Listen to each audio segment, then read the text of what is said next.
here, and we have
here, and we haven't spoken about the weather. Isn't this just beautiful weather? Slight breeze across the turf. The sun is out, not a cloud in the sky, but it's going to get warmer, but it's beautiful weather for hockey. Brilliant, beautiful weather under the Zimbabwean sun. Nothing beats it. Africa's finest. Another goal to Namibia. Here they come as they are about to make a circle penetration, playing hockey on the strong side, pressing on. Play on, says the umpire, and what a reverse tomahawk. We spoke about that earlier. Through. Shot at top D. Save. I almost thought that was a serve in tennis. They will certainly be important. Namibia causing all sorts of problems, and they get their third. What a good finding, but Namibia on the attack again. How often have we seen this in this first quarter? Circle entry, goalkeeper's off his line, and what? Up front from Trish Mukumba, but Zambia get in the way. This is a golden opportunity for Zimbabwe to open the scoring. So much pressure from the Zambians. The team resulting in a penalty flick to be taken by Diaz Elijah, and the crowd goes hush.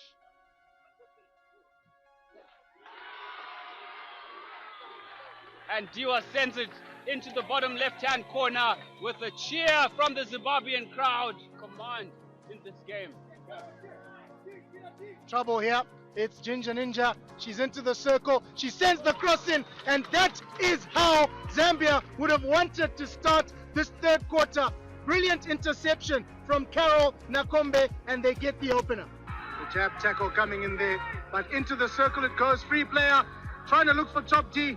Gets it back, the shot is taken, and it is put away in absolute style by Tatenda Kanyangarara. What a piece of play there. What an absolute Lethal finish from Tatenda Kanyangarara, gathering the ball up there, whacking it into the far right corner. Zimbabwe 2, Zambia 1.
A fabulous, bright and shiny morning here in Harare, Zimbabwe. Welcome to this, the fourth and final day of the Central South Africa Cup of Nations qualifier, hosted by Zimbabwe in Harare at the beautiful facility here at St. John's AstroTurf. My name is Ben Muchedzi, here to give you all the action live, brought to you courtesy by Rising Stars Media in collaboration with Africa Hockey, duly sponsored by Steel Center, your trusty source in steel. A lineup of the matches to come through today, starting out here at 9 o'clock, not too far from now. It's Zambia women taking on Eswatini, followed by Zimbabwe men taking on Eswatini men. That's scheduled for 11:15, and then at 1:30 we see the Zimbabwe ladies taking on Namibia in the classification for top spot, and the final match of the day at 4:45, that will see Namibia men taking on Zambia as they battle it out for the top spot as well. Some interesting and exciting hockey that we've seen, some great development that we've seen from debutants Eswatini, as we see the two teams line up for the first match as we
wonderful renditions of the respective national anthems for Zambia and Eswatini. I particularly enjoy the Eswatini national anthem due to the choral effect. If you heard the bass really resonating in the background, and all the players lined up, really gunning for final rankings here in the third and fourth playoff for the ladies between Zambia and Eswatini, as both teams exchange pleasantries, and we're about to be kicked off. The two lineups for Zambia, Brenda Kalunga, Falsi Zulu, Beauty Mwachunga, Martha Kolomo was a standout throughout the tournament, Memory Chaya, Enilis Mambwe, Martha Nankala, the captain, Cleopatra Bwanga, Wina Munsanda, goalkeeper Esther Mwale, Loveless Mudenda, another standout, and also number 18, Carol Ginger Ninja Nakombe. For Eswatini in goals, the very energetic and agile Nina Lope, Kayla Henwood, Mvali Chwala, the captain, Tiffany Maposa, Temfomo Chwala, Taylor Hully, Sihle Sipilo Kule, Amy Malvin, Neliswa, and Chloe Boyd, together with Wandiswa Mbingo, make the lineup. Coached by Tinavo Mushawi, in conjunction with Luxon Sikisa, with Brenda or Bikilon Kumwenda being the Zambian coach. The umpires for these two games are Daniel Matavata of Malawi and Rita Katoka out of Zambia. This promises to be a very exciting encounter. Eswatini looking to improve from their previous scoreline with the Zambian ladies, and do expect a much more improved encounter here as we see Zambia kick off the ball, looking like a very patient approach here as Eswatini are employing a half-court press, as we see them take a leaf from their gentleman yesterday who gave Zimbabwe men a torrid time, reducing the scores to just 6-0. Some comments on social media as well as in the stands, somewhat disappointing result for Zimbabwe, but not to take away the efforts of Eswatini and their spirited and very cohesive defensive effort yesterday. Can the ladies mirror the same today? Amy,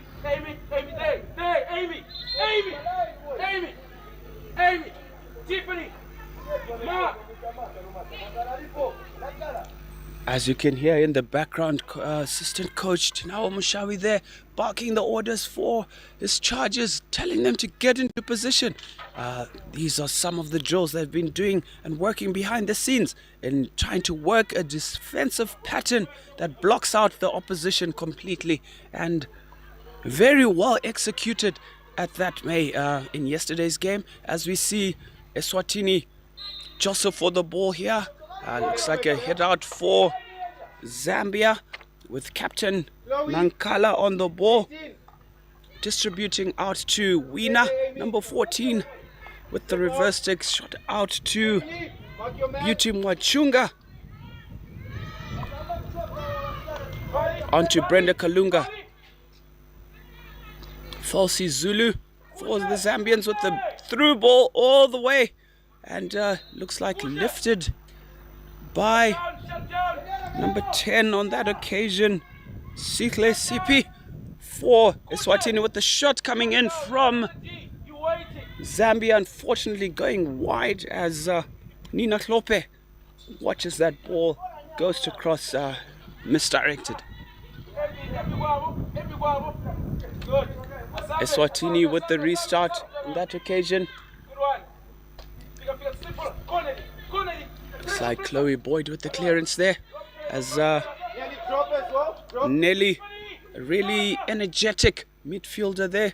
Well done by Chloe Boyd with the reverse stick, through ball there, intercepted by Zambia. Brenda Nankala on the ball here, out to Beauty Machunga. Looked like a foot, however, no player within playing distance. Umpire signals play on that occasion.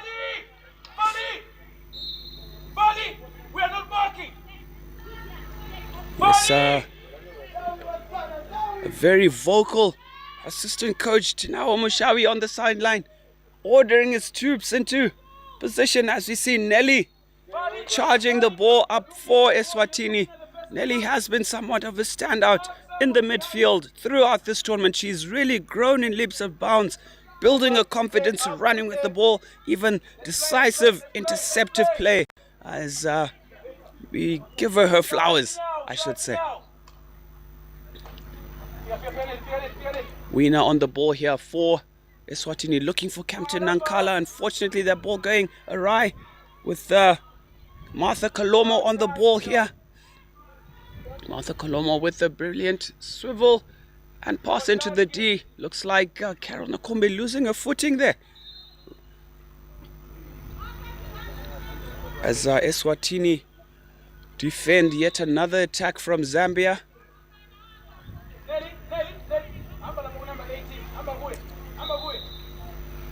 Sihle on the ball here for Eswatini, looking to restart.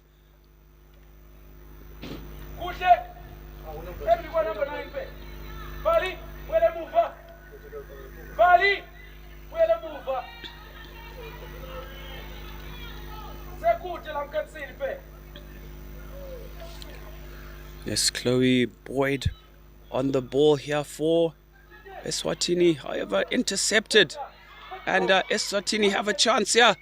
As you see the pace displayed by Eswatini ladies with the through ball on that occasion. No nonsense defense from Eswatini, sensing the danger there, and Falsi Zulu, rather number 13 Cleopatra Bwanga, clearing the lines as nearly intercepted by Weena here, who finds Carol Nakombe. Injection of pace as she scans the horizon, looking for options there, ghosting past. Sihle with the shot taken. However, Nina Lope unable to clear that ball off her feet. The Zambians pouncing, giving themselves an early lead here through, it looked like Martha Kolomo pouncing on that occasion.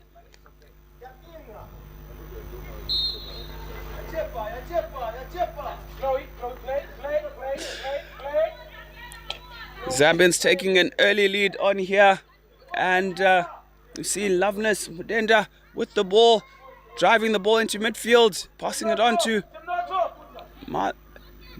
Nicole Nakombe with some brilliant jink. Martha Kolomo with the shot,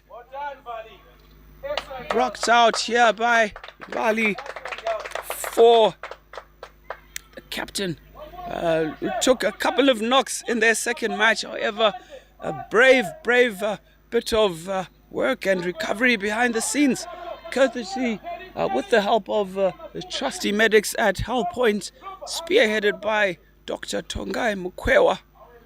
And she's managing to resume her duties in the heart of defense for Eswatini.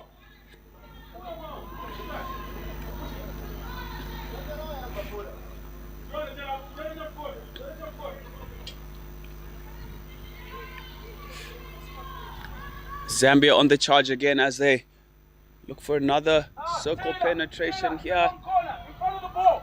In front of the ball, Taylor. Taylor. Yes, Coach Mshawi employing Taylor there to be the point person in front to depict that defensive structure. As Good running, Amy.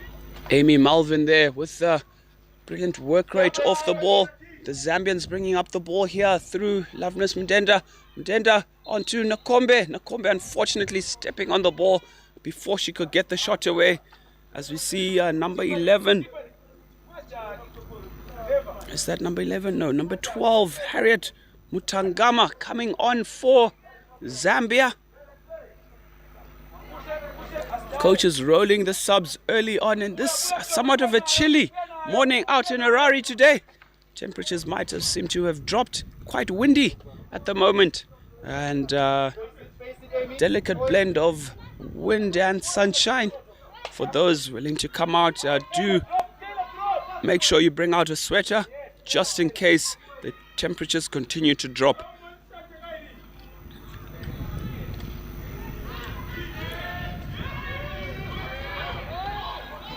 Wandiswa there, Bingo with the intercept for Swaziland, however, and failing to really gather the ball. Handsomely cleared by Eswatini, straight to Brenda Kalunga. Sends a through ball onto Nakombe, hassled by Nelly. Onto number 8 there, Martha Kolomo with the shot. And that ball going just wide. Some brilliant stick work there from Martha Kolomo. Jinking to the left, back across onto the right to a strong side and taking the shot away, however failing to hit the target, but some good enterprising play from the Zambians as they connect and string their passes there. Chloe Boyd on the ball here, intercepted by Loveness Mudenda. The brilliant round the back slip there. Tiffany, best line. Martha Nakombe there, ball intercepted in the heart of the D. Spirited defense there by Kuhle, number 10 for Eswatini. Really watching the ball all the way, not being deceived by Carol Nakombe's trickery with her faster stick work. There's another substitution for Zambia with Eniles Mambwe getting on the ball with Weena here, finding Martha Kalome, and the ball needing to move 5 there, back to Weena. Weena sends it into the D onto Loveness Nakombe with the reverse. Brilliant block out there by, look like Tiffany Maposa there with the block. Martha Nankala there with a bit of an errant pass, misdirected pass there. Some brilliant cover defense and a brilliant display of defensive structure by Eswatini ladies so far. The score just 1-0 to Zambia with an early lead, and Eswatini, I tell you what, are standing their own with a much improved effort. A nice overhead attempt there, however just going slightly misdirected and over the baseline as Zambia look to build up here through Loveness Mdenda with a one-time chance. A flick from substitute Eniles Mambwe on that occasion. A little bit of rush of blood to the head.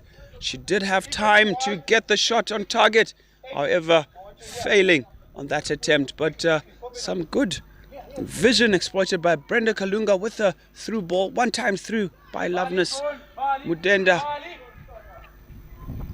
as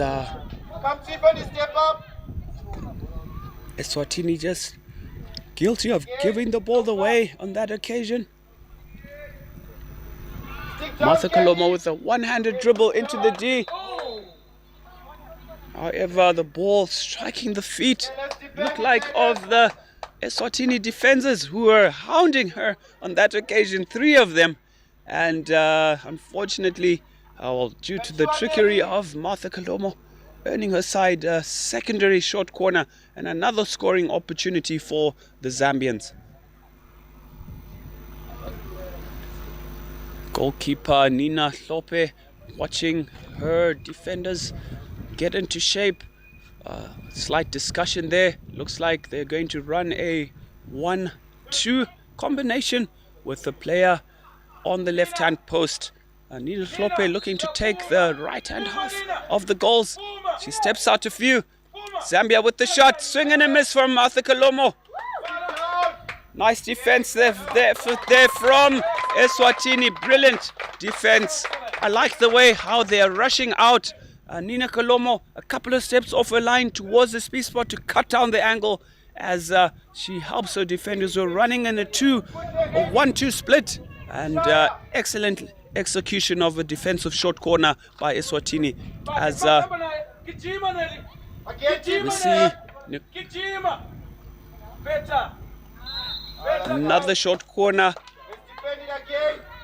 for the Zambians as Nicole Nakombe driving the ball hard and fast, finding the foot of the Eswatini defender. Another short corner here for Zambia. I think Eswatini well marshaled, well drilled, and are up for short corners today. It seems the Zambians need to be a little bit more clever if they are to breach the lines of Eswatini.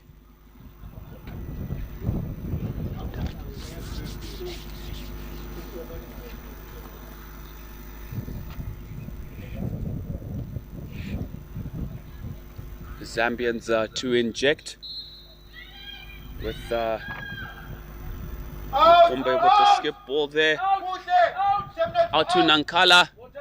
Nankala again for Zambia. Reverse stick shot. However, ball going wide on that occasion.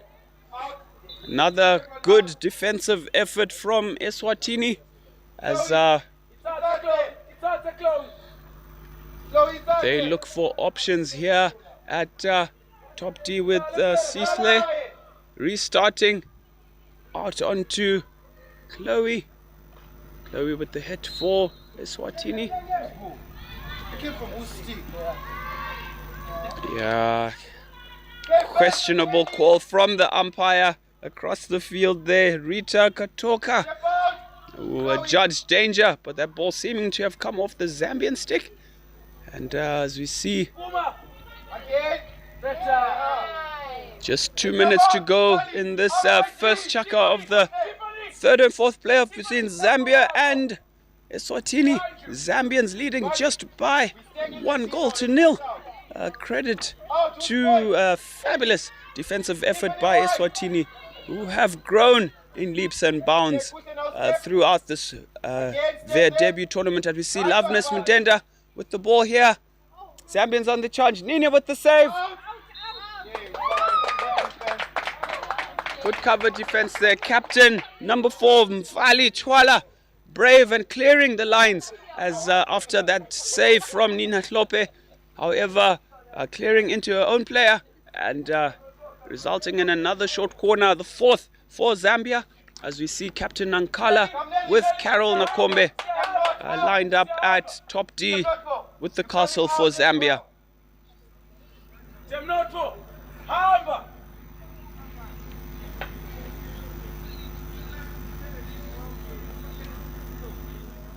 Nina, Siakuma.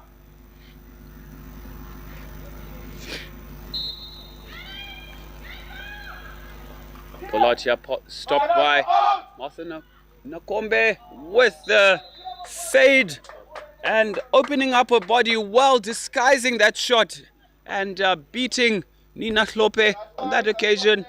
Some brilliant execution of use of the body to disguise the shot there by Carol Nakombe. Zambia take a 2-0 lead as we just have just over a minute to play in this first quarter of the third and fourth playoff. Chloe with the jink there for Eswatini, however, striking it onto her own foot. Trying to Loveness Mudenda on the ball, through ball there to Anilis Mbwade. Saved by Nina Hlope there. No shot, no shot, no shot. Well done, Tiffany.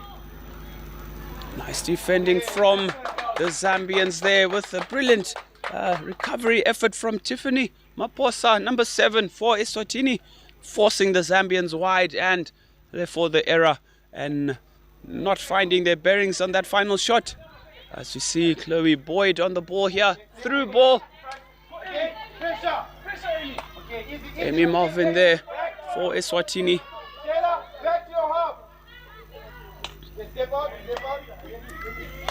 Brenda Kalunga here on the ball for Eswatini. Carol Nakombe. The crunch through ball to Brenda. Loveness Mudenda rather.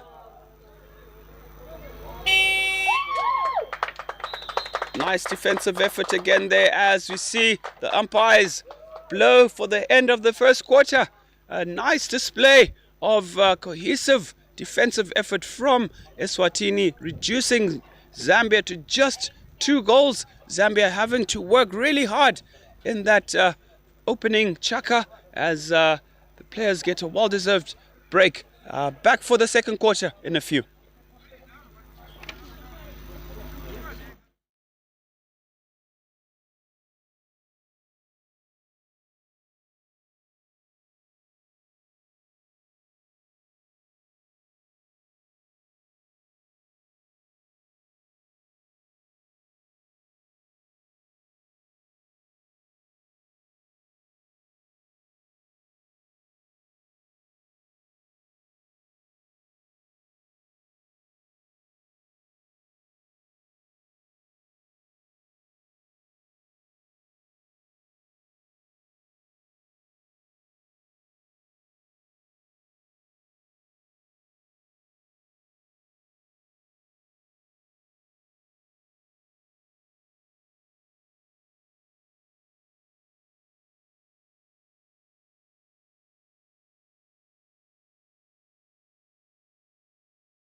Welcome back to the second chaka for this, the third and fourth playoff in the final day of the Central Southern Africa Cup of Nations qualifier for 2025. Zambia taking on Eswatini. Zambia with a 2-goal lead, which the Eswatini ladies have had to make them work hard for, as the coaches during the break reiterating. A brilliant turn from Carol Nakombe there with the through ball. Looks like a bit of an awry pass, but a nice swivel. In trouble there by Nakombe.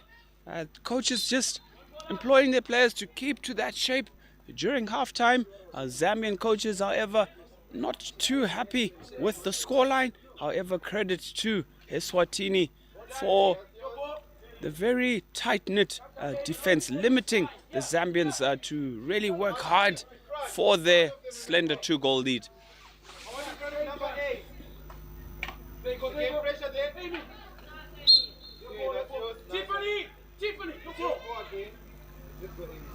Yes, Tiffany Maposa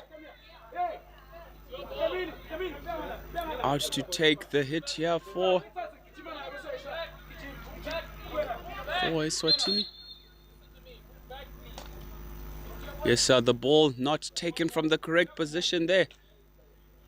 Daniel Matavata, the umpire from Malawi, as we see Tiffany with a nice through ball there.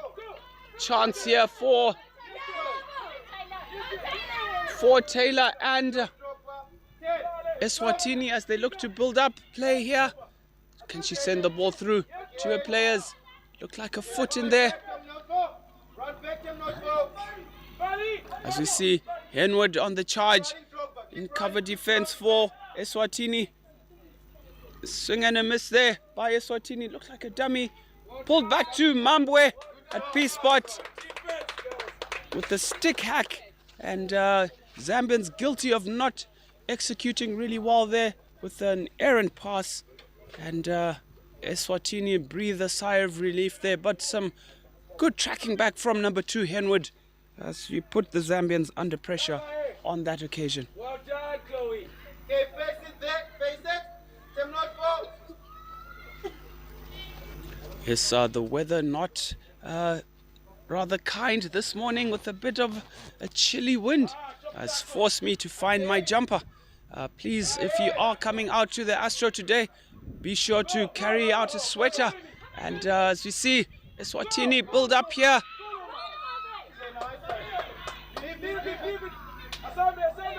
Eswatini building up really well here with Chloe Boyd with the through ball. On to Taylor.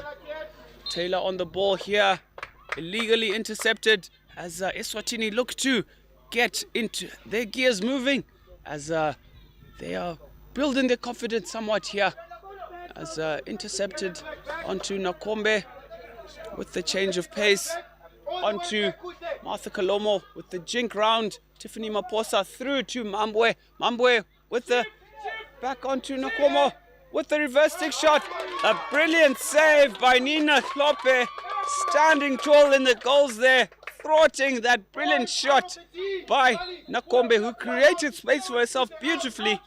But Klope standing tall and denying Nakombe on that occasion. Martha Kalomo on the ball again with the shot. And the ball missed completely. Klope deceived by the bounce of the ball on that occasion.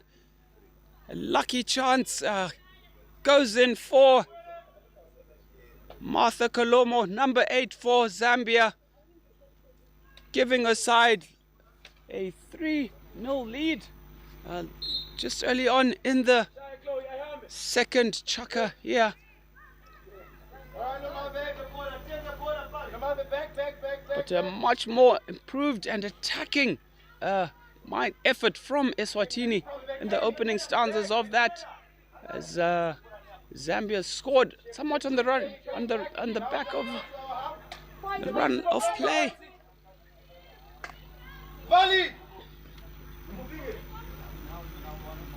Stay there. Through here for Mambwe on the baseline to Kalomo.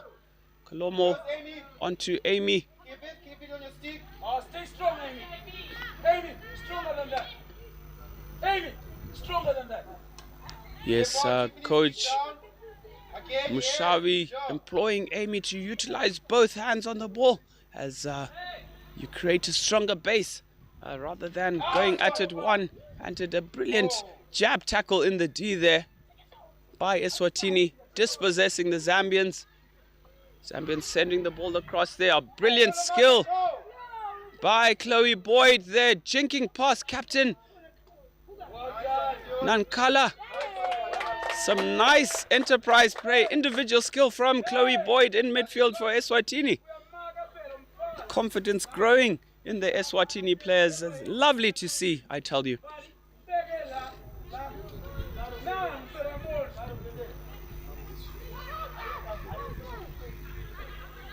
Seathle for the restart. Henwood on the ball here. Keep running backwards. Keep running. Tiffany, watch your back! Como here with the through ball onto Mambwe, who sends it across and somewhat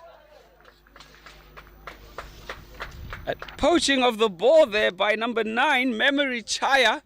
After the shot from Mambwe, that ball seemed to have been going into the goals. And Chaya celebrating as if she orchestrated that, somewhat poaching that goal, I'd say. Nice skill by Chloe Boyd, really growing in confidence in the Eswatini midfield there. Okay, that's yours, Tiffany. Easy.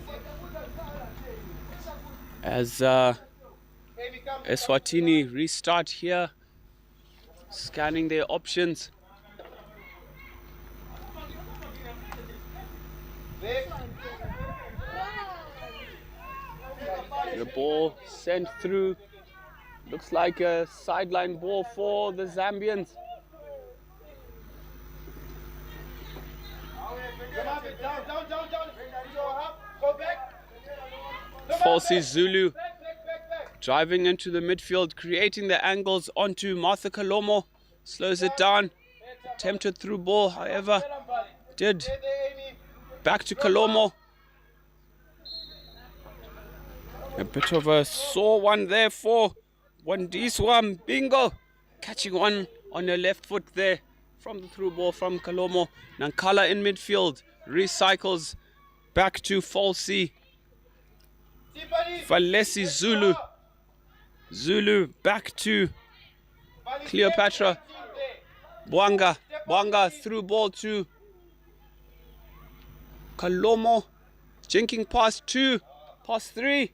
A shot away. Saved. Another save from Slope. Slope standing tall.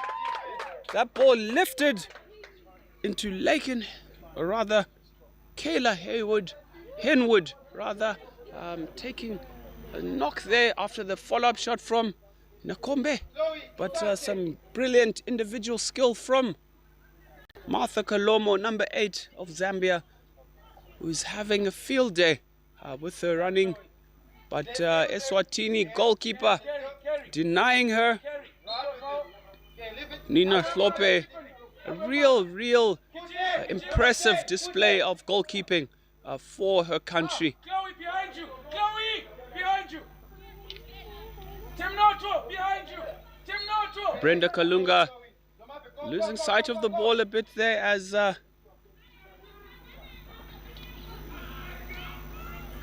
ball intercepted on that occasion. Step out. Ungataipi. Kuse. Kuse. Behind you, Kuse. Well done, girls. Excellent defense, girls. Okay, face it there. Face it. Nice defense from Face it. Eswatini there. Stick down. Everyone again. Better. Drop, Bali. Jam not for. Well done, girls. Well left by Nina Slope from the ball by Nankala and into the Eswatini D, but nobody home for the Zambians and easily watched over the line by Nina Hlope, the Eswatini goalkeeper. Restart to be taken by Sihle.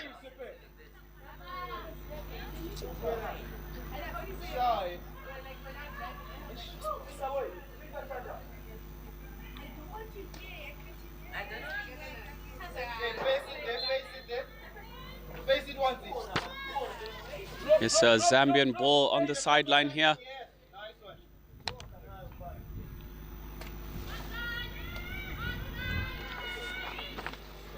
Falesi Zulu on the ball for Zambia with the switch ball onto Wina. Wina onto back to number 13, Cleopatra Bwanga.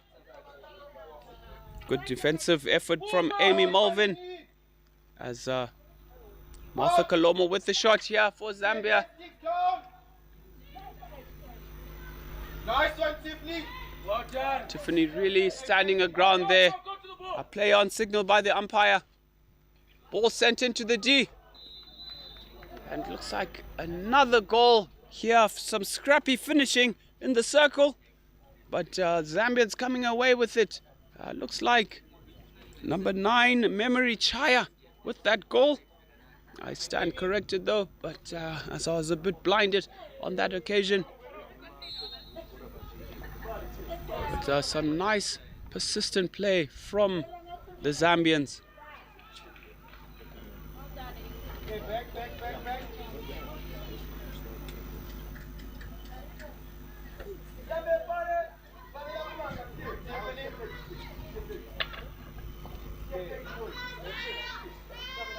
Mark and Tiffany. Here with that, Tiffany. With there.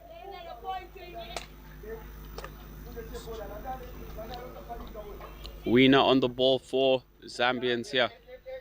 Wiener driving the ball into midfield, intercepted. As we see Taylor on the ball here. Brilliant ball retention from Taylor. She sends the ball across here for the Zambians. Look like a bit of hint of backstick. Wiener onto Nakombe. Driving hard into the D. Reverse stick shot from Nakombe. Over the crossbar. A little bit selfish on that occasion from Nakombe, as she had options within the circle. Didn't pick up any. As Eswatini look to restart. Take it from there. Take it from there. Ball goes down. Mapulila, go here. Go. Well done. There you go. Okay, let go up. Go up. Tiffany, take it. Tiffany. Yeah, boy. Once you focus. Again, stay with her. Go back, Chloe. Nakombe on the ball for Eswatini. Through ball to number 15. Another save from Nina Hlope after the shot from Delfista Miato. And looks like a long corner, is it? No. That shot actually going wide and hit out to Eswatini with a nice clearance there from Chloe Boyd, and looks like a touch there from Zambia. Umpires ruling otherwise. Zambia restarting here with Falesi Zulu. Zulu with the through ball. That ball going wide. Nobody home for the Zambians in the circle. Quickly, buddy. Full speed, let's go. Just about 2 minutes to go in this second chaka. Next time, make sure you wide. Face it. Nakombe onto Loveness Mudenda. Again, stick down. Oh, that's yours. Lifted ball hitting, I think it looks like Tiffany Maposa taking the blow to the head there. We do hope that she's okay. Umpire signals for the medics to come onto the field, as the player did take a knock.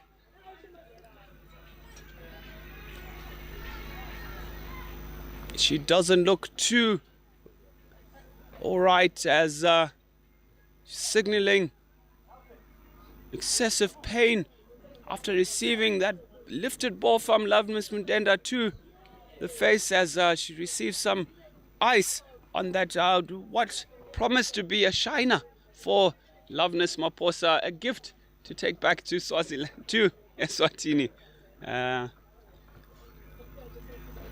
I do wish her well, as we don't want to see players go down on their haunches injured. But it is those ones that catch you unawares that really hurt the most. And love and light to you, Tiffany Maposa, as she is clapped off by the players. A brilliant show of sportsmanship there, as Chloe, Laken center. Henwood looks to come on and replace her, whilst Tiffany receives some attention on the sideline. Okay, Tiffany, I want you in. Taking your plane right. Tiffany, center right. center mid.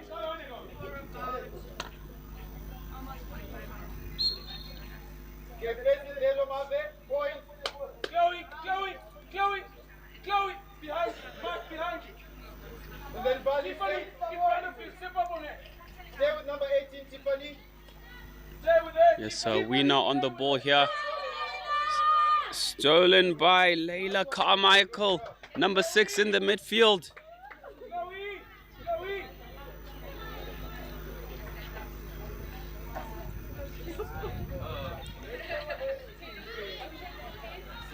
Injury is actually to number 10, Sihle Sipiwakule.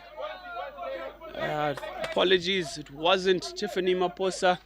Sihle receiving the blow there, but she seems to be all right. Just receiving some attention in the medical booth there, as Weena drives the ball up for Zambia. Watch, Laken. Nice pressure from Layla Carmichael.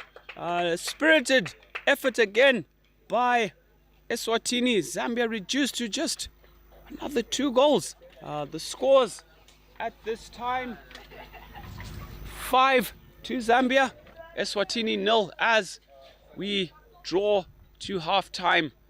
We'll be back after this break for the second half of this third and fourth playoff in the ladies pool. Thank you.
teams will qualify.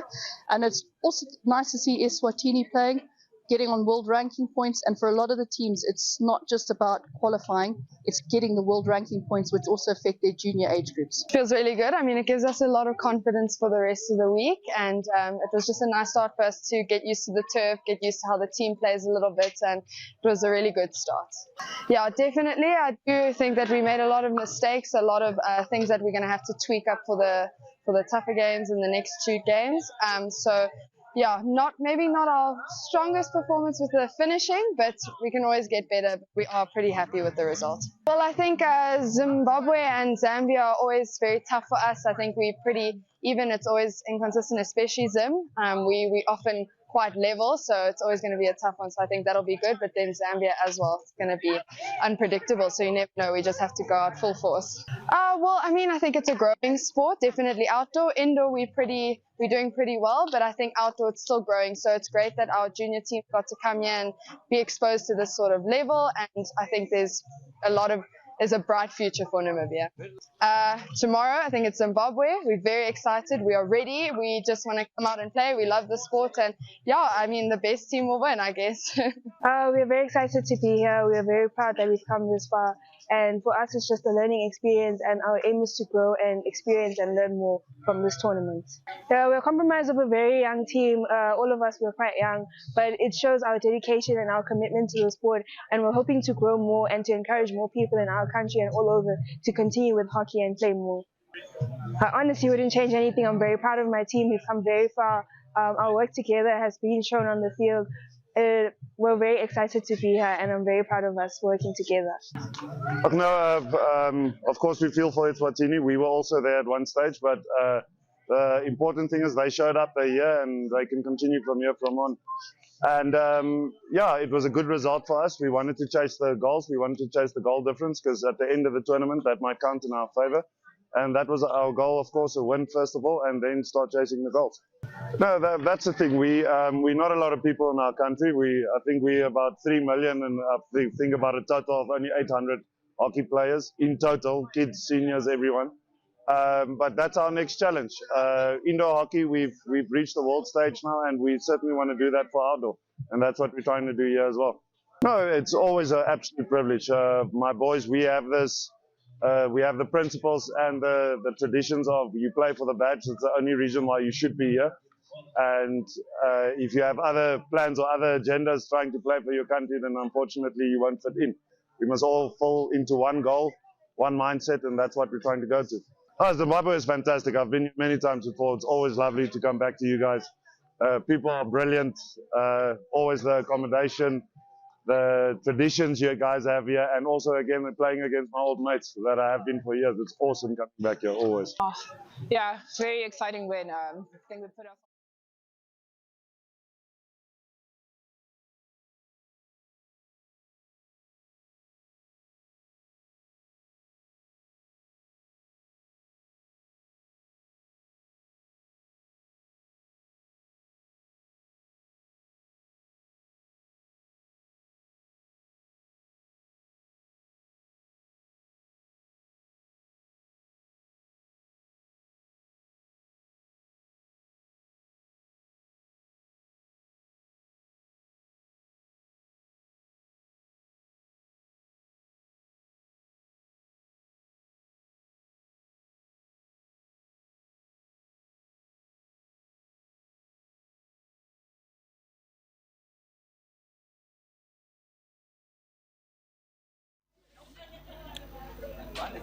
Yes, welcome back to the second half of the third and fourth playoff, and this is the final day of the Central Southern Africa Cup of Nations qualifier, hosted by St. John's College in Harare, Zimbabwe.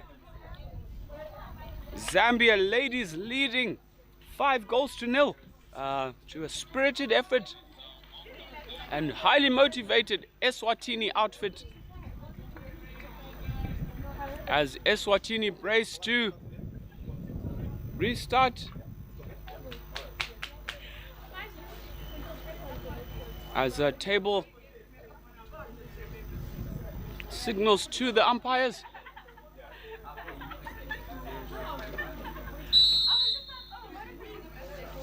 Daniel Matavata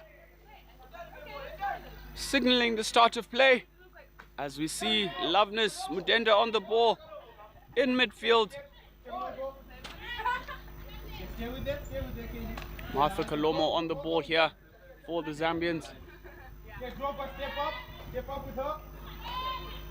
Drop. Patient build up here. Mudenda with the through ball for Zambia. Ball going slightly awry there as the effort by the Zambian forward not good enough on that occasion to get to the end of the ball on the through ball from Mudenda. More speed, Bali.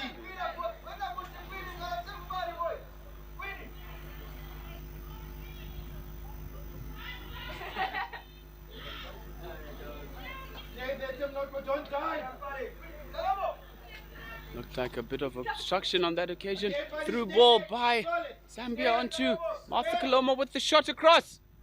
Deflected. And a questionable call. However, Daniel Matavata signaling it's a goal as deflected off.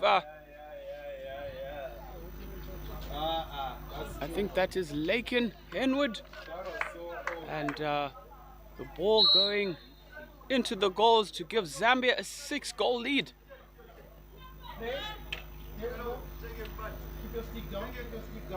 Martha Kalomo, one-handed dribble here, an injection of pace. Wiener.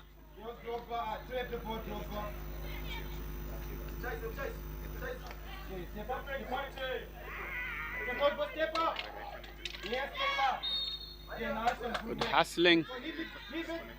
Good hustling there by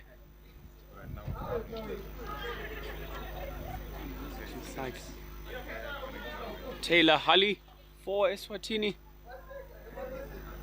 As you see, Chloe Boyd with the get through there for Eswatini.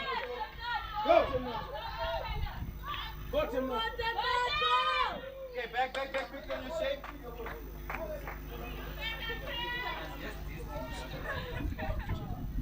Chwala there for that surge for the Eswatini ladies. As the ball is switched by Zambia, exploiting the space. Let's go, Leila. Stay with her. Stick down. Again, stick down there. Unfortunately, passive defense from Eswatini on that occasion, not clearing the ball adequately, and Zambia pouncing to give themselves a 7-goal lead in this third quarter.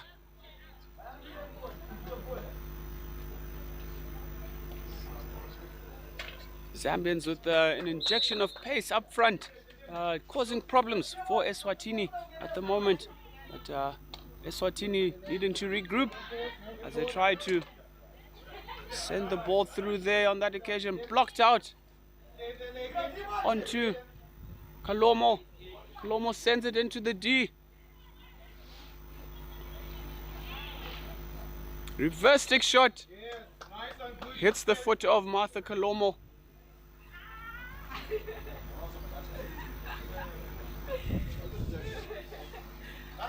Free hit out here for Eswatini.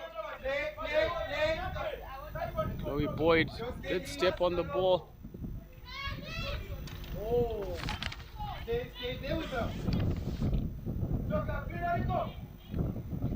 Kaylee Henwood there on that occasion, caught on the ball as that shot from Zambia goes wide with a gaping goal in front of her, sending that ball wide. Wasted chance, you'd think, for Zambia, as Captain Vali on the ball here for Eswatini, onto Boyd, who's intercepted by Kalomo.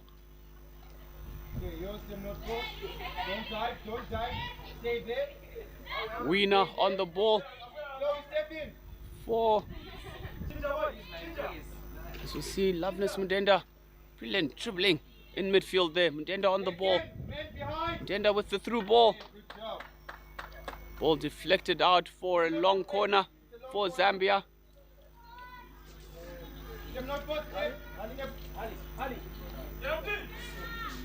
Wiener sending the ball across there. Good job.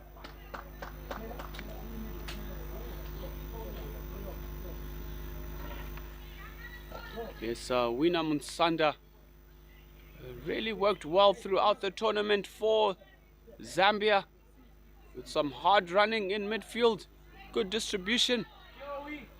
Continues to front up for her country.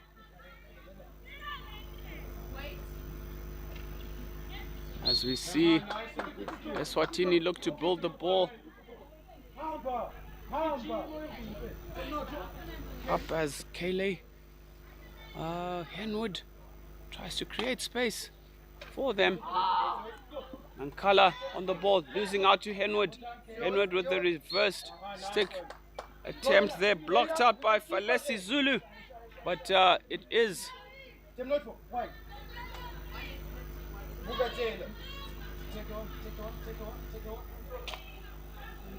Chloe Boyd with the through ball there.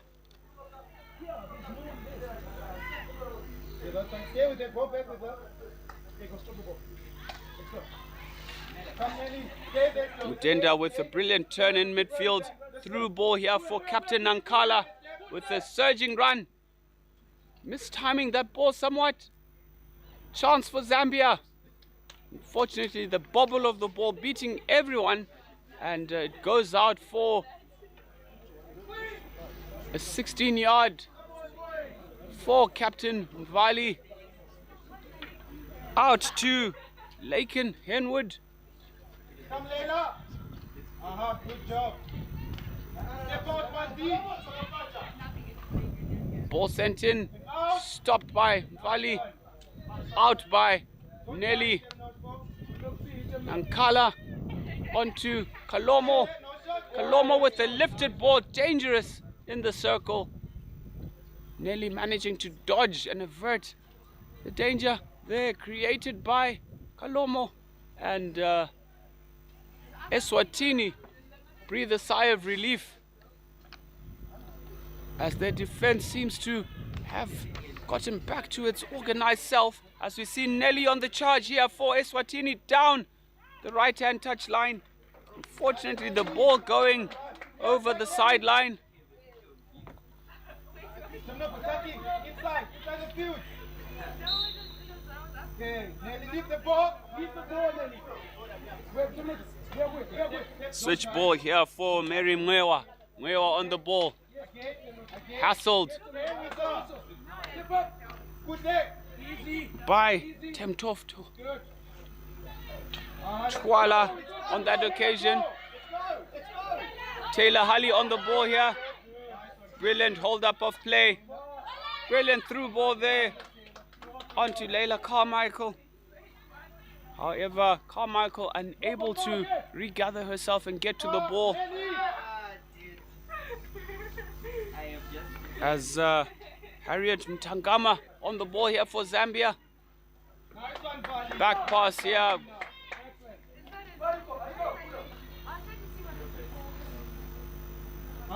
Swing and a miss on that occasion. Ball sent out and cleared by Mvali for Eswatini. Ball sent across there. Can Zambia make the most of it? Ball sent out again. Brenda Kalunga on that occasion with the ball, pressured by Taylor Hully.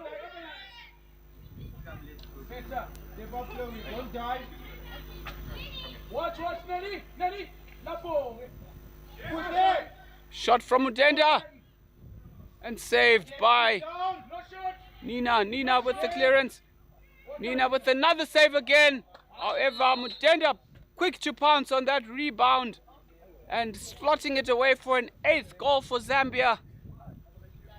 Consecutive saves there by Nina Hlope. However, Zambians pestery in the D and slotting that away through the efforts of Mudenda.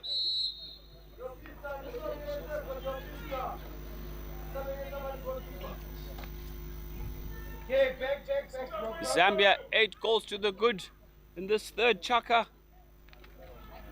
The score beginning to mount, but not from a lack of effort from both sides. And Zambia really having to work really hard as Eswatini are giving them a good run for their money. Push it. Stay there. Let him go out quickly.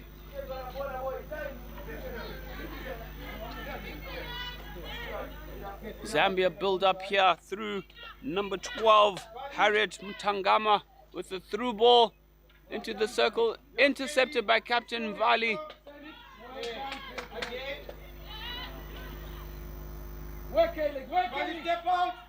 Kalomo with the ball, center cross onto Mudenda. Mudenda with the swivel. Shot at target. Saved by Nina Hlope. Clearance here for Leila Carmichael. Intercepted in by Mutangama. Step out, stick down. Nice one, good defense there. Zambia again. Quick stick work in the deep by Loveness Mudenda. Shifting the ball from left to right and underneath the goalkeeper for a 9-0 lead for Zambia. Zambia looking to press here with some quick play up front as we see Ginger Ninja Carol Nakombe come onto the field as she looks to have some fun on the field with some pace and skill and precision. As we see Loveness Mudenda on the ball.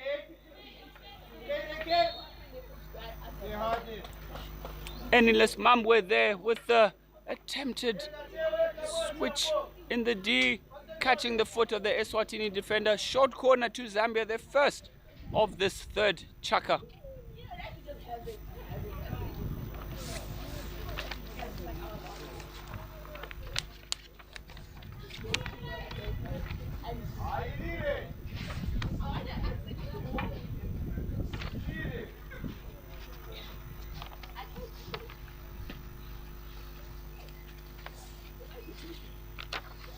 Zambia to inject here through Loveness Mudenda and top of the circle Captain Nankala with Nicole Nakombe.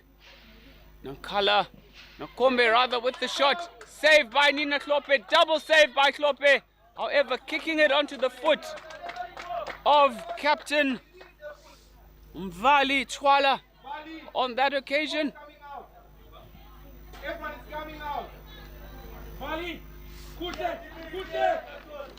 Brilliant double save from Nina Hlope there. Another push out, shot by Nakombe. Nakombe with the slap. Watching the gap and swatting it past the goalkeeper, who was flat-footed on that time. And double figures. Now 4.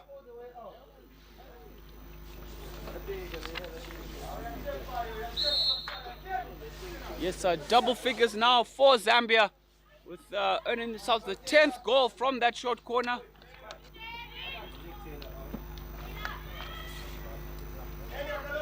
Nakombe on the ball here. Nice one, good tackle there. Yes, Chwala, number 8 there, with the tackle for Eswatini, earning the turnover. As we see Taylor substituted off for a breather, and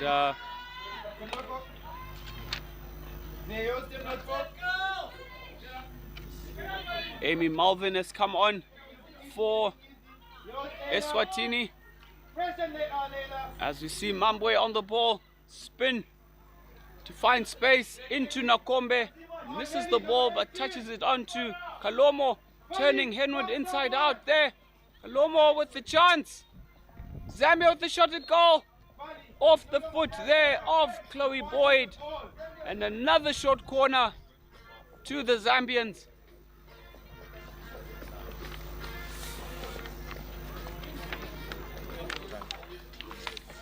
And a good afternoon to Dr. Tongai Mkwewa, late on duty this morning.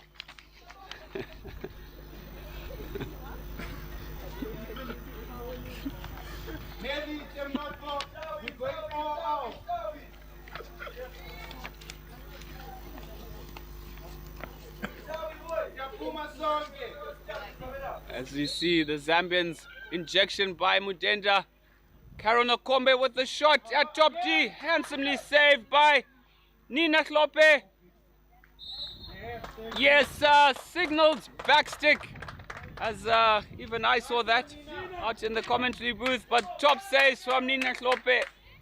Applauded by Coach Mushavi, who's very, very proud of his players and how far they've come in the development and rising to the occasion of the level of hockey at international level.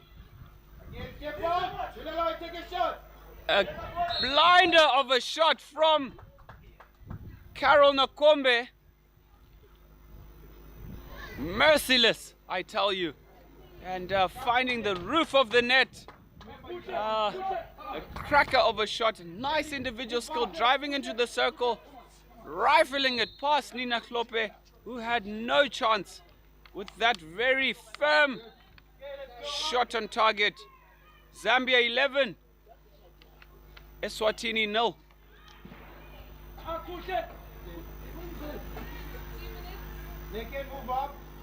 2 minutes to go in this third chukka of this third and fourth playoff in the women's pool for the Central Southern African Cup of Nations qualifier, brought to you by Africa Hockey. Live stream streamed by the trusty Rising Stars Media, powered by Steel Center. Special mention to all the sponsors, Rooney's with the beautiful tents you see lined up behind us, Health Point for providing all the medical needs of the players, Garfunkels, and many more who we will mention in a few. As we see Nakombe, brilliant turn of pace, turning inside out, shot on target. She had options there, and her teammates aren't giving her a smile on that occasion, as Nakombe somewhat selfish on that occasion, as she could have passed that ball on.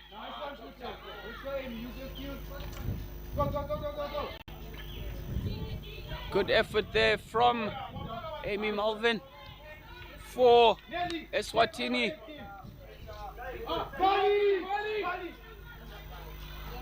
Lunga.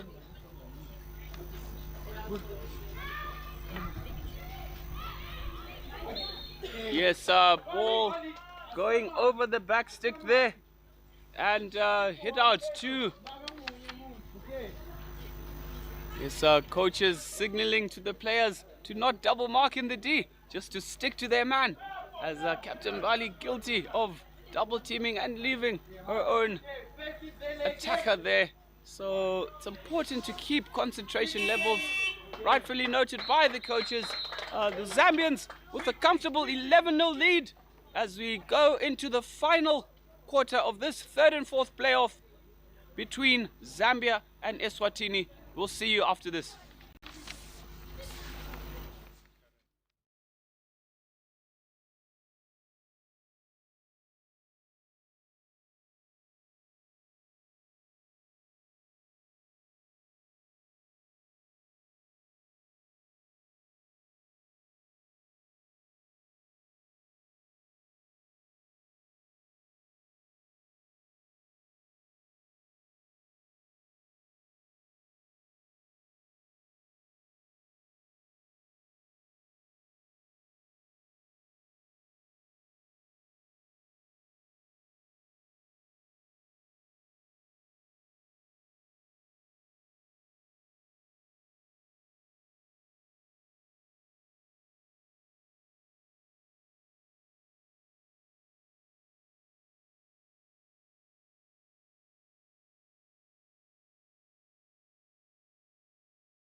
Yes, welcome back to Harare St. John's College AstroTurf for this, the fourth quarter of the opening match on the final day.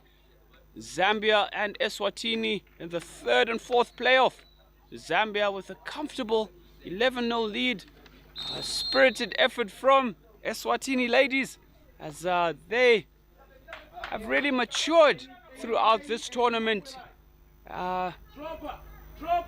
With some sublime defensive efforts, also glimpses of attacking flair, but all in the name of learning, as they've all just received their very first few caps, and all for the development of Eswatini hockey, which will continue to grow, I'm sure, as we continue to see them on the international stage.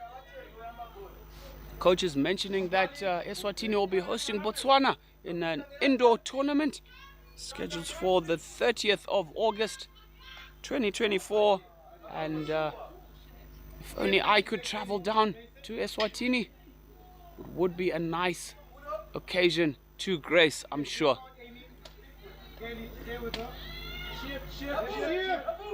Falesi Zulu switching the ball, intercepted there by Eswatini. Step out, Drogba. Don't dive. Yes, Eswatini looking to defend their lines. A brilliant save from Nina. And the ball coming off the Zambian player there for a hit out. Special mention to goalkeeper Nina Klope, who's had an outstanding tournament, coming leaps and bounds, really improving on her goalkeeping, really steady on her feet, watching the ball all the way, multiple saves across all the matches that she's played, and a real standout and one to watch for the future. As we see Nelly employing some soccer skills, as I understand from the coaches there, as the team are having fun out there. It's nice to see smiles on the bench. It's nice to see smiles on the players on the pitch, having fun, really enjoying themselves despite the score. But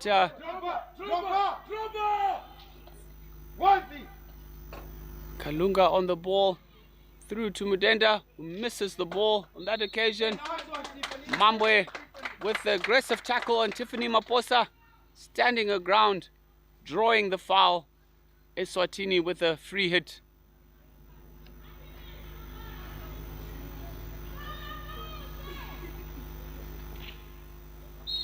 Stick tap from Mambwe, as well as the arm on the back there. Chloe Boyd with the hit out there.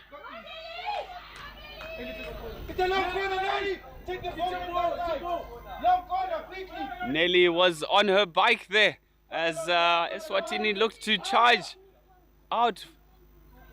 Can we get a goal from Eswatini in this attack?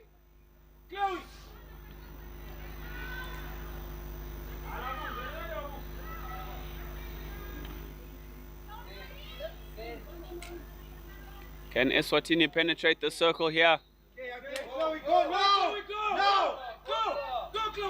Eswatini into the D. Shot across.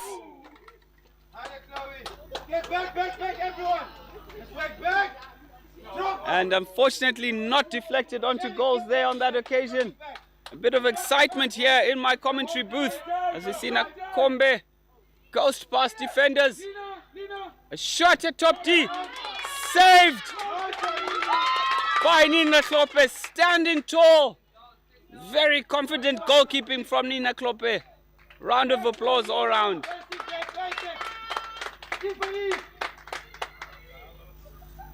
Well done. Yes, Leila Carmichael guilty of getting her feet in the way instead of a hockey stick, gifting a short corner to Zambia. But some really, really entertaining play we're seeing from both sides. Eswatini trying to make the most of their chances in the circle. That ball slightly deflected wide. However, Zambia quick on the counter attack through Nakombe.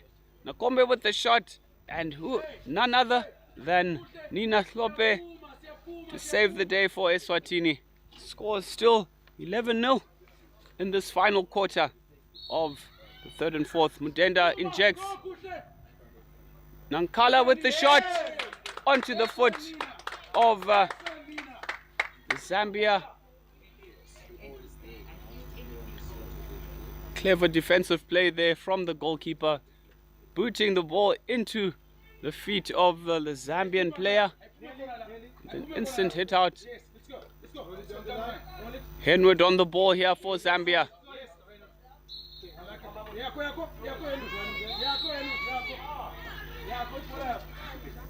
Yes, sir. Kaylee Henwood on that occasion.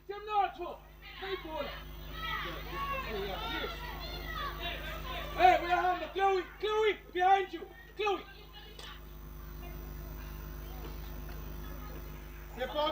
Don't dive. Mudenda inside out on the shot. Reverse stick shot from Nakombe, catching the defenders unawares. And another goal for Loveness Nakombe for Zambia to take a 12-0 lead as they trot back to halfway line.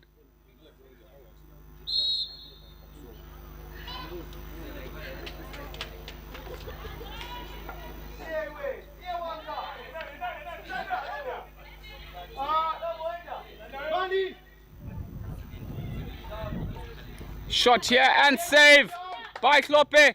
Secondary save by Hlope again.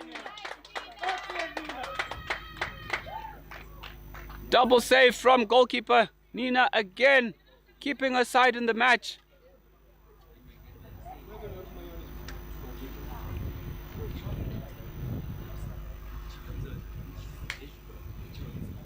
Again, all coming out.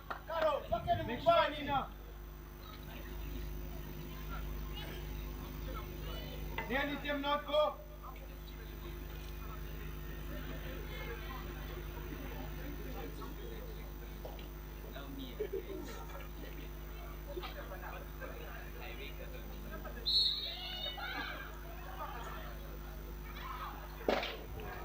Yes, Nankala there at top D. Really scanning her options there and firing the ball past the charging goalkeeper. Brilliant use of angles there in her slap.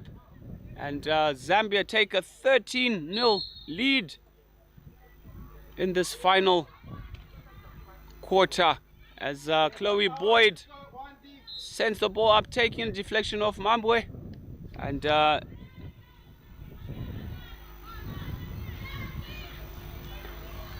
So let's play.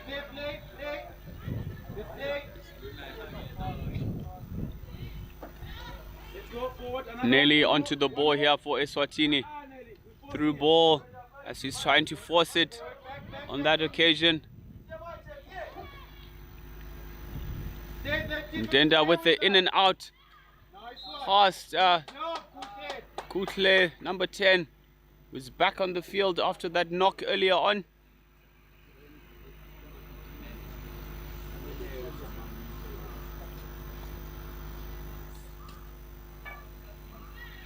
Play. Yes, Kutle there sending the ball over the sideline. Trying to look for her teammates here as we see Captain Nankala switched out to Mary Mwewa. Mwewa with the drive here for Zambians. Mambwe with the ball here onto Mudenda with the shot. Saved by Nina Hlope. Tiffany hot on the charge here for Eswatini. Continuing to clear her lines. No lack of effort by Tiffany there, who looks to have gone down.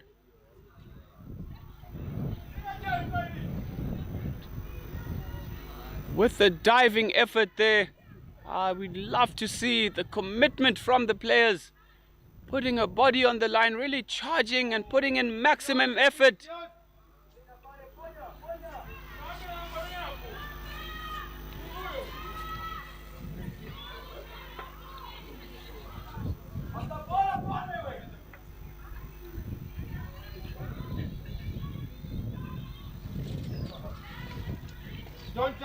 Yes, Nakombe on the ball.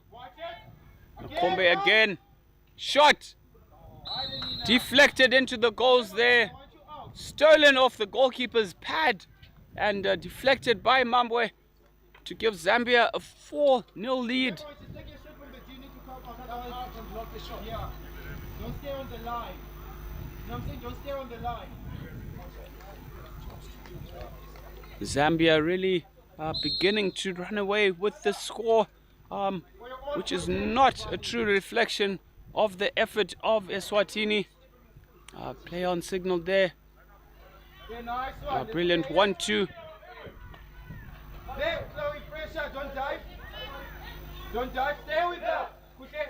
Shadow. Strong running from Nakombe. Nice one, nice one. Yes, nice defensive effort from Kutle. Number 10, standing tall in the face of the charging Nakombe, jabbing at the ball onto Nakombe's foot, earning a hit out for Eswatini. Brilliant cover defense. That's fine. Number 9, who's there? Saki, move back, move back. Nankala with the miss of a ball there. Somewhat of a dolly in midfield. And sideline ball to Eswatini with Chloe Boyd in midfield here. Nankala on the ball. Through to Carol Nakombe. Nakombe charges into the D. Shot by Nakombe. Picks a spot. Bottom right hand corner. Swats it away. What is like, I think, her 4th or 5th goal in this match. Ample time there for Nakombe to pick her spot and fire it home for Zambia with an impressive lead at the moment. Can Eswatini improve from their last hit out with Zambia with an improved score? Still some time to go. However, Zambia are pushing to better their previous score on this occasion, and we see Zambian captain Nankala. Brilliant stuff by. That was a lift ball there by the Zambians into Tiffany. However, umpire ruling that it was below the knee and hit out to Zambia. On the other side, on the other side. Yes.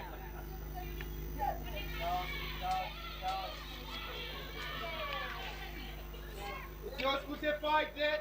Stay there. Stay there. Martha Kalomo sends the ball into the D there, cleared by Nelly. Hounded by Loveness Mudenda.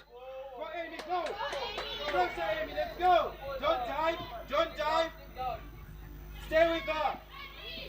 Yes, Wina Munsanda on the ball for Zambia. Onto Kalunga, or Mwewa, rather. Mwewa on the ball, send across into the D, and swatted away underneath the goals there by Zambia.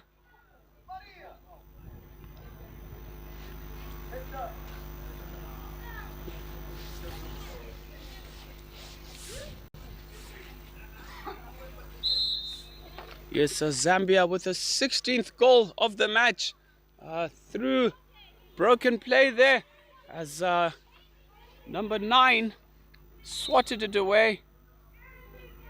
I beg your pardon, number 12, Harriet Mutangama, swatted it underneath the goals to an open goal on that occasion. 16 goals to 0 to Zambia.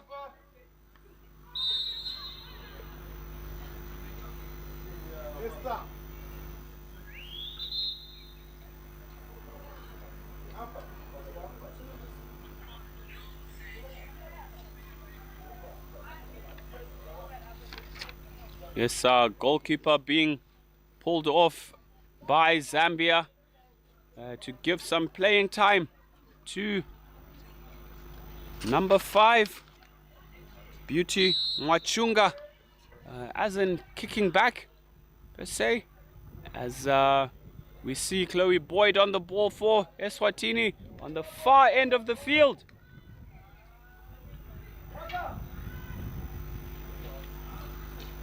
Boyd sending the ball across into the D. Unfortunately, nice skills there. Nakombe charges forward, looking for options. Again, stay with her. Good job, Nelly. Good job. Some brilliant tracking back there from Nelly, number 13, as she looks now to attack. Lovely jink from Loveness Mudenda there. Step out, Nelly, step out.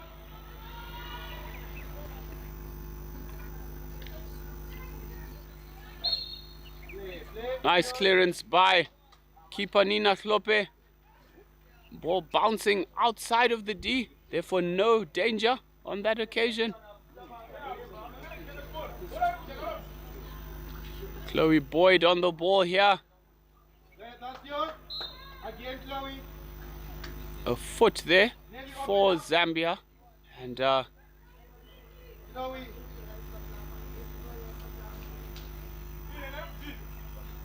Chloe Boyd surveying her options.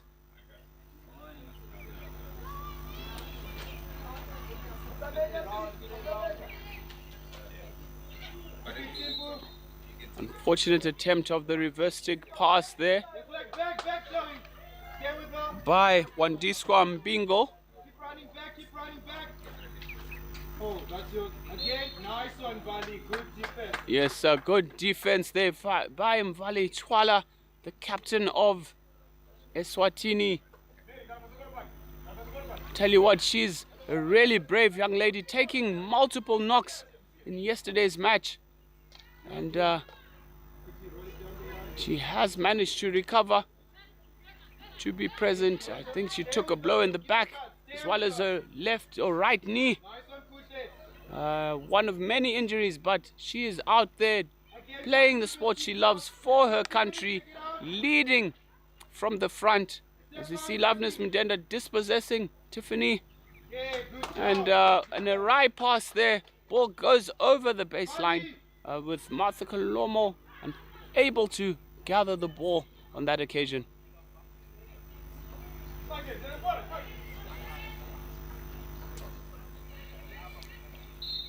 Okay, cover, Wanti. Cover.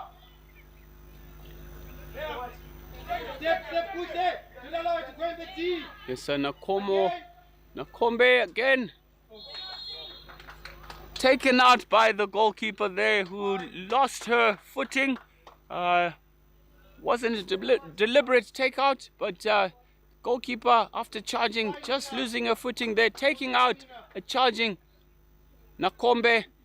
Umpire Matavata rewarding a penalty stroke, and Nakombe looking to convert from this opportunity that she created.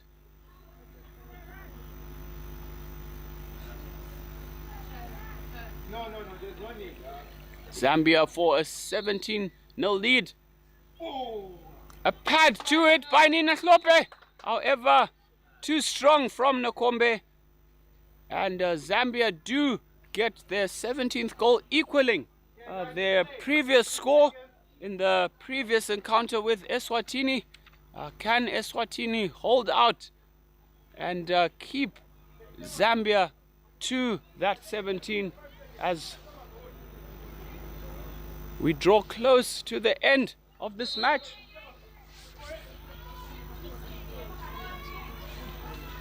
A matter of seconds to go. Can Eswatini hold out?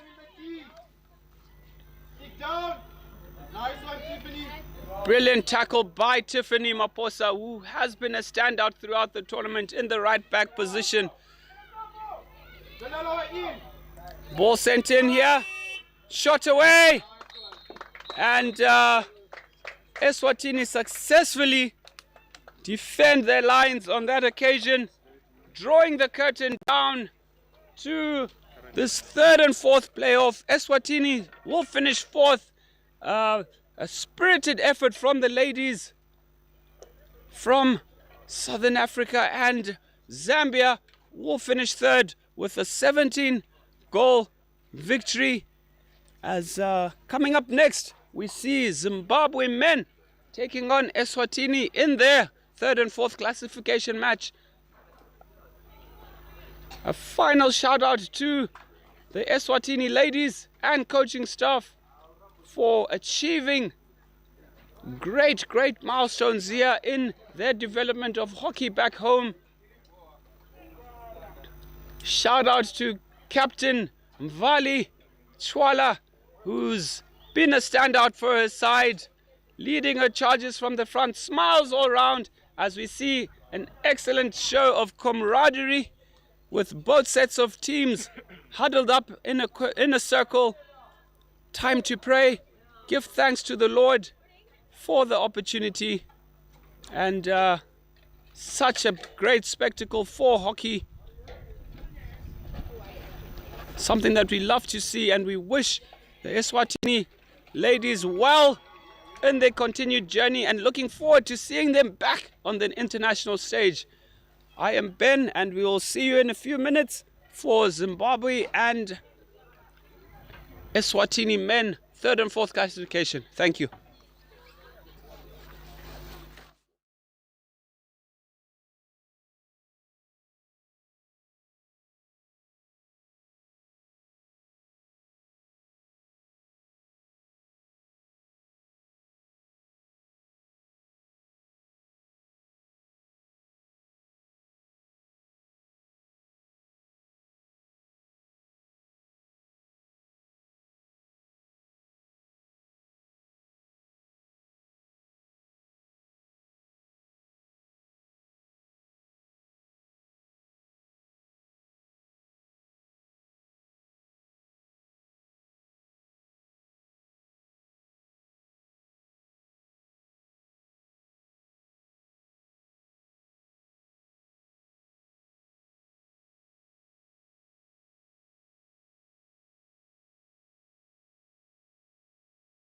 Paris Olympics was obviously very enjoyable, very different to Tokyo, as we weren't under the COVID restrictions. Obviously, to get to meet new people, reunite with people we've had in the past, and the standard of hockey and the hospitality was amazing. So it was good to represent not only Zimbabwe but Africa hockey as a whole on the international panel.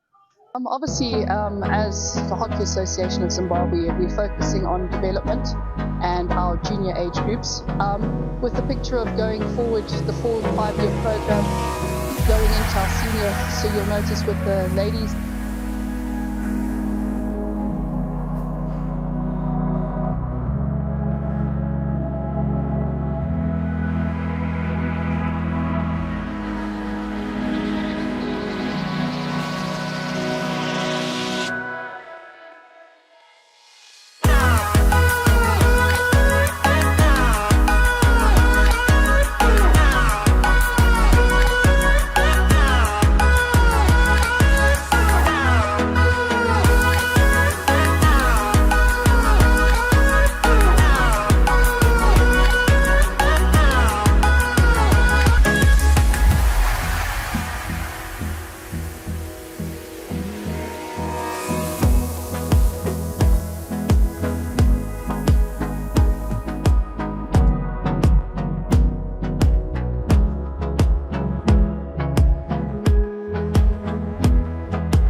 previously we haven't been able to host something this big, so I think it's a big win for them, and we're just looking to make the home crowd proud.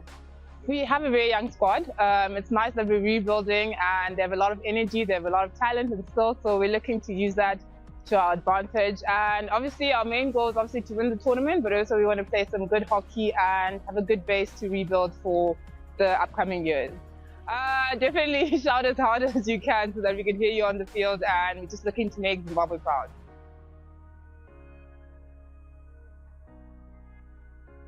I think it's a great feeling. It's a lot of pressure because I know the crowd can get quite intense, but it's an amazing feeling because previously we haven't been able to host something this big, so I think it's a big win for them, and we're just looking to make the home crowd proud.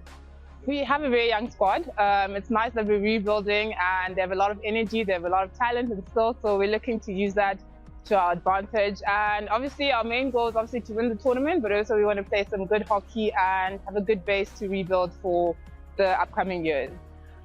Definitely shout as hard as you can so that we can hear you on the field, and we're just looking to make Zimbabwe proud.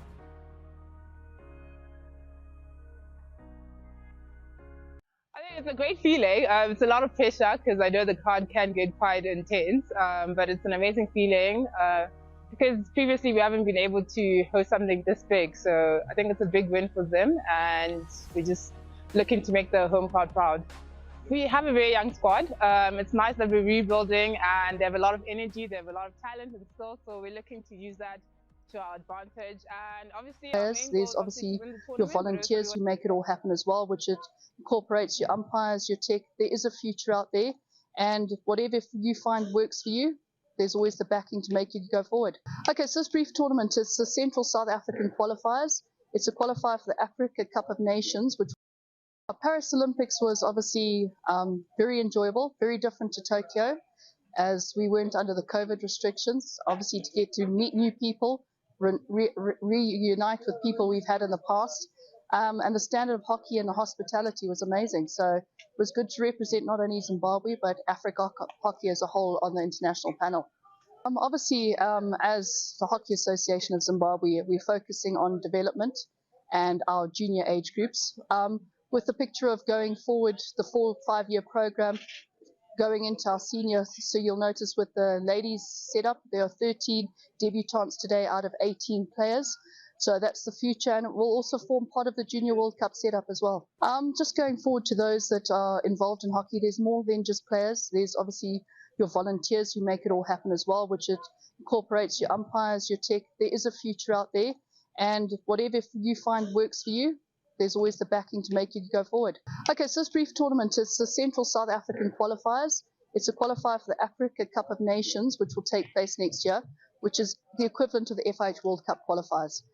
So for this tournament, 3 ladies teams will qualify for the Africa Cup of Nations, and 2 men's teams will qualify. And it's also nice to see Eswatini playing, getting on world ranking points, and for a lot of the teams, it's not just about qualifying, it's getting the world ranking points, which also affect their junior age groups. Feels really good. I mean, it gives us a lot of confidence for the rest of the week, and it was just a nice start for us to get used to the turf, get used to how the team plays a little bit, and it was a really good start. Yeah, definitely. I do think that we made a lot of mistakes, a lot of things that we're going to have to tweak up for the tougher games in the next 2 games. So yeah, maybe not our strongest performance with the finishing, but we can always get better. We are pretty happy with the result. Well, I think Zimbabwe and Zambia are always very tough for us. I think we're pretty even. It's always inconsistent, especially Zim.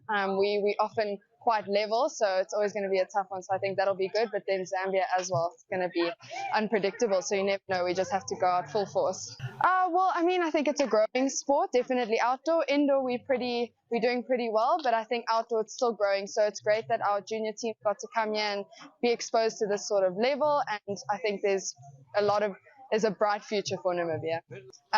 Tomorrow, I think it's Zimbabwe. We're very excited. We are ready. We just want to come out and play. We love the sport, and yeah, I mean, the best team will win, I guess. We are very excited to be here. We are very proud that we've come this far. And for us, it's just a learning experience, and our aim is to grow and experience and learn more from this tournament. We're comprised of a very young team. All of us were quite young, but it shows our dedication and our commitment to the sport, and we're hoping to grow more and to encourage more people in our our country and all over to continue with hockey and play more. I honestly wouldn't change anything. I'm very proud of my team. We've come very far. Our work together has been shown on the field. We're very excited to be here, and I'm very proud of us working together. No, of course we feel for Eswatini. We were also there at one stage, but the important thing is they showed up, they're here, and they can continue from here from on. And yeah, it was a good result for us. We wanted to chase the goals. We wanted to chase the goal difference because at the end of the tournament, that might count in our favor. And that was our goal, of course, a win first of all, and then start chasing the goals. No, that's the thing. We're not a lot of people in our country. I think we're about 3 million, and I think about a total of only 800 hockey players in total, kids, seniors, everyone. But that's our next challenge. Indoor hockey, we've reached the world stage now, and we certainly want to do that for outdoor, and that's what we're trying to do here as well. No, it's always an absolute privilege. My boys, we have this. We have the principles and the traditions of you play for the badge. It's the only reason why you should be here. And if you have other plans or other agendas trying to play for your country, then unfortunately you won't fit in. We must all fall into one goal, one mindset, and that's what we're trying to go to. Oh, Zimbabwe is fantastic. I've been many times before. It's always lovely to come back to you guys. People are brilliant. Always the accommodation, the traditions you guys have here, and also again playing against my old mates that I have been for years. It's awesome coming back here always. Yeah, very exciting win. I think we put ourselves a little bit under pressure. So our strategy, we're just trying to cut out the strongest players in the middle and also use our legs because we have a very young, vibrant team that's able to run. So we're trying to make them run as hard as they can. And I think eventually pressing the middle, we were able to convert our goals there. It feels great. Even when you're feeling down on the field, I mean, the moment we conceded those 2 goals, we felt very down, and the crowd managed to uplift us. So it is an extra. It's almost like an extra coach on the bench for us. So that was really great to hear them screaming for us. I think they're going to be just 2 equally challenging games, but we're going to bring the game to them and hopefully go back to the drawing board and fix the little mistakes that we made today and come back on top. Definitely a bit more communication, a bit more drive to win those 50-50 balls, and obviously staying strong on the ball and trying to concede our goals early on in the game like we did in our first quarter. In the end it was a good score. Obviously we have a few things that we need to work on, but in the end we came out on top.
here, and we haven't spoken about the weather. It's just beautiful weather. Slight breeze across the turf. The sun is out, not a cloud in the sky, but it's gonna get warmer, but it's beautiful weather for hockey. Brilliant, beautiful weather under the Zimbabwean sun. Nothing beats it. Africa's finest. Another goal to Namibia. Here they come as they are about to make a circle penetration, playing hockey on the strong side, pressing on. Play on, says the umpire, and what a reverse tomahawk. We spoke about that earlier. Through. Shot at top D. Save. I almost thought that was a serve in tennis. They will certainly be important. Namibia causing all sorts of problems, and they get their third. What a good finding, but Namibia on the attack again. How often have we seen this in this first quarter? Circle entry, goalkeeper's off his line, and what?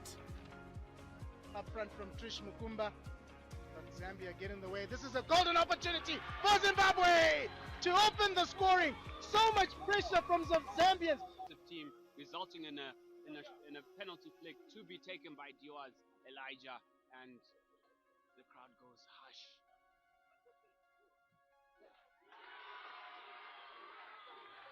And Diwa sends it into the bottom left-hand corner with a cheer from the Zimbabwean crowd. Command in this game.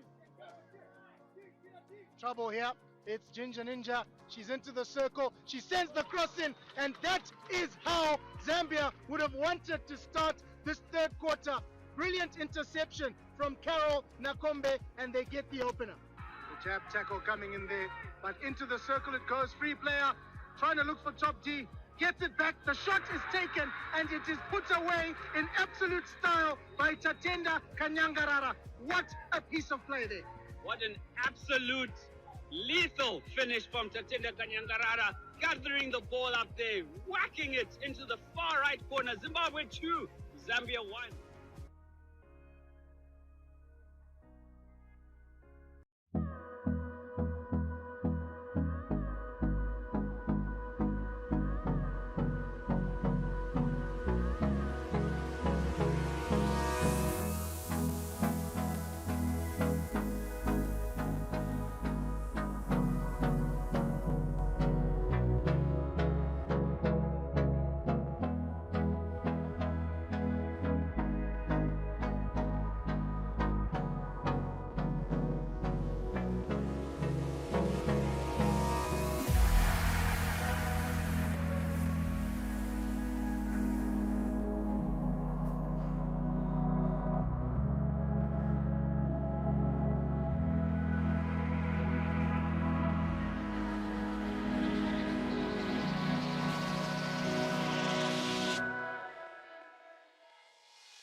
All right,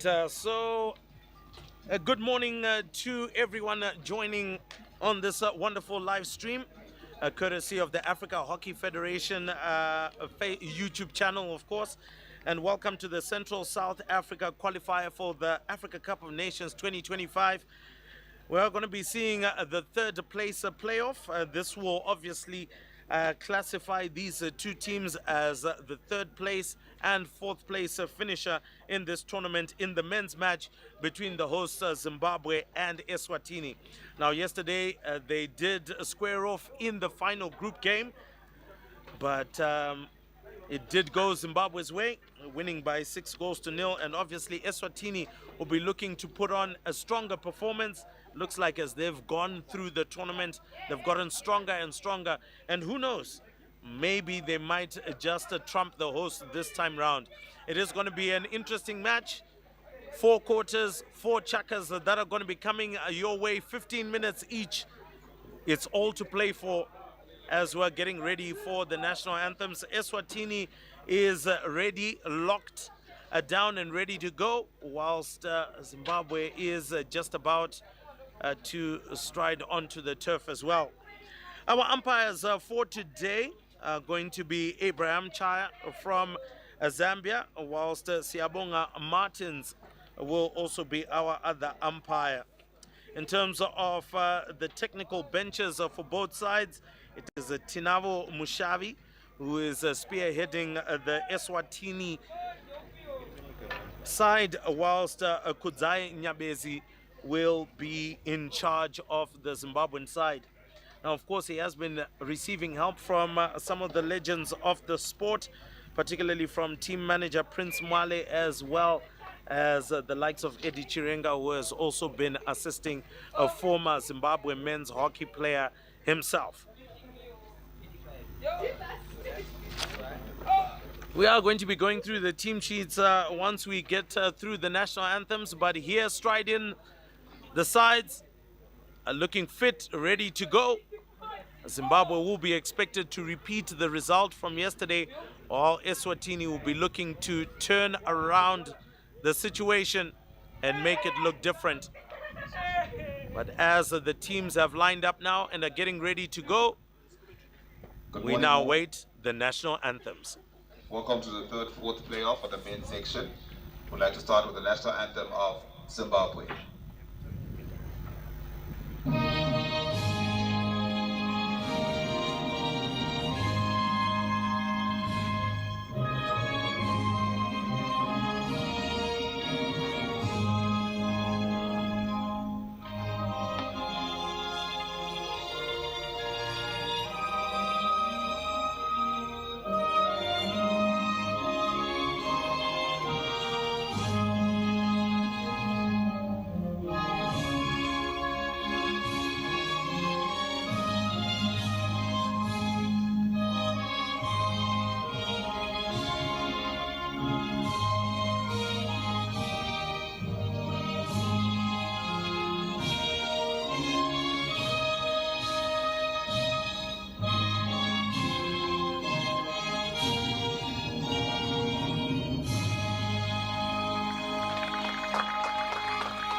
And the national anthem of Eswatini.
So with all the pleasantries and protocols done and dusted, it's now time for us to get straight onto the pitch. Let's quickly take a look at how the starting lineups are looking like for Eswatini. It is Wayne Sparham who will be in the starting lineup alongside Jason Kana, Tristan Reichenberg, Ozayo Mamba, as well as Kayaletu Mlotsa, Siabulela Mapanzene, Zinhle Maseko, as well as Captain Mhlengi Fakudze, Dylan Kirk, Zwilake Nkumalo, as well as the goalkeeper Selumusa Msibi. Turning on to the Zimbabwean side, well, it is a gift to Chamnorwa, the captain. He is going to be right in there. Takunda Mchacha, Isa Mfandaedza, an experienced name in there. Pritchard Matambo, Alec Chomnorwa, Tafadzwa Mgore, Amos Chomnorwa, Asmi Mpofu, Elia Mangere, Tatenda, as well as Mutsawashe Kanyangarara. The Kanyangarara brothers will be in the starting lineup, and we'll see how they'll square off. As we mentioned before, it is going to be a Zim derby when it comes to the technical bench with Tinavo Mushavi as well as Kudzai Nyabezi. Let's see who will come out on top of the other.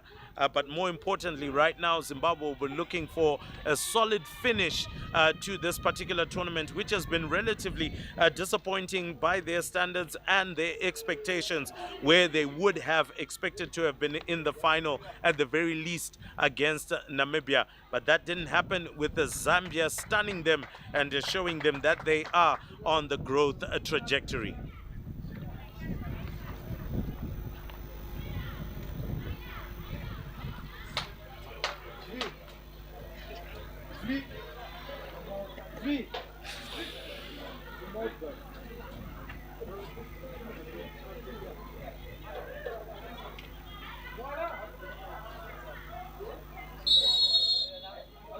So as the referee goes about business here, Zimbabwe were not exactly lined up in any kind of formation, but I'm sure they will look forward to pressing Eswatini very high up. And immediately it was Dylan Kirk placed under pressure there, but manages to squeeze out of that challenge. Let's see how Sparham gets the pass across. Zimbabwe still trying to get their sticks onto the ball. Muchacha there tapping that one out of play.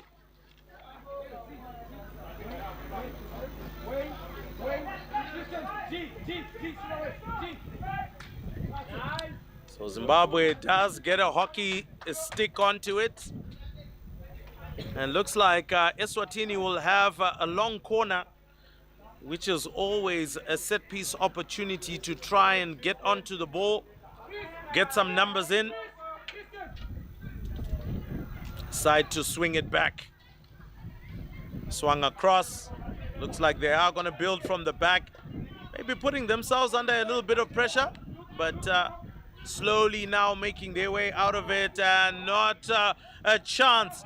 Kanyangarara has it, passes it on, and well, he falls to the ground, does the Zimbabwean player. A few questions as to whether that should have been a penalty flick or not.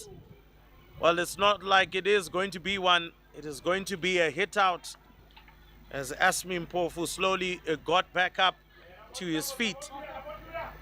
Zimbabwe pressing real high and gaining possession through Mfandaedza. He gets it in towards goal, and great defensive work, and that one has been slammed in. And Zimbabwe onto the score sheet, far more ruthless this morning. And looks like it's Asmi Mpofu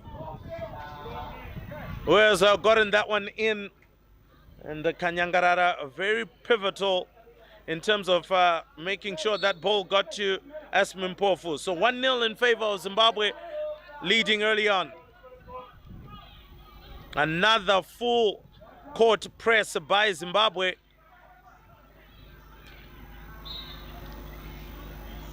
Kanyangarara picks up the ball, immediately restarts play, gets the pass in, goes for the shot, and well, that turn and shoot was under some very, very precarious circumstances, but nonetheless, Eswatini survive another attack. Zimbabwe literally camping in the half of Eswatini. Maybe might need to try and look for an overhead pass. Doesn't happen. Kanyangarara gets it through. And oh my word, defended. Zimbabwe doesn't score again. That was an open goal. Surely they should have buried that one. But they do get a short corner. So either way, a chance to maybe extend their lead. Might be a little bit concerning that they didn't bury that chance, but won't worry too much.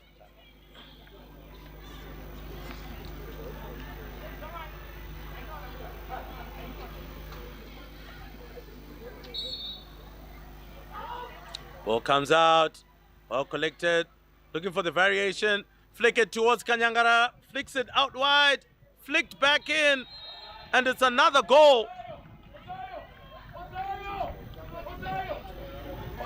This one looks like it came from the captain. Looks like it came from Gift Chomnorwa, but we'll try and confirm that.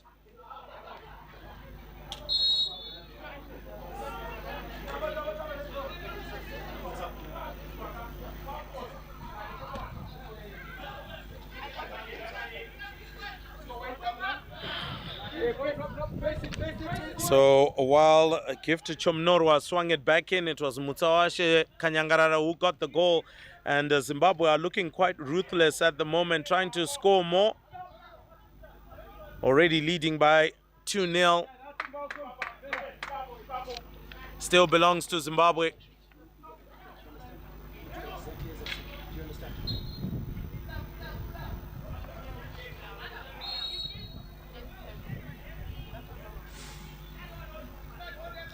Well, this one swings back in favor of Eswatini.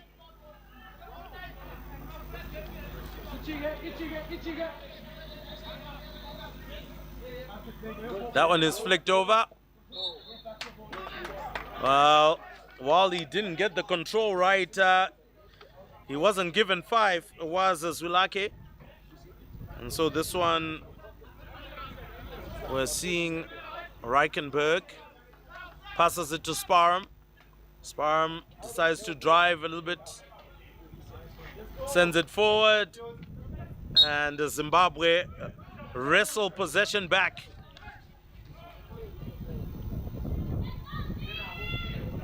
Here comes the pass. Sent out wide onto the far side. Swept back to Pritchard. Pritchard brings it onto the near side. Great pass into circle. Entry has been made. Decides to come out.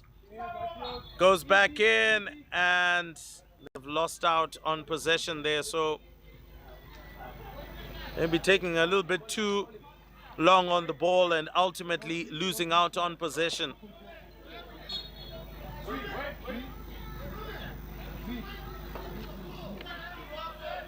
Ozayomamba gets back on for Sparham.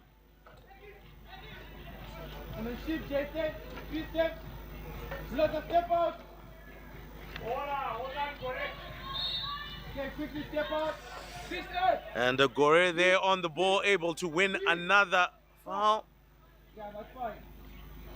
Oh well, Eswatini do well enough to flick that one away from danger. Swung to Pritchard. Great pass into the middle, flicked over the top and just went a little bit too high. But the effort to try and keep it down for Alex Chomnorwa to try and score was there, but it didn't quite come together.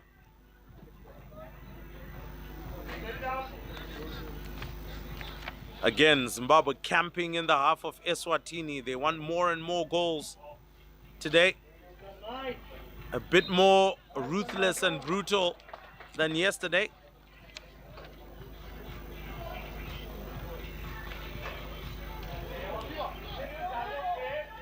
So well stopped and being driven in the middle of the park.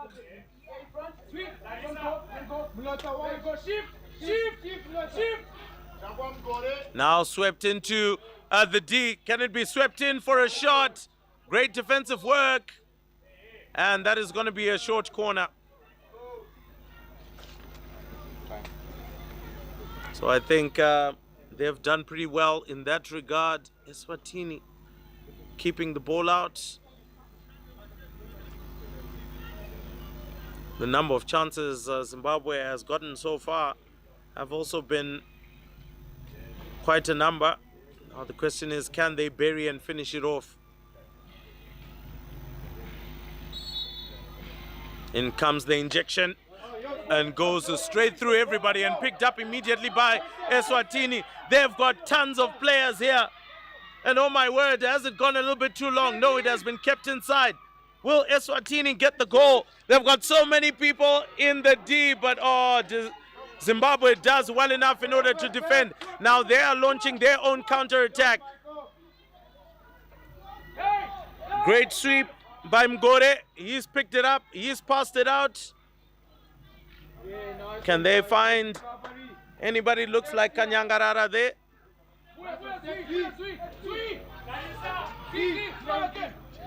Great pickup to try and get into the circle, but still belongs to Zimbabwe. Ball bobbling around. Oh, what a shot! Oh my word. Tafadzwa Mgore with a reverse stick tomahawk shot, rifled into the bottom right-hand corner. Oh, that was great skill to score that one. And Zimbabwe now lead 3-0. Youngster Daniel Erasmus steps off from the bench, joins in the party.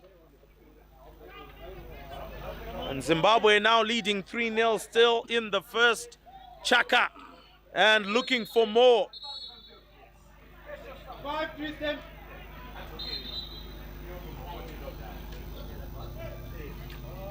To Kanyangarara, quick start. Erasmus looks for the shot, but it's kicked straight out by the keeper.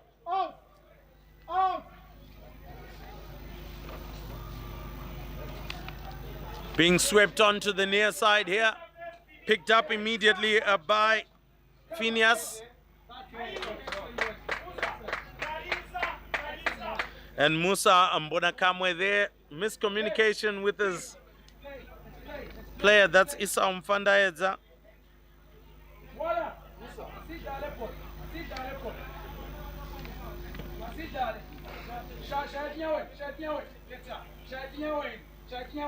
Looking for big hit upfield. And so it is going to be a long corner in favor of Eswatini. Another chance here being presented to them.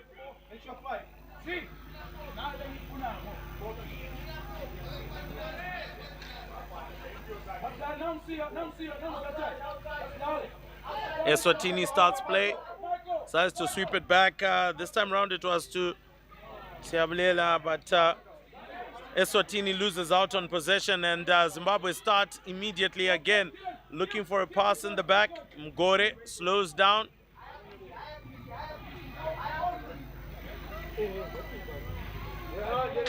And that ball goes straight out. So again, Pritchard not able to get to that ball.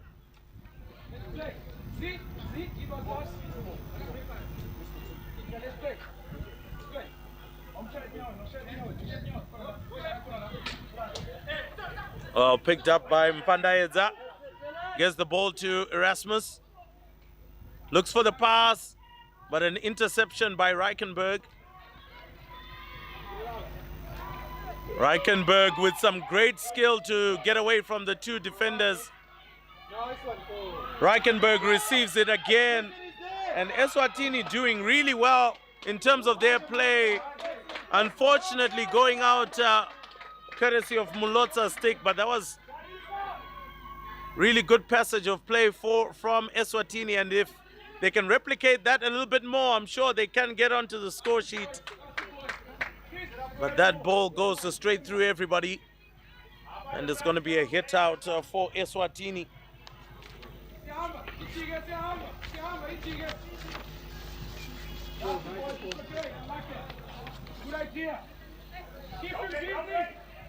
Mugore on the ball, looking for Erasmus, finds him.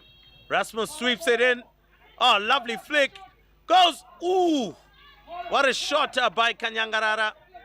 Went like a rocket, but unfortunately not on target.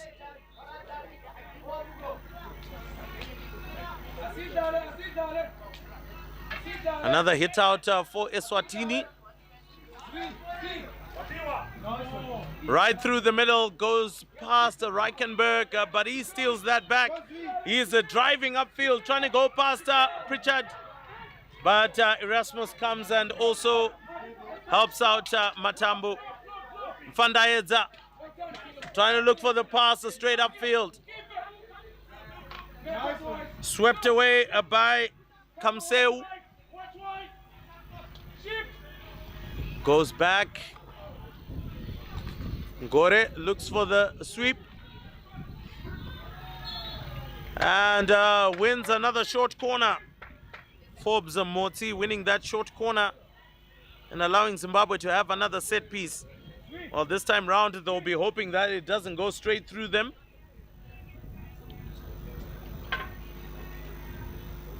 Actually put themselves in some serious trouble at one point.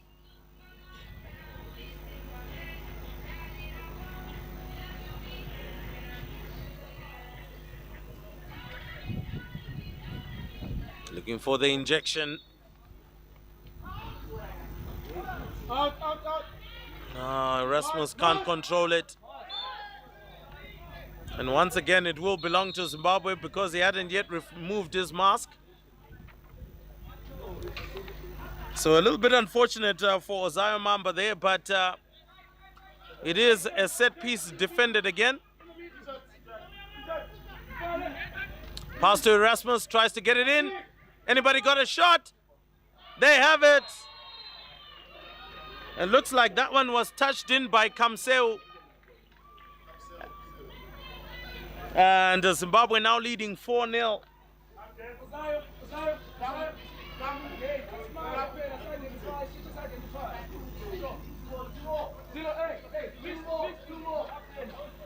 So just under 2.5 minutes left, and Zimbabwe leading very comfortably by 4-0. Remember, yesterday they won against the same opposition by 6, so they've done really well to go this far. Eswatini loses out on control. And that looks like Malachi Rad looking for the opportunity to shoot. Goes over the top, and that is a short corner. It did find a couple of Eswatini feet on its way to bobbling up.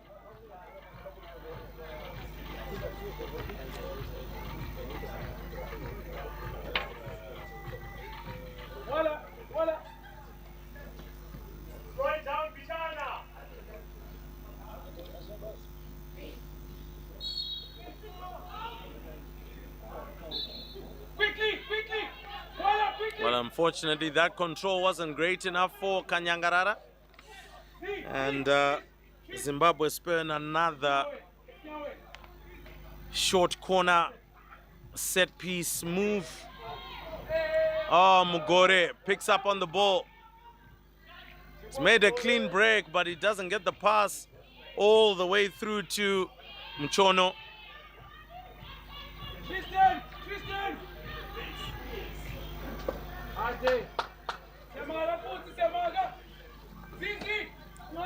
Still belongs to Zimbabwe as the time is running out.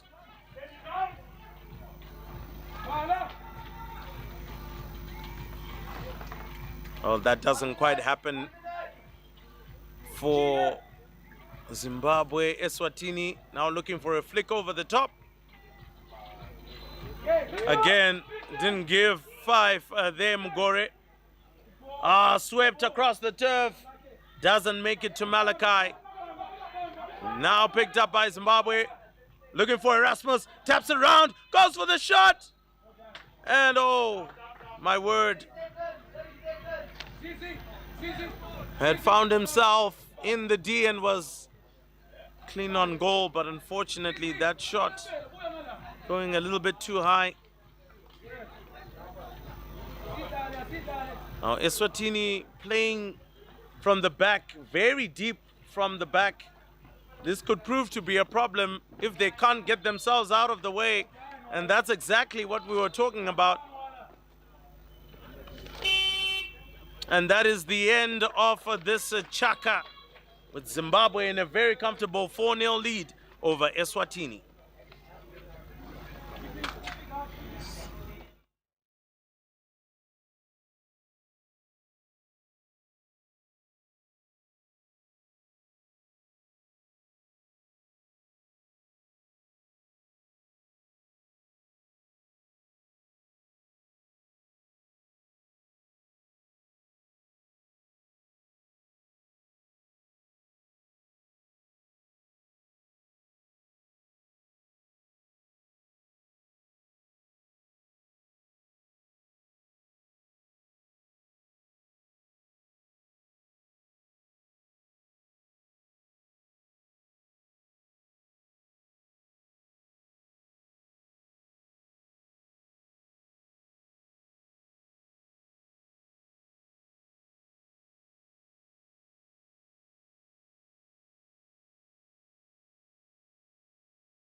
So as we get into the second Chaka, Zimbabwe will obviously be confident, but there is no release of pressure from the technical bench to find more goals. They've found the rhythm, they are getting going, but they have been a bit vulnerable against Eswatini in some of their attacks, leaving their back really exposed and open. And it's a matter of time before Eswatini actually finds a way through. But anyway, to Reichenberg, who has been a shining light, I must say.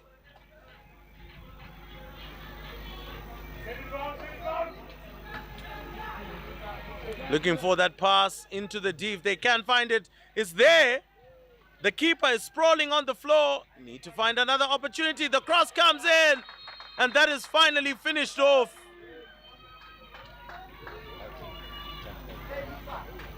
Looks like Musa Mbonakamwe has scored.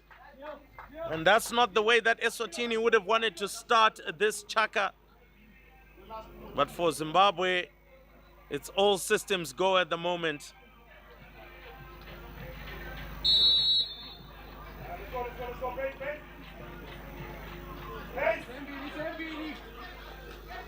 And Zimbabwe now increasing pace in their attempt to pile on more pressure. Reichenberg now on the ball, driving upfield. Oh, cuts back inside. Goes past the second defender. He's doing really well. He's got 2 players that are in, but maybe running out of turf. And forces a short corner. Well, Reichenberg with a really good performance on the far side.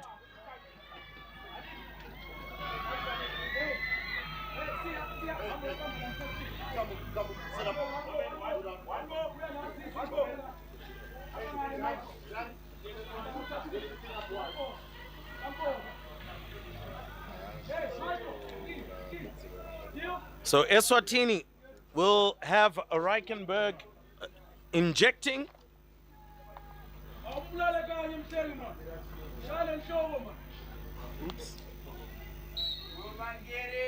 Ball comes out. Goes for the shot. And while it's still bobbling in the D. And the keeper does well enough to win that one. Ball comes out. Rasmus onto it. Looking for that counter attack. Sweeps it. And Zimbabwe. A good tap round the corner. Forbes Motsi. Lack of control. But it is going to be a long corner. Well, needed to have been much faster and much quicker there, but they did get a shot away, so kudos to them. Oh, lovely pass. Kanyangarara looking for that pass. Oh, that was quite innovative through his legs, but that attack doesn't last as long as Zimbabwe would have wanted it, or doesn't get the end product.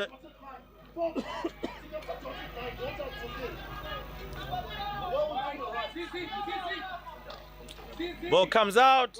Oh, well, goes through everyone.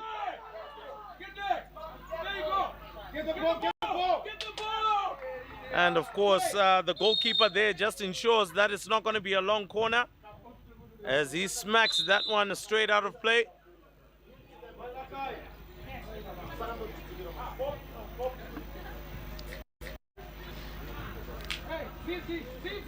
So off we go. Dylan Kirk. But that one is stolen off the Eswatini hockey sticks, and now Bonakamwe gets it to Kanyangarara. Goes round. Oh, what a pass into the D. Oh, the goalkeeper slips up there as he was defending that particular chance. Zimbabwe applying more and more pressure. And that is going to be a foul against Forbes Motsi. Looking for that pass upfield. Rasmus stops it, gives it to Mugore. Mugore to Matambo.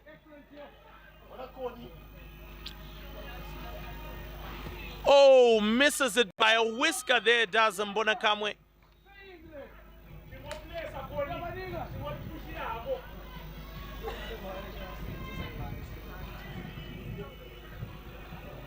So a hit out here for Eswatini. Oh, great steal. And I'm not so sure why Kamseo couldn't score from there. Surely that was going to be an easy chance, 1v1 with the keeper. But sometimes you feel you demand far too much.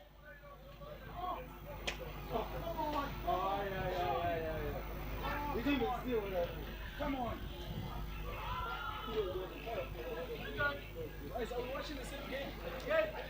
That one goes out, and Eswatini will have another chance. Looks like Matambo is going to come out. Mfandaedza will come on. A host of changes that are being rung by Zimbabwe. Obviously, looking to make use of all the players that are available. And loses control there, does Maseko. Oh, great cross in. Kanyangarara still on it. Looking for an opportunity and space. Flicks it back, and that is going to be a short corner.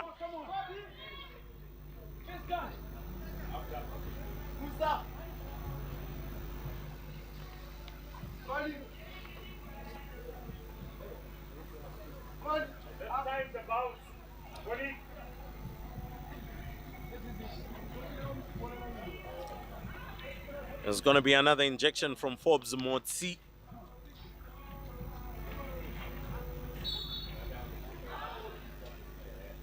Kanyangarara goes for it and misses the goal completely.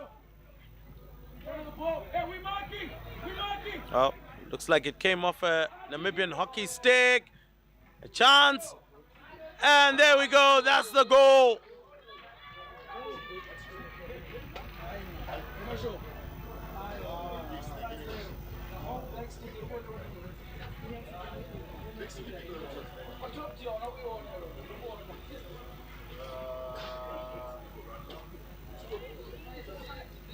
Zimbabwe extend their lead to 6-0.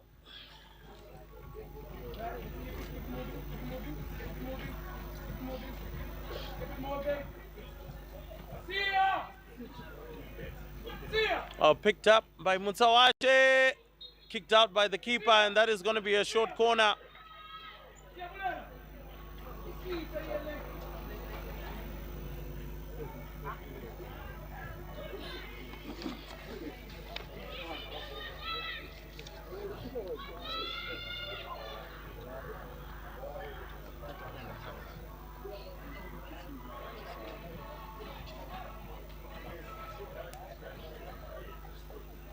Mugore now in charge of the injection.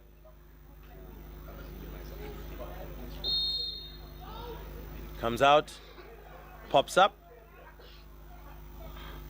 Looks like Eswatini had a player coming out very, very quickly.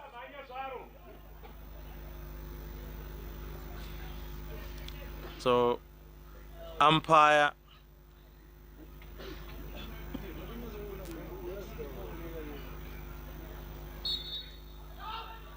comes out. Oh, lovely variation, but straight into the keeper's legs.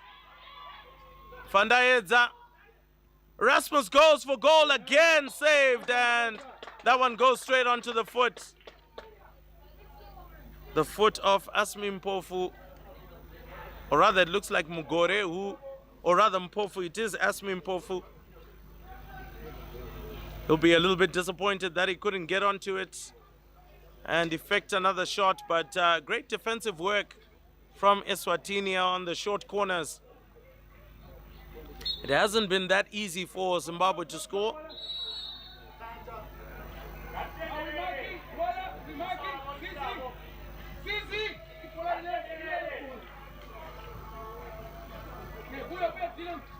Comes back.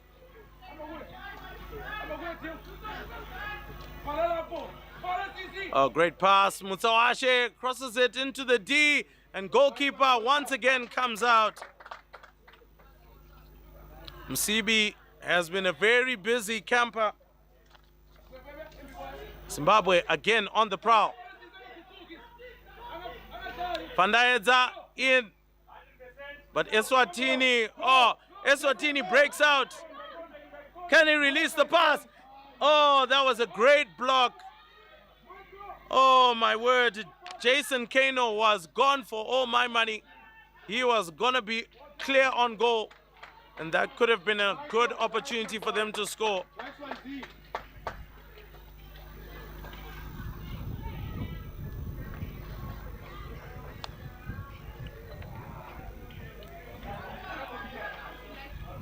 Again, another flick over the top. And Kano didn't give 5.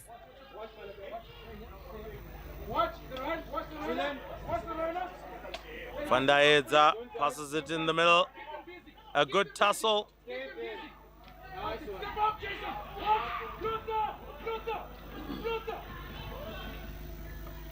And again, defensively, Eswatini doing well. Swept towards goal and doesn't find the target. So Asmi Mpofu there just maybe being a little bit too rash in his attempt.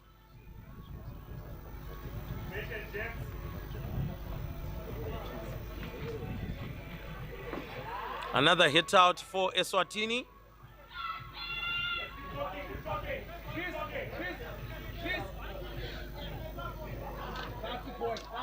Looking for long ball, but Zimbabwe steal it back.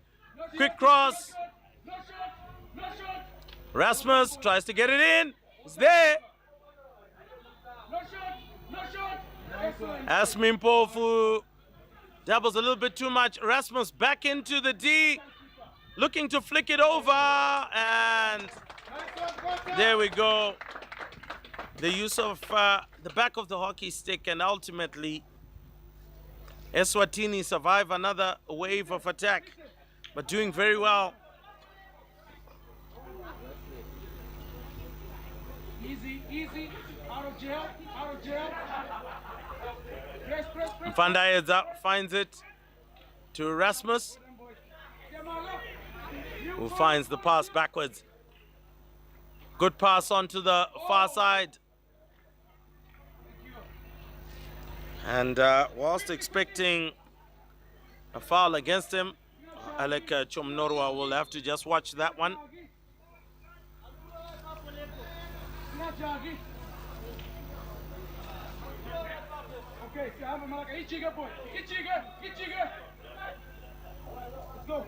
Big flick over the top.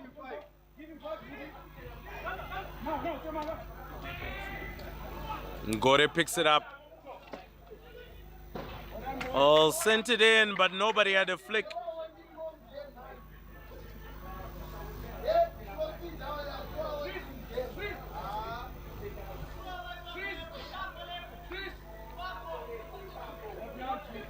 Again, a good pickup, Erasmus. Oh, decent pickup. But the goalkeeper has done very well. It is going to be a short corner.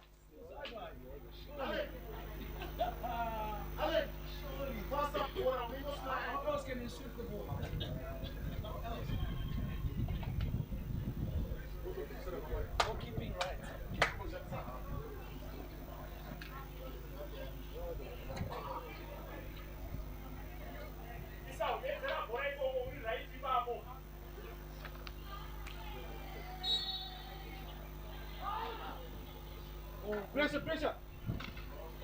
Out, out. Comes back, Erasmus towards goal. And couldn't find the flick back. So Msibi has done really, really well. His save count has been so, so good.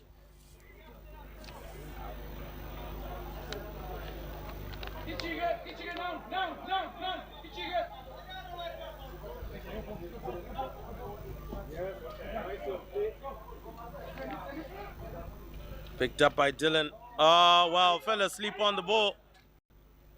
Vandaedza gets it in. Here's a chance, and finally, that one tapped in.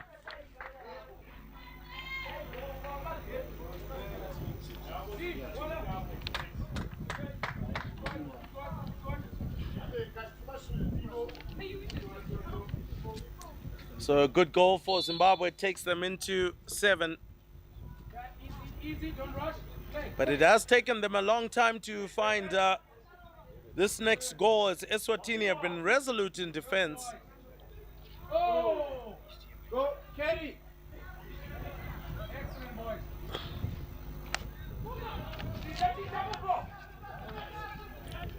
Erasmus looks for support behind him in Makarara. Vandaedza. And well, that looks like there's obstruction there, and that is going to be a green card.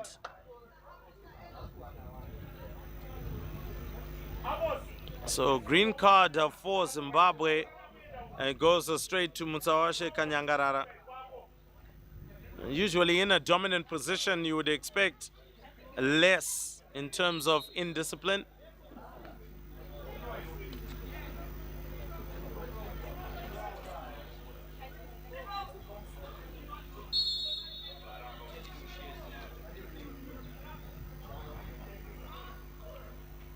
Swept out very nicely, still got more space, decides to go up, and unfortunately that one bobbles up and turns possession back to Zimbabwe.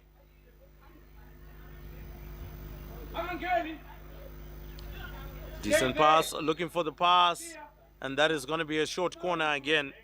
Pressure applied on Chamnorwa, a little bit too much.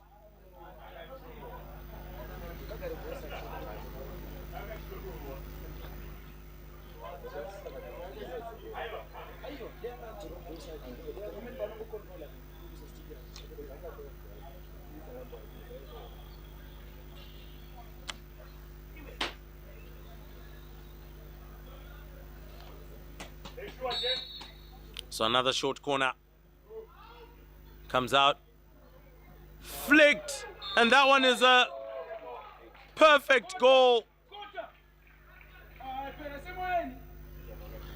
Perfect goal coming from Alec Chomnorwa's stick. It was easy as you like, no pressure,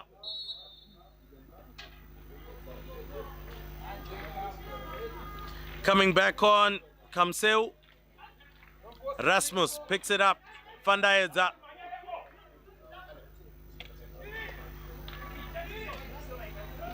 Rasmus, decent pickup. Kamseu under pressure and loses out.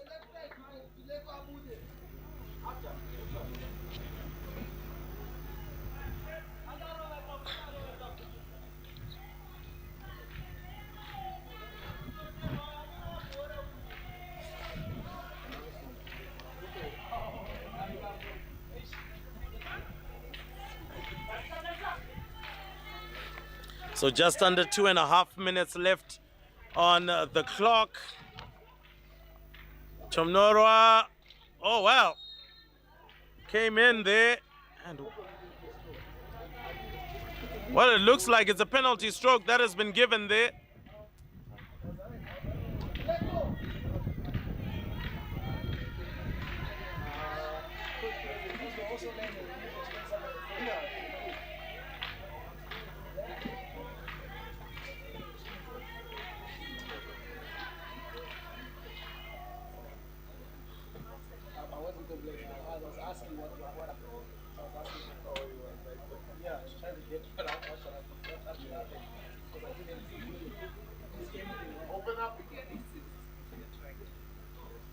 So it's a penalty stroke, penalty flick in favor of Zimbabwe. Can he score? Oh, very unlucky, but Zimbabwe add on. Gifted Chomnorwa scores. And now Zimbabwe leading by 9.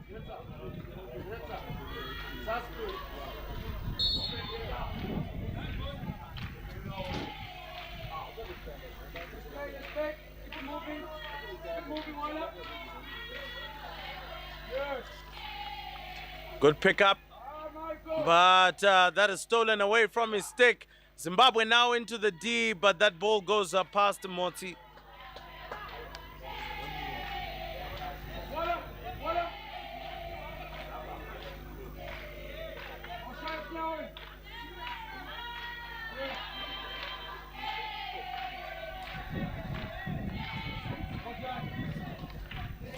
Zimbabwe gets an easy chance. And how that didn't go in and they decided to settle for a short corner is quite shocking to the commentary box, like it is to the entire technical team, because that was 3v1 and falling asleep on the ball.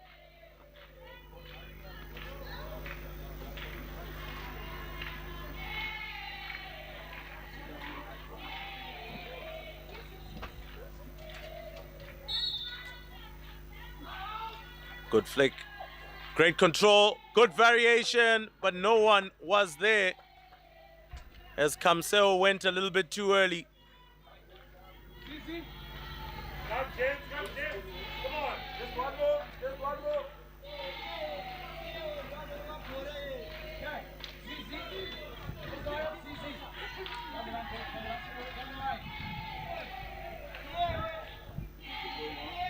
Oh, great intercept. Kanyangarara is clean into the D, sends the pass through, and that is going to be a short corner again.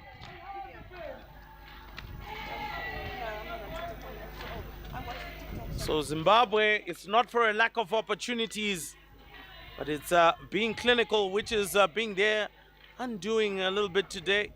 Of course, the scoreboard, it doesn't tell that story, but surely the coach will be a little bit disappointed as to how they are not most probably 7 goals more up because of the chances that they've gotten.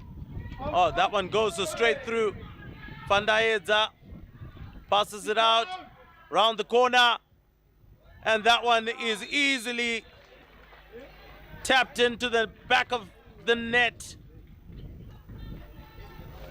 I'm not so sure if that was Kanyangarara who scored. But what was important is that it was a Zimbabwean hockey stick. Well, going double digit now, leading by 10 goals to 0, and very few seconds left on the clock. Zimbabwe applying another high press, playing quite dangerously there. Keep going wide. And that is a short corner.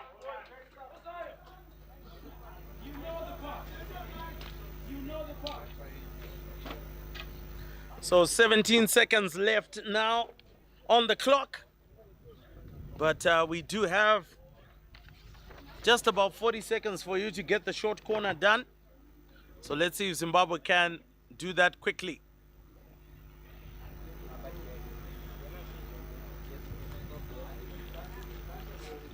Gore sends it out, different variation.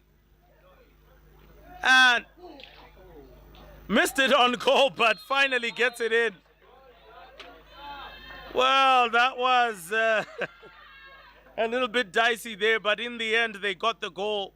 Mutsawashe Kanyangarara getting his name on the score sheet as well. And Zimbabwe now with 11.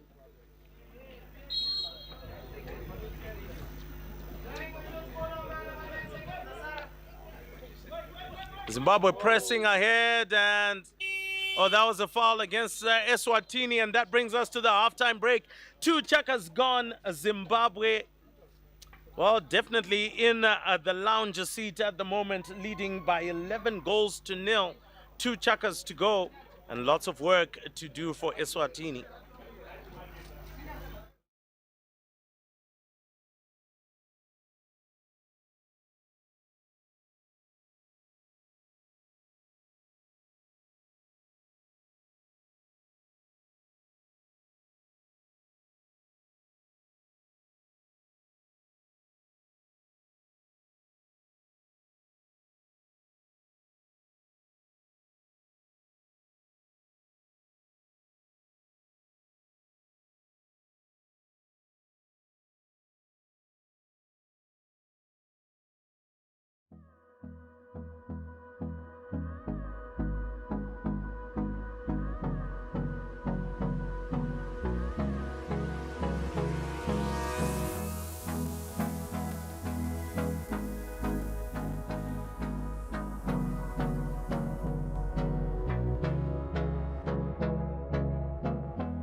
here, and we haven't spoken about the weather. It's just beautiful weather. Slight breeze across the turf.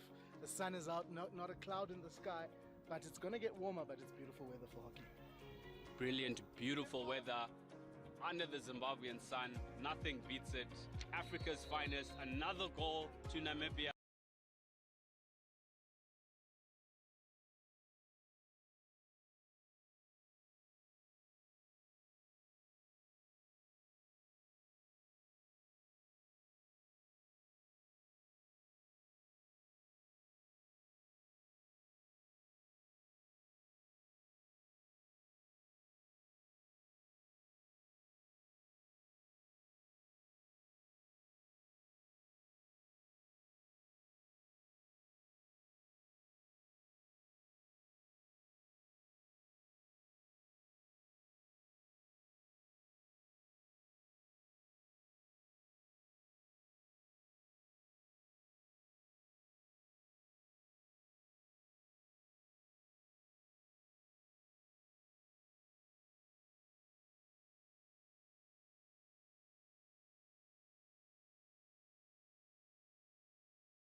So, good afternoon, ladies and gentlemen. And we're back to the action. I hope you've been able to grab a cup of coffee. If you're watching on the live stream, grab a drink. Whatever it is, it has been mouth-watering and sensational action from Zimbabwe. They have gone about business quite ruthlessly, and they are leading 11-0 at the moment against Eswatini in the third place playoff of the Central South Africa qualifier for the Africa Cup of Nations 2025. Of course, for Zimbabwe, going through the motions more so after having lost 2 consecutive matches against Zambia and Namibia. And now playing for pride on home turf here at the St. John's AstroTurf here in Harare, Zimbabwe. Has been a good day out for Zimbabwe so far. And it is another short corner in favor of Zimbabwe immediately off the mark in this third chaka. And looking to add to their goal tally.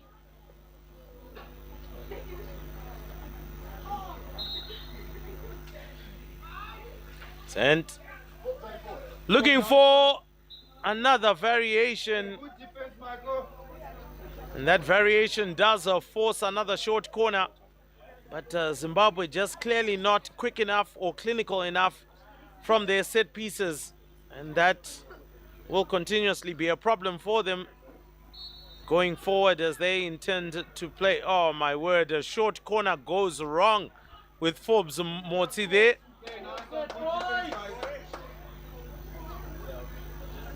Hey, hey. Very concerning how that short corner went wrong. And Eswatini can get a hit out here. Michael, let's go. Michael, go. Flicked over the top. And once again, not back five. Well, quite unfortunate for Sparm. You would have thought that he would have got that one in his favor. But Mutawashe slams it into the D, but doesn't find anybody to flick it in.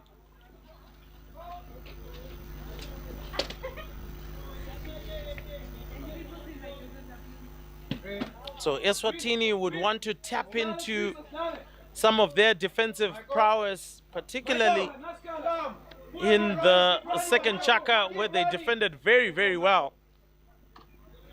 And for long periods, Zimbabwe found it very difficult to score. Motsi now finding the pass to Kanyangarara. Great pass to Motsi, and he finishes that one off. Oh, that was a great work.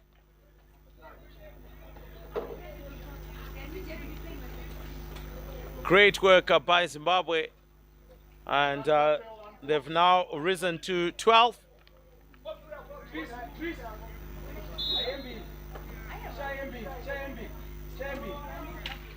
Oh, that's a big hit upfield by Reichenberg.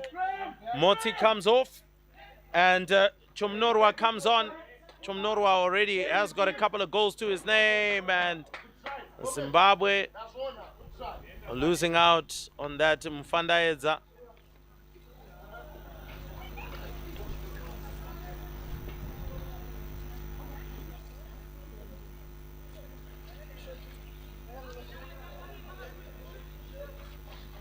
Oh, well. Kamseo putting his body on the line to try and get in the way of that one. But Nick Dorfer and Eswatini hockey stick in particular, they Mlota.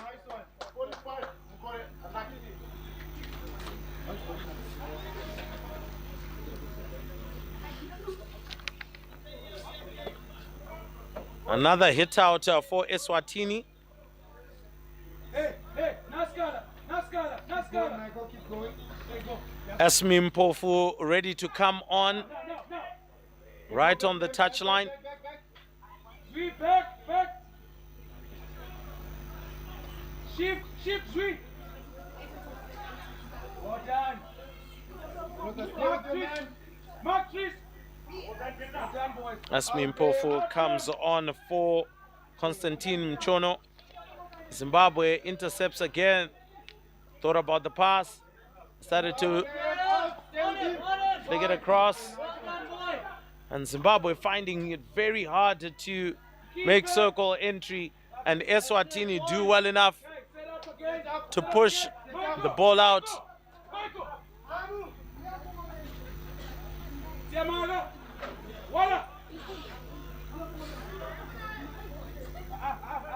So Zimbabwe restart play all the way from the back.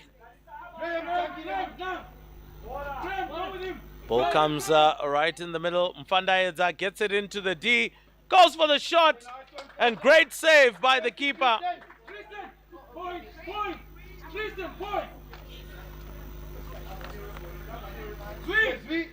Point. Graham, out, Graham! Long corner. Into the D, Kanyangarara. But Nick Dorf's stick. And Eswatini doing a really good defensive play here. Can the ball come back in for Zimbabwe? And it does. But it's going to be a long corner again. So Eswatini fending off attack after attack, wave after wave.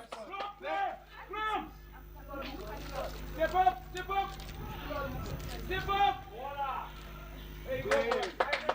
And finally, Zimbabwe loses out as they were trying to rotate the ball around, pass it around, and losing out entirely at the end.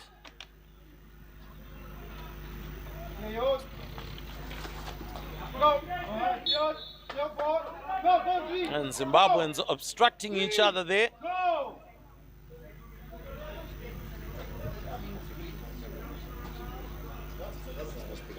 Be wide.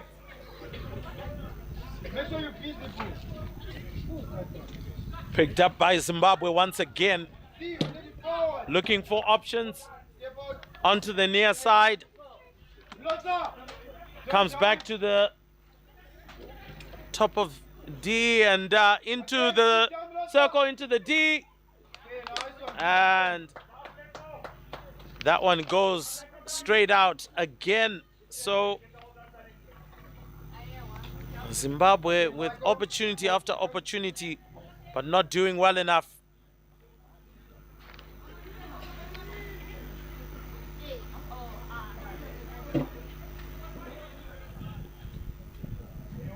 A flick over the top. Great control by Dylan Kirk. Finds the pass into the middle.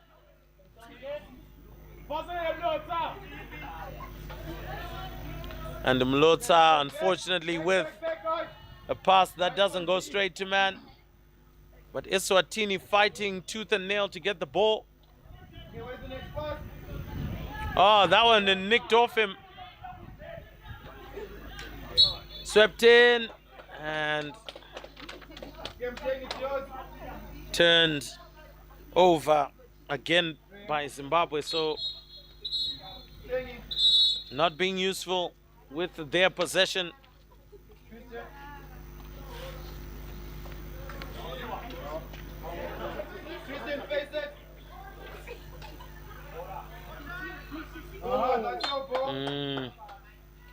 Oh, well, Eswatini doing really, really well. Yes, they conceded quite early in the Chaka. But right now, they are a stone wall that Zimbabwe can't enter. Mfandaedza, good fight. Wins the ball. Still on it. Passes it out. Nice one. Zimbabwe spending a little bit too much time on the ball. Step out. Blota. Blota. Go. Pass comes in and the short corner is effected.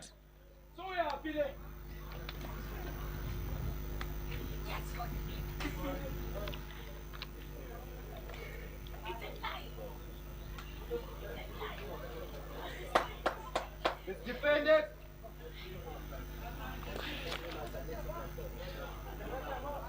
Short corner ready to come in.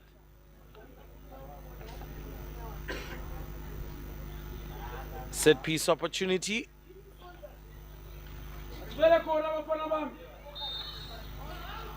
Comes in, good stop. Flick towards goal, great save. Oh, great save by Msibi rather. And again, another poor attempt at finding goal.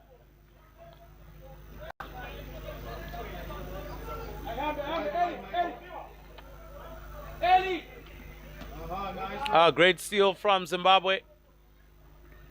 Kanyangara tries to find the shot, but great save. And a top D goes for the shot. That was a powerful hit, but great defensive work again. So Eswatini have been doing really, really well in defense. Only one goal that has been conceded in this Chaka. Go.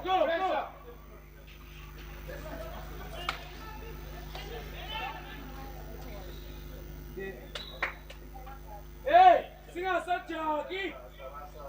Jackie.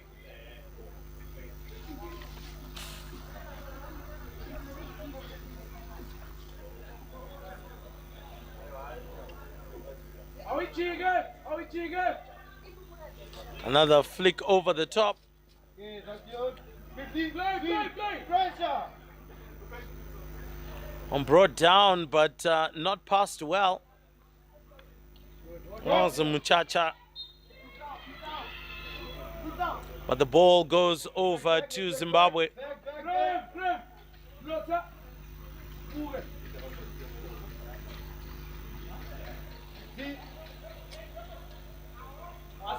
Good pass on the outside, and Zimbabwe finding the pass into the circle. So circle penetration not a problem at the moment, but Zimbabwe can't execute when they get into the D. Step on the line. On him, Chris, on him. Good pick up into the D. A little bit of a tussle. Top D, and Eswatini are off on the counter attack. Just few jersey numbers that are following over, so surely should be easy to turn over.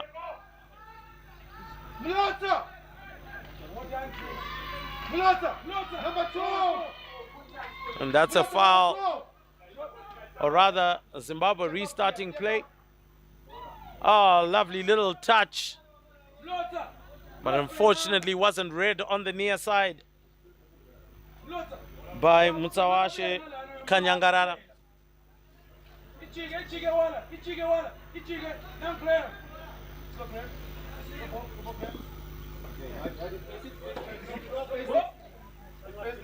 So Sparham loses out on possession again.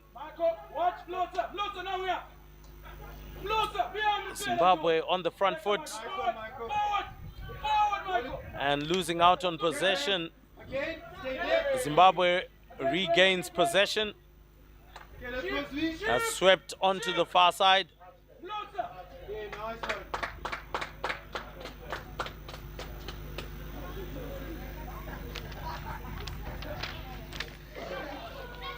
Another poor touch allows Zimbabwe to get onto it. One step up. Onto the outside for Kanyangarara. He sweeps it into the D, but there was no touch. So whilst it went in goal, no extra touch from Zimbabwe in the D.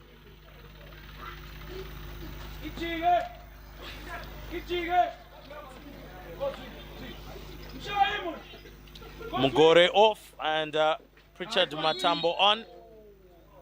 Hide, boy.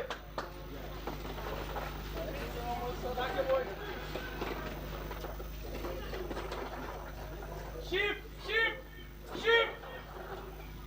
Oh, that pass balloons straight into the chest height of the captain, Gifted Chomnorwa. But his play continues. Zimbabwe in the D. And they lose out to a fantastic piece of defensive display. Move away.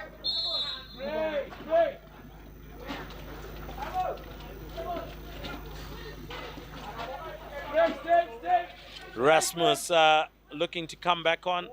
Had a really good stint in the second chaka. He played a long period of time. Oh wow, close to the keeper, and the keeper defends it very well. Zimbabwe restart their attack.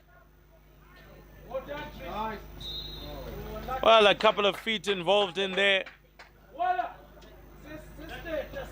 And it is going to be a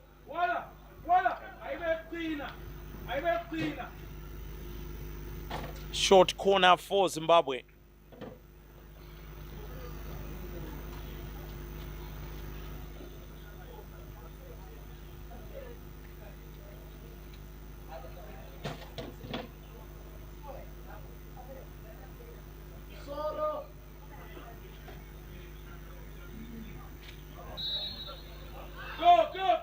Well stopped, and Kanyangarara easily finds another shot. No pressure placed on him, and Zimbabwe stretch their lead to 13.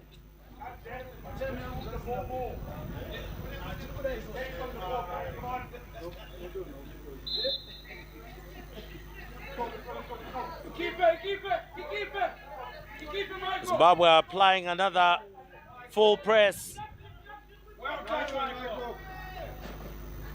and winning possession.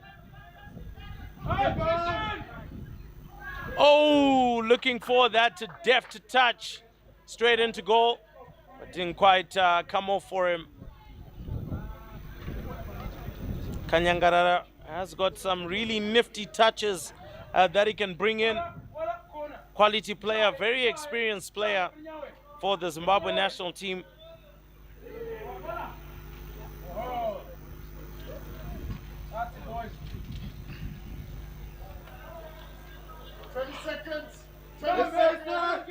And so very limited time left in this particular chaka. Ball comes out and Zimbabwe buries it.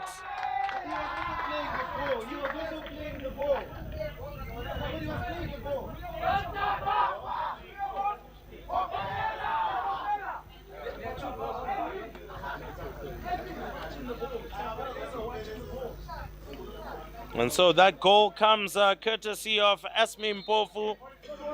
And surely this is the last piece of play. Zimbabwe intercepts for the pass and can't collect it as Eswatini intercept. And so that is the end of that particular chaka, and Zimbabwe leading a 13-0.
So here comes the fourth and final chaka, 15 minutes into it.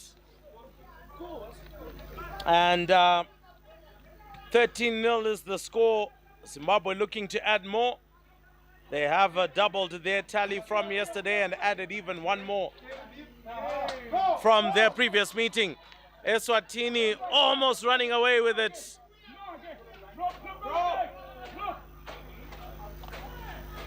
Richard Matambo swings it out to Mfandaedza. Now Zimbabwe looking to really push on the tempo and the pace.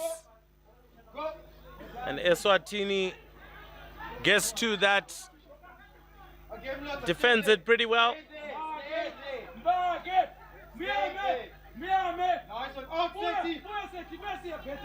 Zimbabwe looking to send it in, and that is going to be flicked straight in for an easy goal.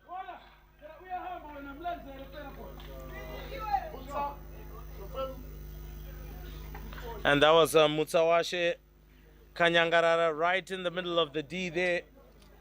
All the time and the space in the world, and he buried that one with aplomb.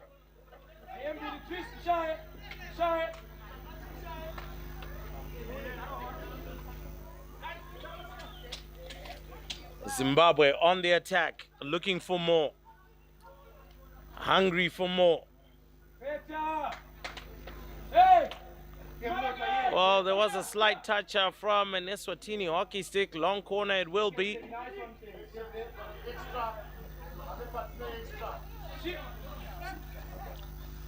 Decent pass in and a great save from the keeper again. So Msibi doing really well again to keep that one out. And the Eswatini win position again.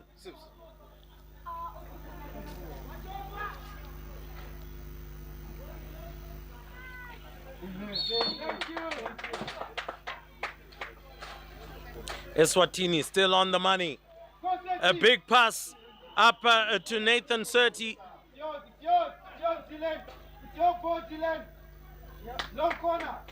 So it still belongs to...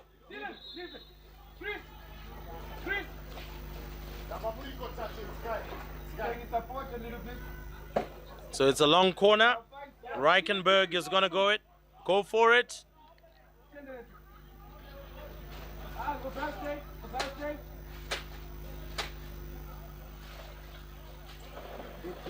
And that one goes out. Eswatini still on the money, but ball stolen by Zimbabwe on the charge. Oh, that one goes straight through. Was aiming for Tatenda Kanyangarara.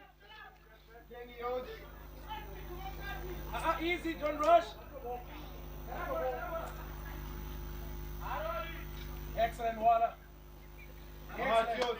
Easy, Michael! Michael, watch out. Watch out. Shy, kuna la poselani, shy. Shy, kuna la extra. That's it. Go. Yay! And great pickup from Eswatini. Go.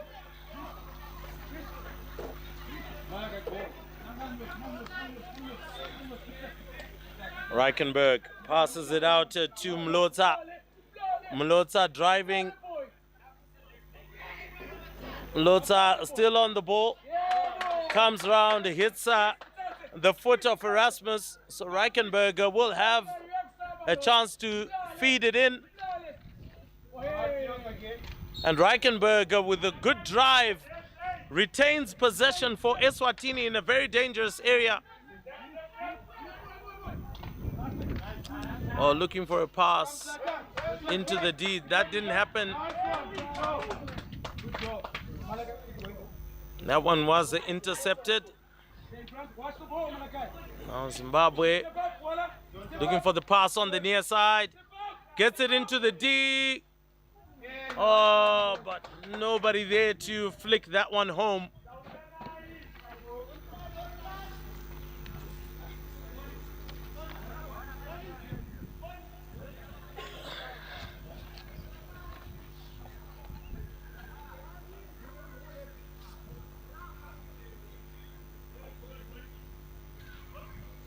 Well, as action continues here, the AstroTurf finals are going to be fast approaching.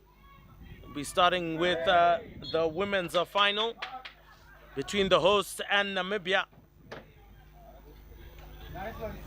And then the men's final will be the last piece of action from the Central South Africa qualifier. And that'll be between Namibia and, you guessed it right, Zambia.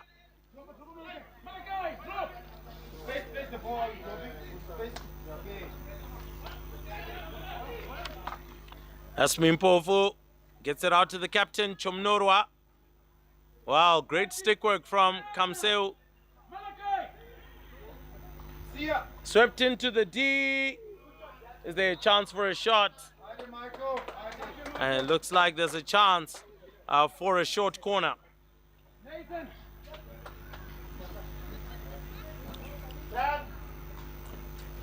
So Zulake Nkumalo coming on for Nathan Surti.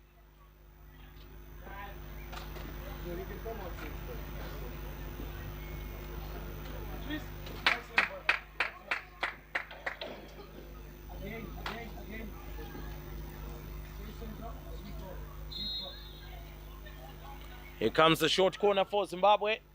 Kanyangarara goes again for a flick round the corner. And it's a mess in the D there. Who gets the shot away? Nobody can. Well, it finally does come in. And looks like that one came off the captain. A gift to Chomnorwa. And the tally continues to rise. 14 for Zimbabwe.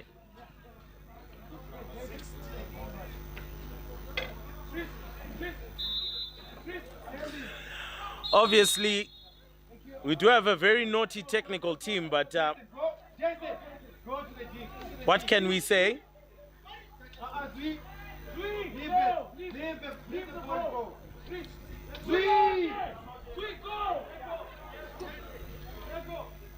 Reichenberg starts play. Zimbabwe steals it back.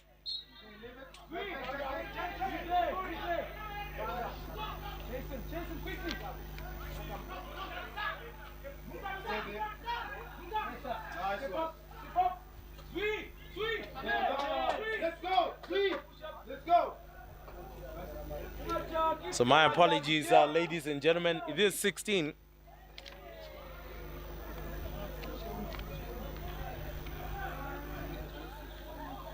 Go forward, Dylan.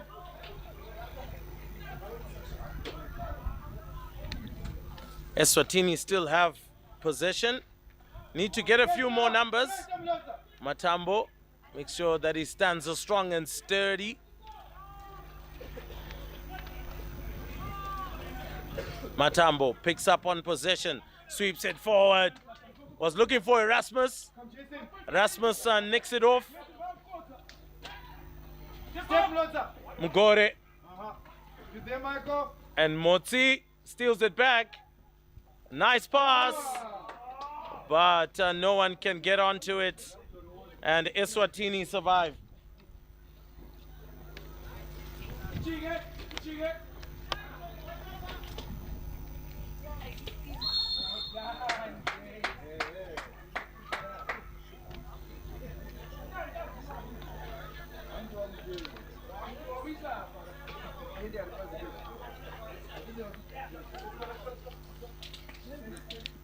Ball out quickly from Mulotsa to Reichenberg.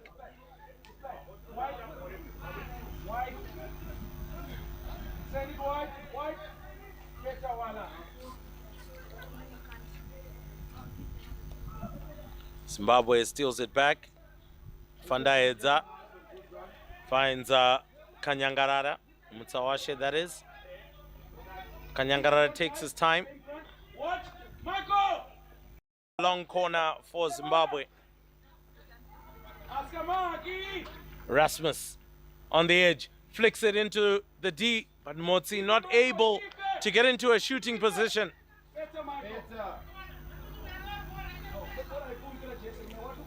That one is pumped straight upfield and goes all the way out for a hit out. And Matambo starts very quickly.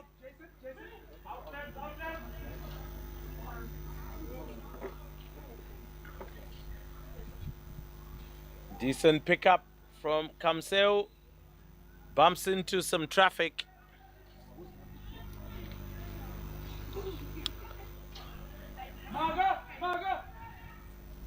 Oh, easy as you like, but Msibi doing good work. Oh, surely. Voila. Let's make sure, boy. So it's going to come out again as a short corner.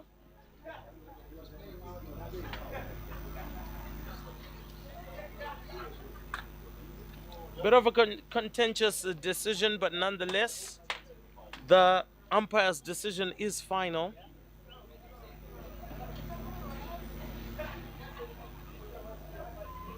Yes, we're running back. Comes the pass. Kanyangarara, and easily buries that one.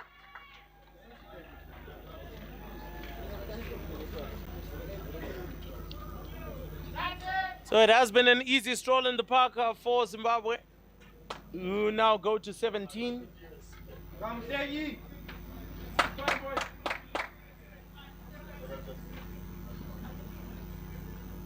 Deal. Nyalo. I am me. Another high press from Zimbabwe.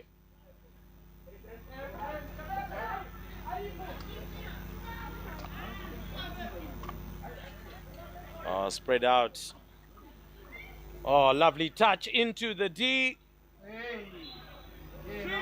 Was primed for Erasmus, but who didn't quite make it to the ball at that time.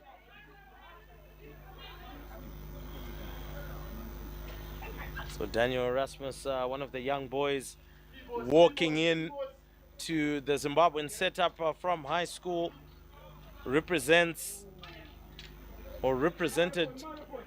his school, St. John's College, who are obviously the owners of this particular turf. Nice pass into the D, goes around, goes for the shot, another save. And Zimbabwe comes back in, looking for the pass, for the shot, can't find it, and it is a short corner for the ball hitting the foot.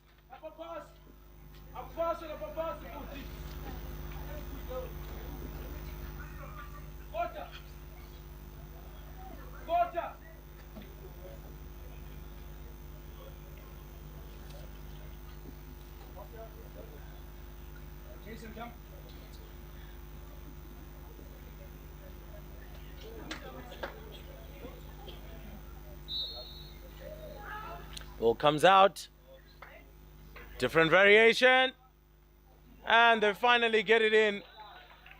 And Gift Chamnorwa scores the 18th goal for Zimbabwe.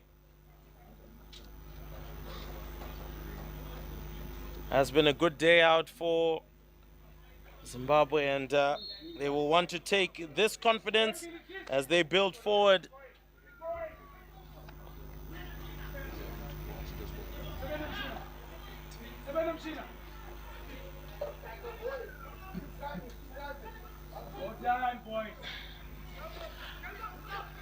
Around 3.5 minutes left in this encounter.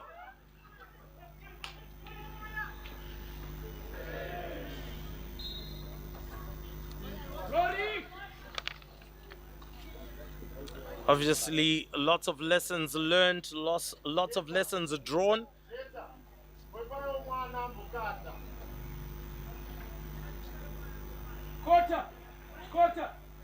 Quarter. Asilungisa futhi. Quarter. Ubuke phela moyeni. Here comes the short corner for Zimbabwe. Injection. Oh! Control not great. Oh, Erasmus scores! Well, that should be his first international goal with the celebration that has come through there. I'm sure the young lad is a little bit chuffed. And he will remember this for many a year to come. That he scored the 19th goal, if I am correct. The 19th goal for Zimbabwe against Eswatini. Oh, it was a great tackle from Gore. Sends it out into the D once again. Another shot, and it's a goal.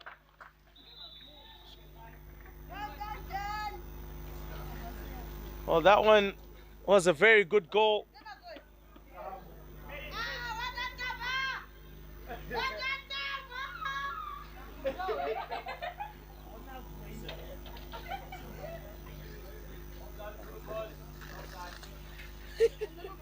So Tadiwana Sheikh Kamseo scores his goal and takes the tally into 20.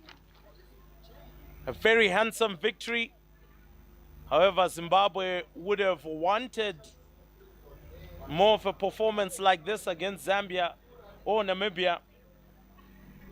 But of course, A win is a win.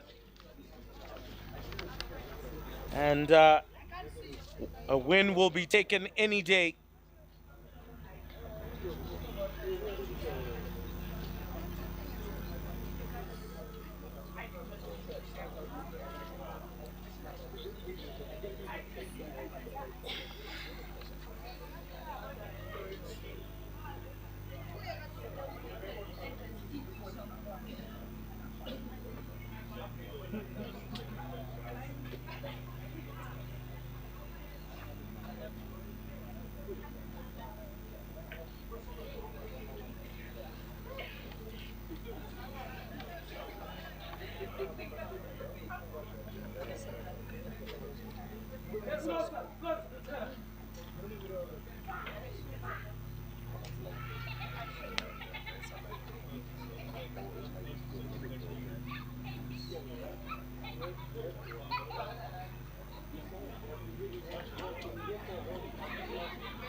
And so Thompson injured in the line of duty for Eswatini.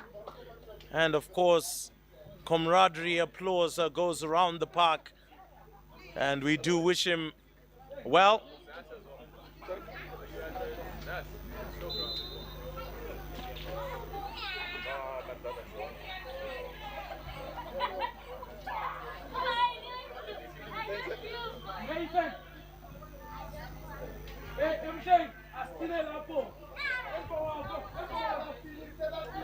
Zimbabwe picks it up. Erasmus obviously more confident now after that goal.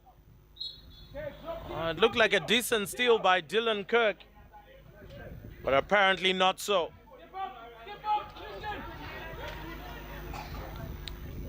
Well, that one goes out.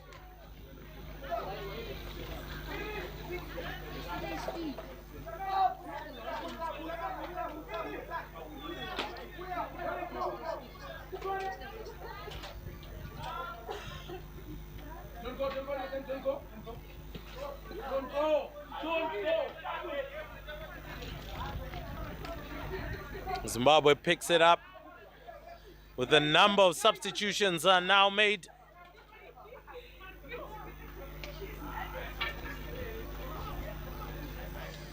Erasmus right on top D, and a great interception once again. Oh my word, what a bullet! Inside the D and walloped into the top left-hand corner.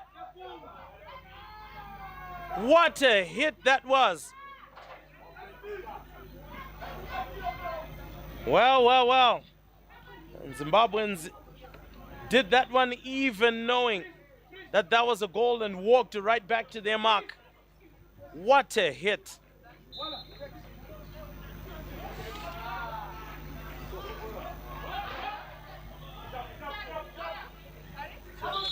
Well, one of the things that Zimbabwe has applied now, they do not have a keeper in goal anymore.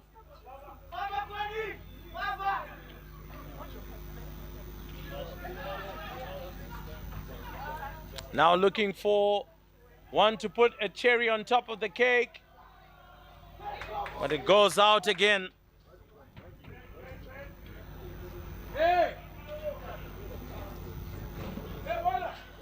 With just about 40 seconds left in this fourth and final chaka, Zimbabwe can be more than confident that job done, victory sealed, and maybe a couple of celebrations around for the win.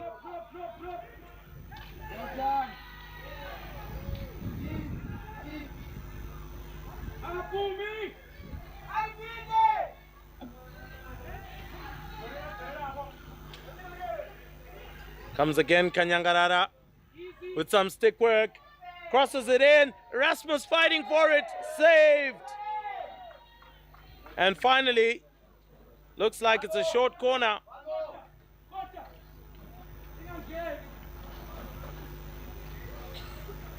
And while we're talking about that, the women's final will be coming up next.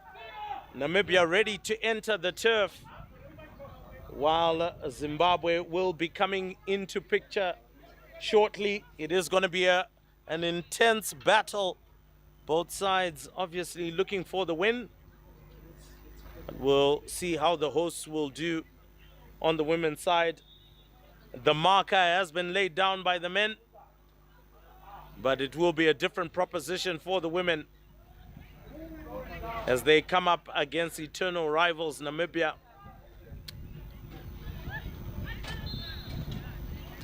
Last phase of play for Zimbabwe. Can they finish it? And it rolls in. And that's the goal that we're looking for to finish proceedings here. So it is a Zimbabwe that comes out to 22-0 winners.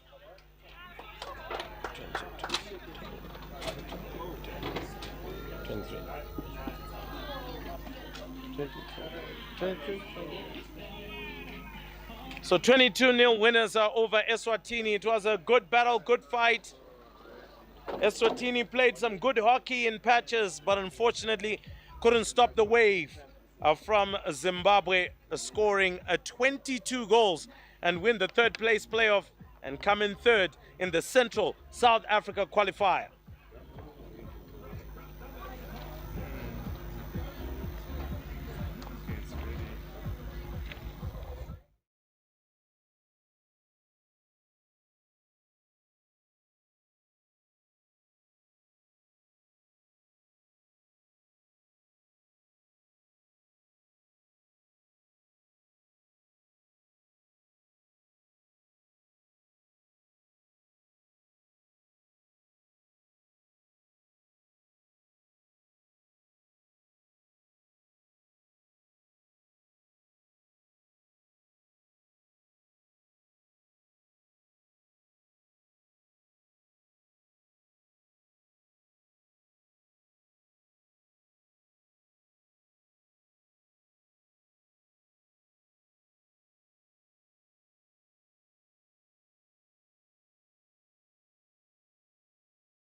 with the picture of going forward the 4-5-year program going into our seniors. So you'll notice with the ladies setup, there are 13 debutantes today out of 18 players.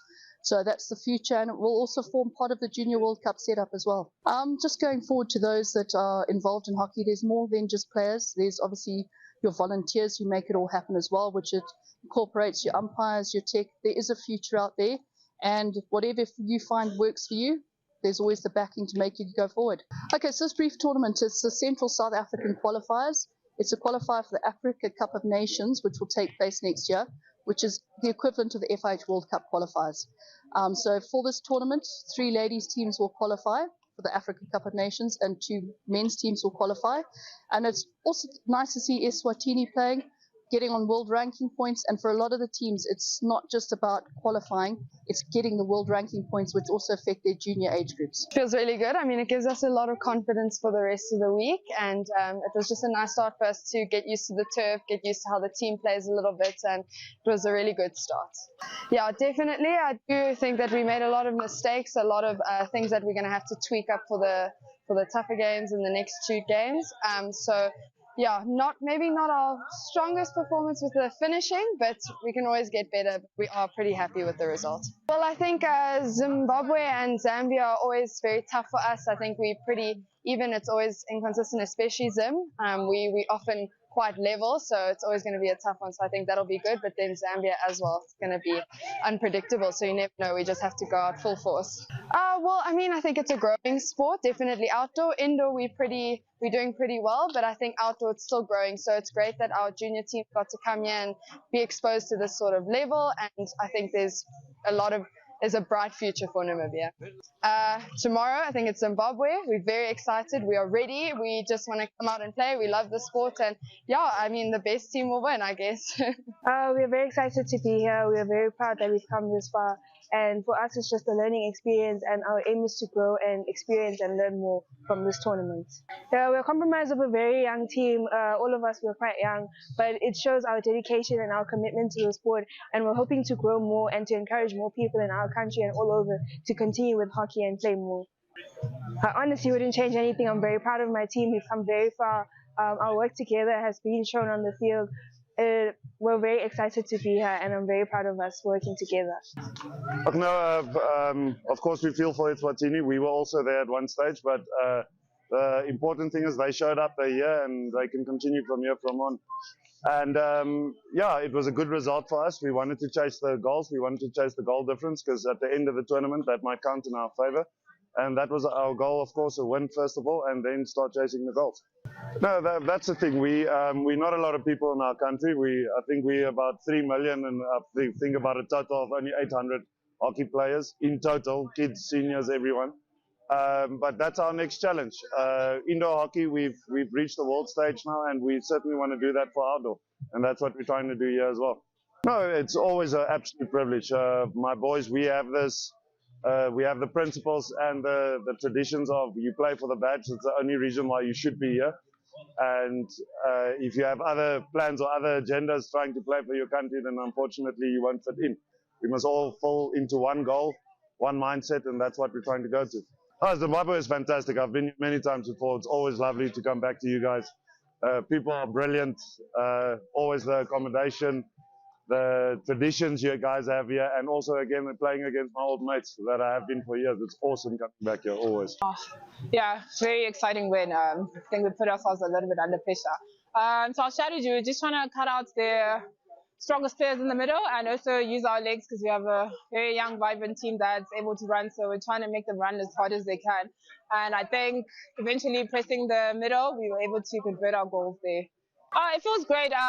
Even when you're feeling down on the field, I mean, the moment we conceded those 2 goals, we felt very down, and the crowd managed to uplift us. So it is an extra, it's almost like an extra coach on the bench for us. So that was really great to hear them screaming for us. I think they're going to be just 2 equally challenging games, but we're going to bring the game to them and hopefully go back to the drawing board and fix the little mistakes that we made today and come back on top.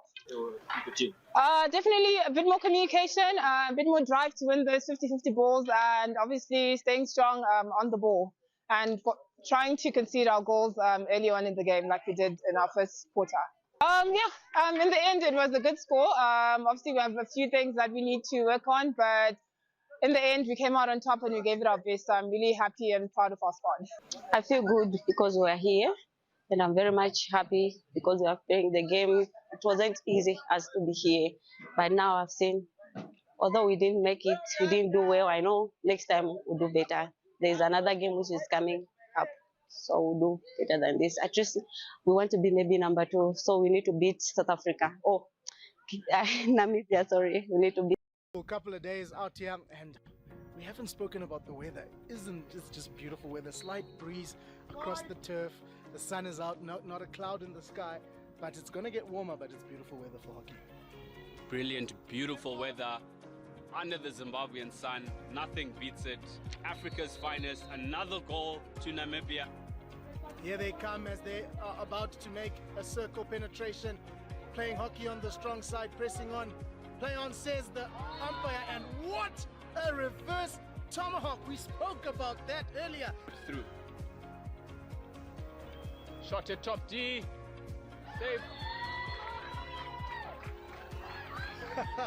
I almost thought that was a serve in tennis.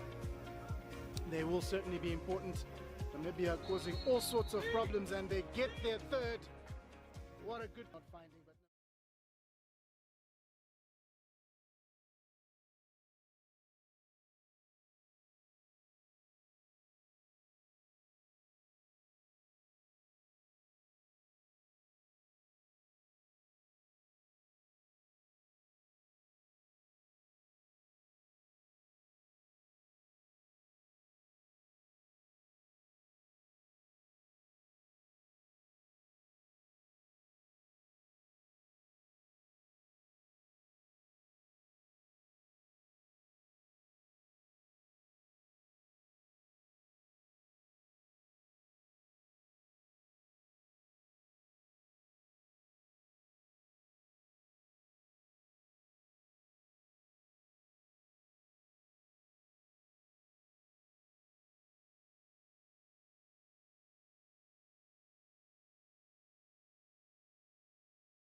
Good afternoon, ladies and gentlemen, and welcome to St. John's Hockey AstroTurf in Harare, Zimbabwe.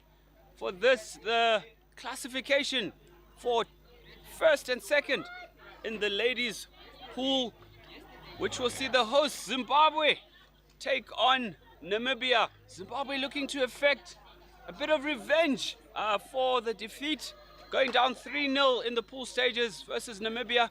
And I tell you what, the ladies are riled up, they are energetic and looking forward to a fiercely contested match as the two teams are about to go into the center of the field for the national anthems. With me in commentary is Ruimbo. Good afternoon, Ruimbo. Oh yes, good afternoon to you, Ben. Has been a while. Of course, went through the last couple of matches, and of course the third place playoffs. Zambia walloping Eswatini there by 17 goals to 0, and then the men multiplying their score yesterday by 3 and adding 4 on top and winning 22-0 against Eswatini as well. So Zambia third place in the women's section, and Zimbabwe third place in the men's section. But here is where the rubber hits the road. It is the first final, and it is the hosts, Zimbabwe, who will be taking on Namibia. Now, this is the second time they're meeting. In the first match, losing out by 3 goals to 0. Obviously, that is our captain there, Farai Nengare, will want her charges to put on a better performance as the ladies troop out and go and line up for the national anthems. Obviously, a fantastic photo op right now. Namibia in their white and blue strip, while Zimbabwe in their black strip. Now we go for the national anthems.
Thank you.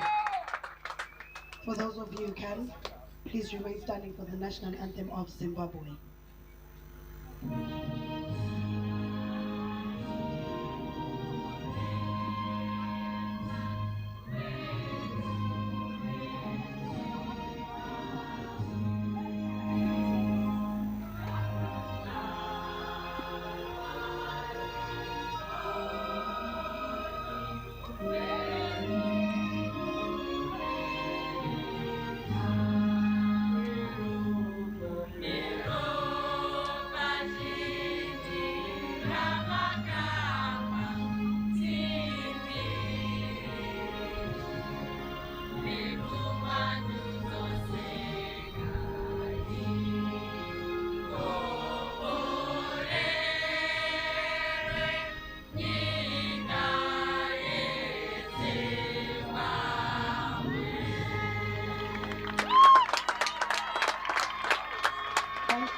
Some passionate, soulful singing from both sides. We saw the Namibian ladies led by Captain Kiana Shea Cormac running a bit out of breath there as they're trying to sing those higher notes, and equally so Zimbabwe standing with pride, going through the verses and the lines rather, and really fronting up for their country, saying their pledge as the teams go through the pleasantries, joined again in the box by TC. Looks like Zimbabwe will play from the right to left and Namibia left to right. Both teams amped, TC. Yeah, both teams amped. I'm amped. Final day of this wonderful tournament. What a good days of hockey we've had here. And it's coming to an end. Bittersweet, I guess.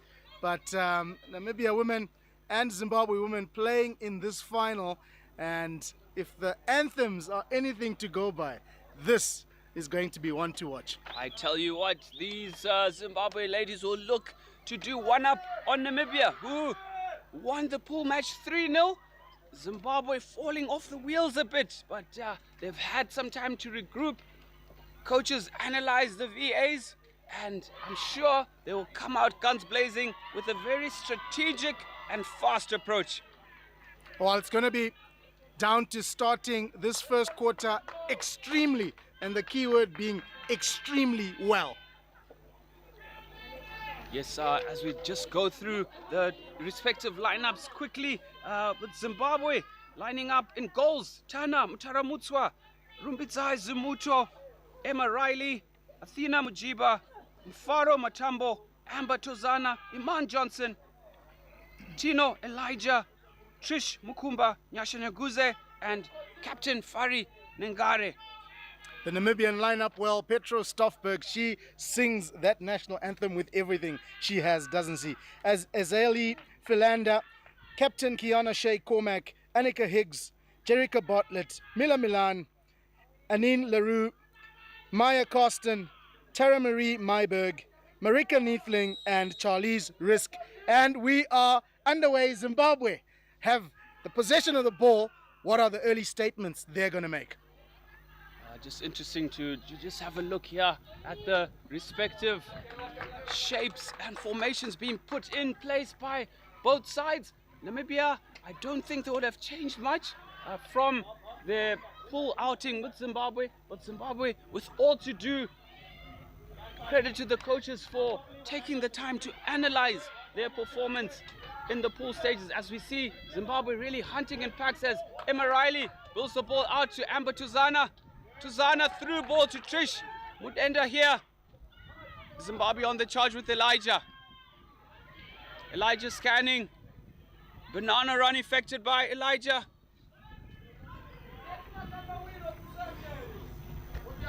Ball centered to the circle there. Oh, that was such good play from Zimbabwe. Pinned back early on by Namibia. They managed to get those connections early. The outlet was good, and unfortunately for them, they couldn't make that circle penetration, but good signs from Zimbabwe early on. Yes, I liked that composure on the ball, deep within their half, as they played it out handsomely and pulled up the play.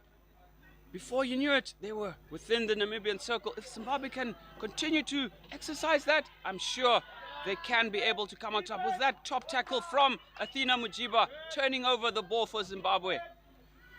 Absolutely. Namibia had their first bite at possession, but Zimbabwe doing extremely well to turn over possession. Now it's with their experienced player who passes it on. Iman Johnson is the experienced player I was talking about. Very, very solid and cool, calm and composed on the ball.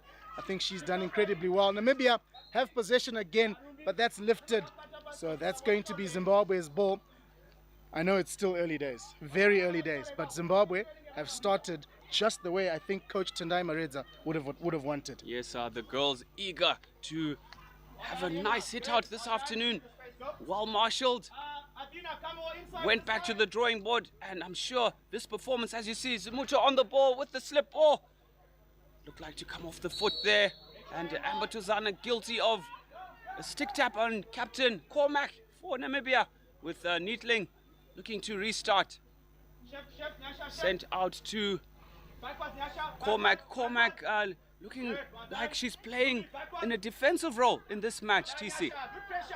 Yep, she seems to be in that role, and maybe that is the coach, Trevor Cormac, just wary of the threat that Zimbabwe poses, and that they're doing really well. They've started this game very well. Yes, very much so. And we look forward to that contest between the speedy Trish, number 14 for Zimbabwe, against Captain Cormac, who is highly skilled, highly experienced, and will try to lead her charges from the back on this occasion as Zimbabwe switch the ball from Matambo to Nengare. Nengare through to back to Matambo, across to Johnson. Johnson taking the space. Infield to Emma Riley. Emma with the through ball.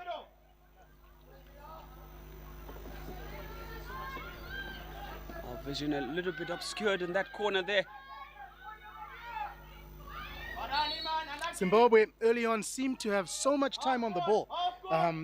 They can actually make good decisions without being rushed by the Namibians, and I feel they really need to capitalize and utilize this opportunity they have in this game. Yes, Namibia using the experience of maybe starting out slow. Zimbabwe ought to be a little bit wary of that, as looks like Namibia will try and save their legs.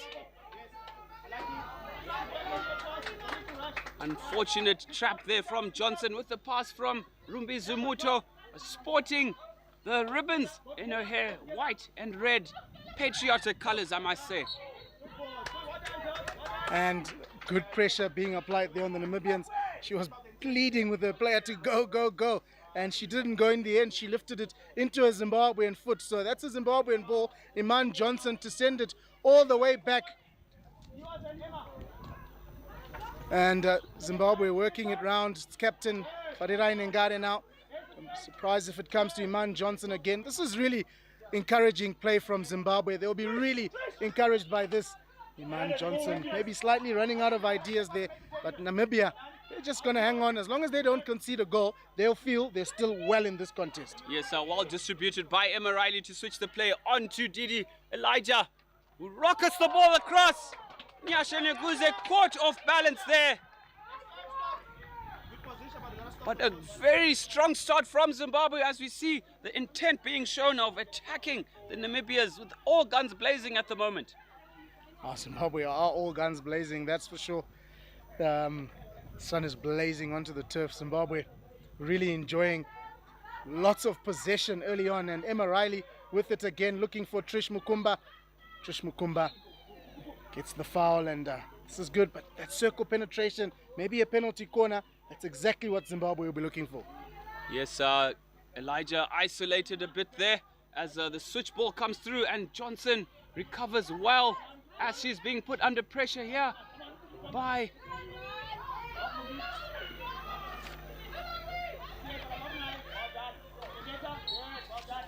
Els. Johnson winning the battle there with Els, as you see Emma Riley bring up the ball here.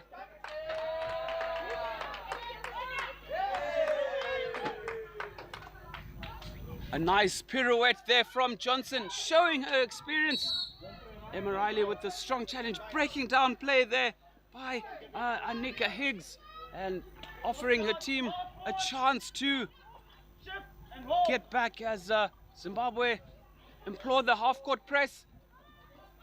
Well, prior to this piece of possession that Namibia have just thrown away, they have been starved of possession, and you feel Zimbabwe haven't quite used that possession. Yes, they've done well, but they would have wanted more circle penetrations, maybe even a penalty corner or a goal, because they've really started this on the right foot. Yes, Zimbabwe guilty of playing good hockey within their own half, as we see some good skills there from Rua Mushavi, twisting and turning back to Mushavi, onto Captain Nengara.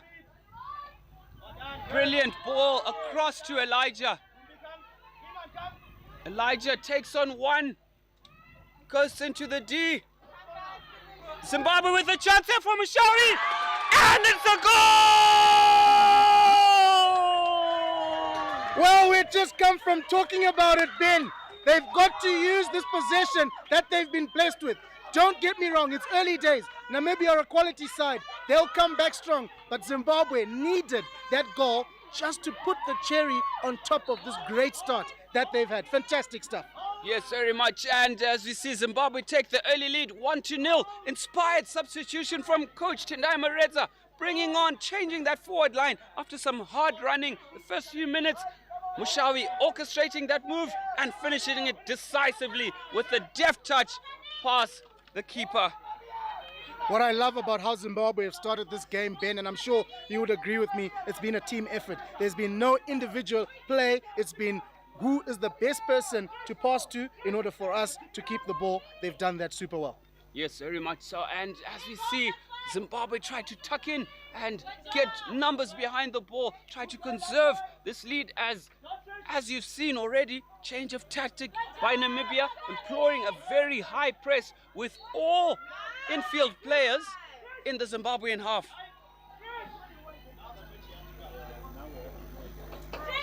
Zimbabwe looking to outlet here, goes to Tsungai Chadzinya. And she gives it away, but fortunately for Zimbabwe, not five. That's a great call from Riza Swat, South African umpire. Yes, Charlize Ricks there, guilty of not retrieving 5. Lifeline for Zimbabwe there as we switch the ball through Matambo. Matambo back to Nengara. As Zimbabwe are trying to find a way out. Brilliantly played up by Zimbabwe.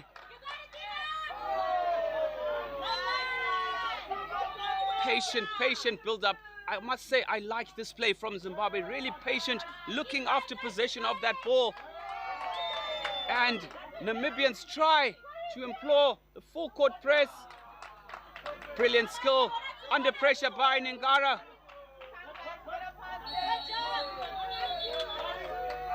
Well, Namibians, and there's that experience coming through. They'll let Zimbabwe pass it around. Eventually they're going to look to go forward, and there was a great interception there, but Namibia definitely haven't shifted gears in this game. They've been pinned back by the Zimbabweans, and that's credit to them.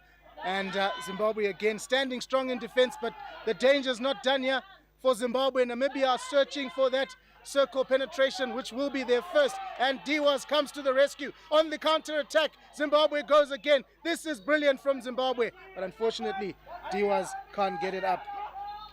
Yes, a very good effort from Zimbabwe all round as they try to get behind the ball here, working the ball well backwards, but the full court press offering a chance for Namibia to turn over the ball high or deep in Zimbabwe's half as they really look to get possession of the ball again.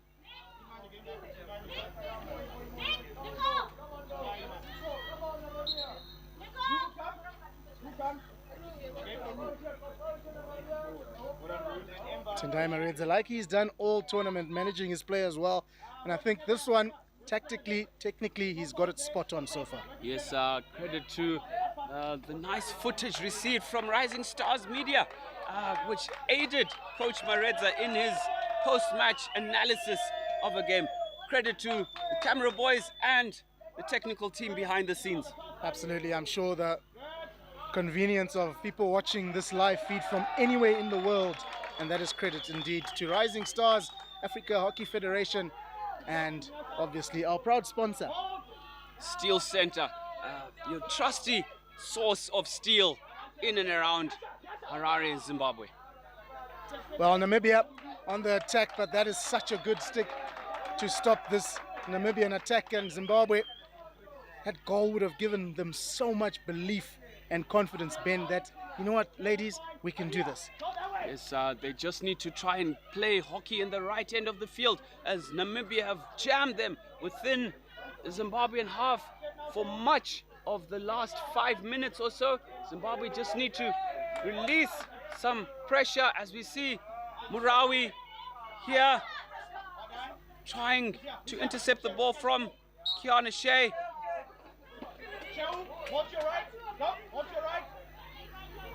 Yasha Yaguze watching the line here for Zimbabwe.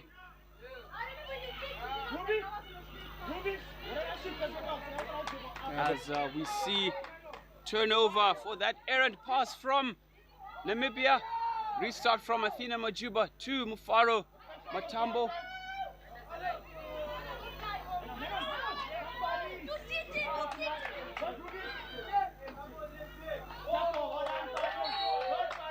Top tackle from Fari Nengara, the Zimbabwe captain there after that mistake, gifting a 50-50 ball. And Zimbabwe really need to get out of their half at the moment, as they are being put under pressure by Namibia. Well, a little bit of pressure there being exerted from the Namibians. And Zimbabwe guilty of giving the ball away. That's not what you want to do with this Namibian outfit. Yes, you just don't want to give them a sniff. As we've seen, Namibia guilty as well of really not being their own at the moment. Credit to that fast start from Zimbabwe. Dare I say, the Namibians are rattled. I think they're rattled. They didn't think they would be having to come from behind in this game. But like I said, they are a quality side. But Zimbabwe have started this so well. Yes, a brilliant skill from Elijah, and a switch of play there out to Athena Mujiba, who could have sent that ball down the line. Johnson on the ball, infield. Brilliant hockey by Zimbabwe. Emma Riley onto Johnson, through to Nyaguze. As Nyaguze drives the ball up the line there for Zimbabwe. Unlucky to get the foul, go the other way, but some good enterprising play in the Namibian half for Zimbabwe, alleviating some sustained pressure for a bit there from the Namibians. Oh, it's the way they're outletting for me. That is so inspirational. Not panicking, playing as a team, running into space, communicating so well. And this is why Zimbabwe find themselves leading 1-0 and entering the final third here. That's good defense though from Namibia to stop Tinoti Wanashe Elijah in her tracks.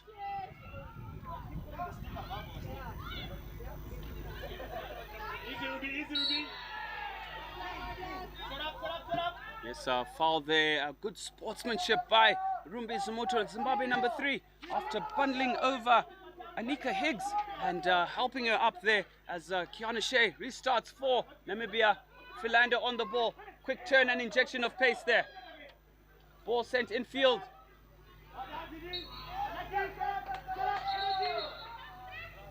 Some good heads-up play by the Namibians, trying to catch Zimbabwe off guard. And Zimbabwe take a crucial 1-0 lead into the end of the first chaka. A very enterprising and opening stanza from Zimbabwe. They must be brimming with confidence, TC. Indeed they are. They made such a good start to this game. From the very first whistle, they dominated possession and they've got a goal to show for it. Namibia, though, will regroup. They'll come back stronger in the second quarter. We'll come back stronger in the second quarter as well. Join us in a bit. Hundreds.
Well, Ben, Zimbabwe up 1-0 just before we start the second quarter. I had an ear on both dugouts here. Namibia clearly not happy. Trevor Cormack saying to his ladies, you're not there. There are 2 people marking, 1 woman, there's 1 woman marking 2. You got to do better. Zimbabwe will just carry on. They just need to be consistent and be a touch more clinical, especially in that final third. Yes, credit to the Zimbabwe attack as how they started, and you'll find that keeper Tanam Taramutswa wasn't even tested even once. Credit to the work rate from Zimbabwe off the ball, and as well with their attacking mindset that they've brought to this final today. Well, this second quarter will tell us if Namibia have decided to shift that gear that we've been saying in the first quarter. They struggled to shift upwards. But Zimbabwe have picked up from where they left off.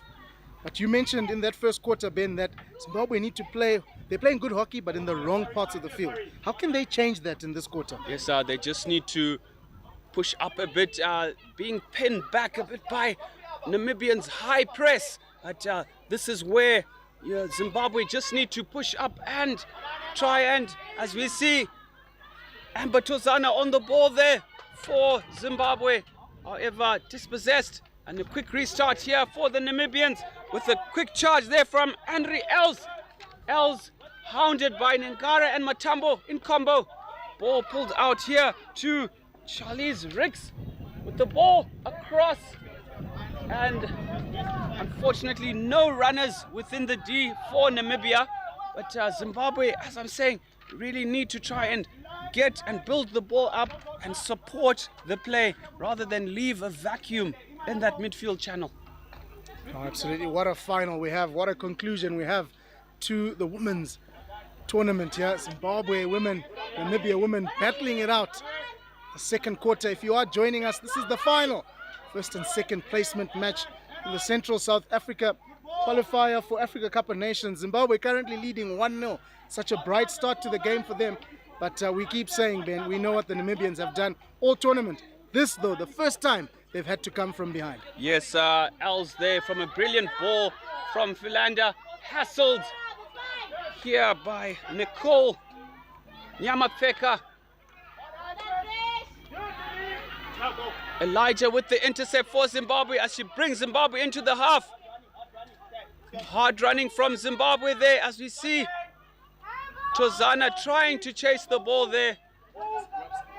I love how Zimbabwe's half line is really progressing and supporting the play after having sent the ball through to their forwards. TC. No, it's looking really, really bright from Zimbabwe. I think their concerns are more upfield, Ben, like you rightfully said. Defense into the links. I think they're doing very well. It's just that final ball. They need more of those opportunities that they had when they scored the first. Yes, Zimbabwe need to be wary of their substitutions. Caught a little bit off guard there. I do feel that they're trying to sit at the moment. That ball sent through by Captain Cormac. However, the forward runners for Namibia, number 19, Chera Marie Myberg, unable to get to the end of that as Johnson builds it up for Zimbabwe. Well, I really love what Tendai Maredza, I don't know if our viewers picked it up on air, but he told his ladies, relax and breathe. There's so much you can draw out of that statement, and that's exactly what the Zimbabweans have done well. They've been composed, they've been relaxed, and the way he's ringing the changes, the substitutions, allowing his players to recover as much as they can and make sure they're at full capacity on the field. Yes, very much easy. Tendai Maredza really wants his players to give their all whilst they're on the park, and that added time that they have between the respective chuckers and halves. Brilliant intercept from Athena Majuba. Great anticipation there, great anticipation. Kiana Shea driving the ball into the heart of Zimbabwean half, intercepted by Matambo there onto Mujiba rather, and intercepted by Namibia. Unlucky from Mufaro Ashe. Matambo there. Cormac with the overhead.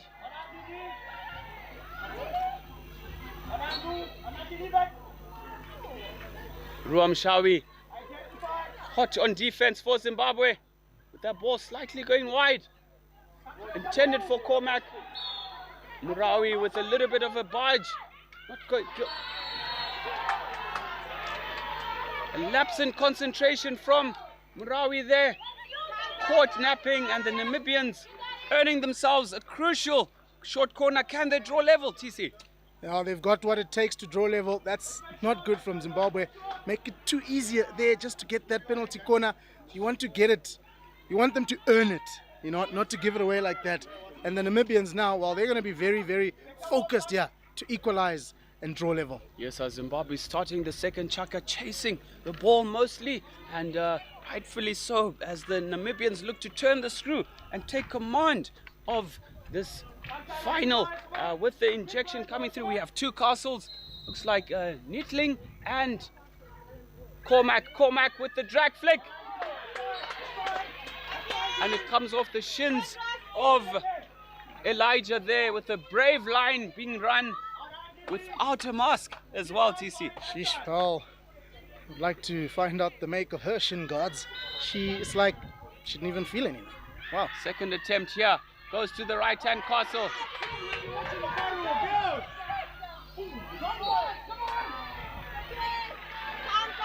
Looked like a bit of backstick there from Neatling. However, the umpire is calling it the other way. Zimbabwe guilty of ball watching a bit, as screamed out by their assistant coach. And another retake for Namibia. Can Zimbabwe rush out? Mistimed flick there, and a slap. Slightly wide. Hits the foot again. Zimbabwe dodging multiple bullets at the moment. Well, it'll be a huge psychological win if Zimbabwe, after this pressure of penalty corner after penalty corner, can manage to keep Namibia out here. Big psychological win. Out to Kiana Shea Cormac, who slips it out to the right. Another short corner. The defensive effort from Zimbabwe, top notch at the moment. Oh, top notch. It's out the top drawer. And they are really giving it their all. You can tell they were very, very prepared for this encounter.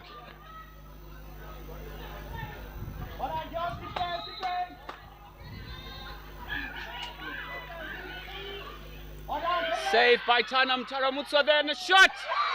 And a crack by Captain Kiana Shea Cormac with the one-timed swat at the ball after the save from Taramutswa, who didn't get back into position in time.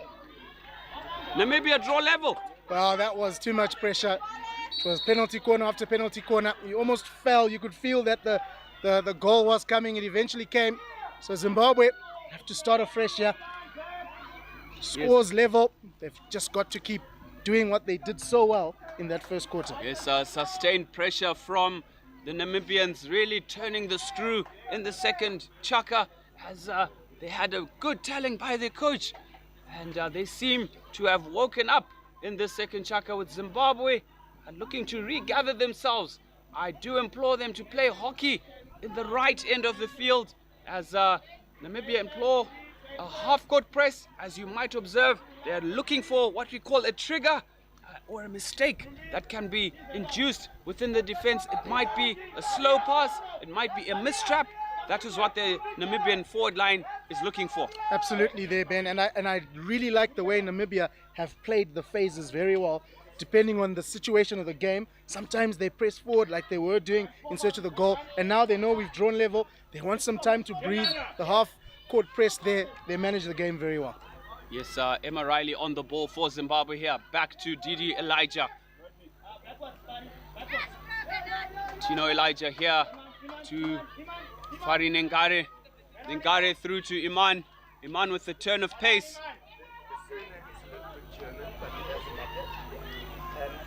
Intercepted by Captain Cormac, as Namibia look to build it out here through number 23 and Henry Els. A brilliant tackle by Captain Nkara.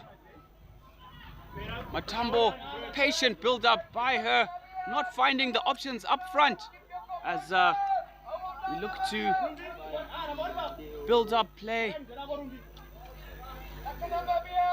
for Zimbabwe. Ngare through to Elijah. These are the triggers that the Namibian front line is looking for. A slight mistrap of any sorts, and they'll try and pounce. Myberg on the ball Philander rather. Kyler Landsberg there with the ball. Brilliant cover tackle from Rua Mushavi there. Namibia on the charge again with number 6, Anika Higgs. Back to Charlize Ricks. Across to Milan. Milan holds up play, scanning left, right, center, sending out to the left. And an errant pass due to the pressure exerted by number 14, Trish Mukumba. Well done to the Zimbabwean forward there for just not ball watching, putting the Namibians under pressure. Absolutely, what a game we have on our hands here. 1-1 the scoreline, Zimbabwe scoring early in the first quarter, Namibia responding in the second quarter. And now both sides still just exchanging blow for blow here in terms of possession. A brilliant turn by Rua Mushawi there, ghosting past number 11, Kyler Landsberg. Some excellent skills being shown by the youthful Zimbabweans. As Rua Mushawi subbed off by Nyasha Nyaguze.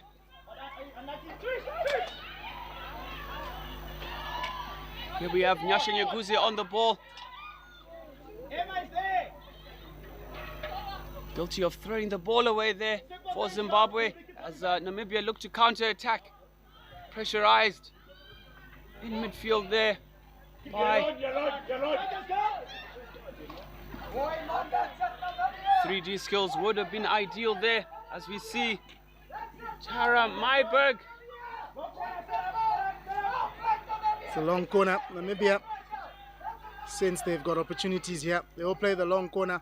Zimbabwe, flood numbers back in defense. It's taken the 5. They'll be looking for another opportunity for that circle penetration. The captain now, and that's a great interception. Oh dear, on her own. She's probably losing concentration slightly there. Yes, a bit of commentator's curse as I employed her to use 3D skills. Maybe she overheard me, but I'm talking a little bit too loud there. And unfortunately the ball bobbling onto her back stick. But pressure still on. Neatling across to Cormac. Cormac scanning, sending the ball through for Namibia. Intercepted by Athena with Trish Mukumba clearing the lines for Zimbabwe. Can Zimbabwe push up and alleviate the pressure, the full court press being sent by Namibia at the moment? Zimbabwe deciding to sit back. Yep, and it's proving to be quite fruitful. Zimbabwe have been pinned deep for the majority of this second quarter. And this is not good from Zimbabwe. And someone steps up and just says, I've got your backs, teammates.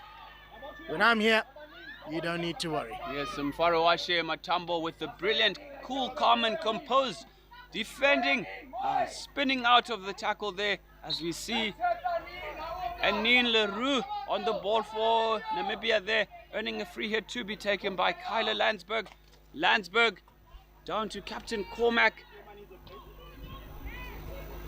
Cormac onto Neatling, cross to Milan who misses the ball, and a chance for Zimbabwe to progress into Namibian half and really push up in their play as they're deciding to sit a little deep, maybe inviting that pressure from Namibia. TC. Yeah, but I don't want Zimbabwe to stay too deep here, because it'll be incredibly difficult for them to then work their way upfield. Because Namibia, as you can see now, it's again, they're just waiting for that trigger or that mistake, and when they need to make a tackle, they do.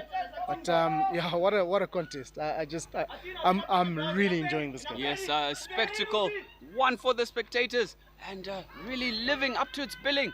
It being a final, and both teams going at it toe to toe, as we see Athena on the ball here for Zimbabwe, deciding to let it roll.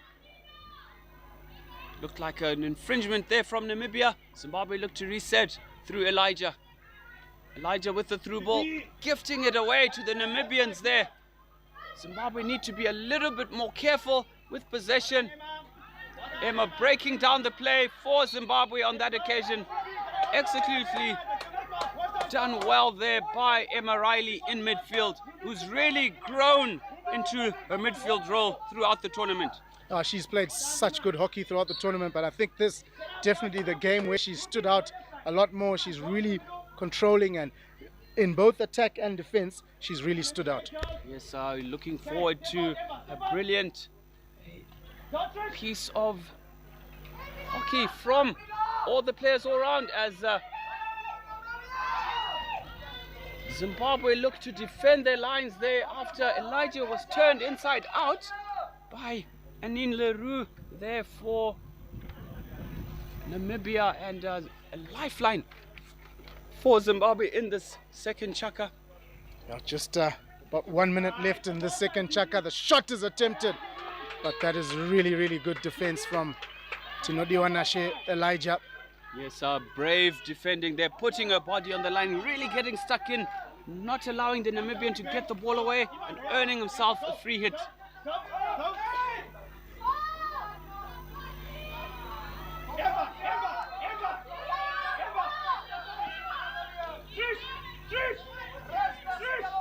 Seconds to go now in this second quarter. Both teams will take a much needed halftime break, re-strategize, see how best they can manage to get the winner or win this game. It's going to be low scoring unless we see something extraordinary in the third and fourth quarters. But this is going to be a nail biter. Yes, as we see Zimbabwe patiently shifting the ball left to right, as we see number 3 looking to lapse of concentration there by Captain Ngare. Time. Well, yes, a lifeline for Zimbabwe, a timely buzzer there as they seem to be under pressure from that errant pass from Captain Ngare, inviting the pressure. I tell you what, DC, Zimbabwe are sitting back. They're inviting the Namibians to do something, and the Namibians have obliged, drawing level, and we go into halftime here, 1 apiece. Zimbabwe, Namibia, 1-1. Right on the ropes at the moment. Oh, it is right on the ropes. It's going to be an epic second half in this game. 1-1 the scoreline is. We'll take a short break. We'll be back with this entertaining contest in the third quarter in just a bit.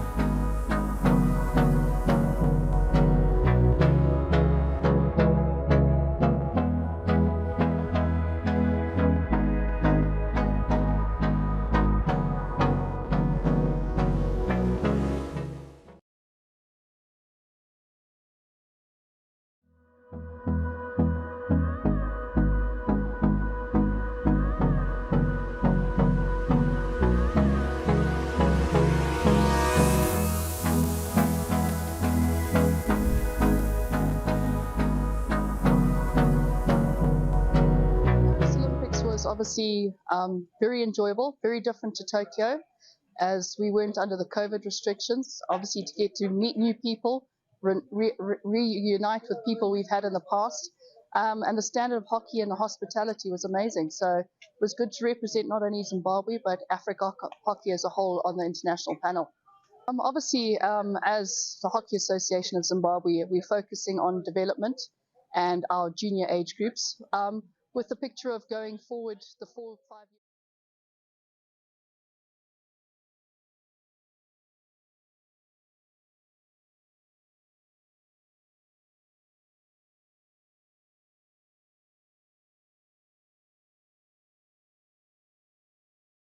Paris Olympics was obviously very enjoyable, very different to Tokyo, as we weren't under the COVID restrictions. Obviously to get to meet new people, reunite with people we've had in the past, and the standard of hockey and the hospitality was amazing. So it was good to represent not only Zimbabwe but Africa hockey as a whole on the international panel.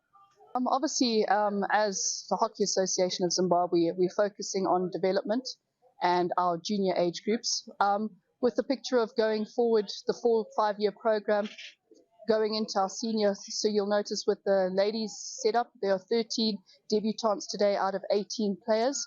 So that's the future, and it will also form part of the Junior World Cup setup as well.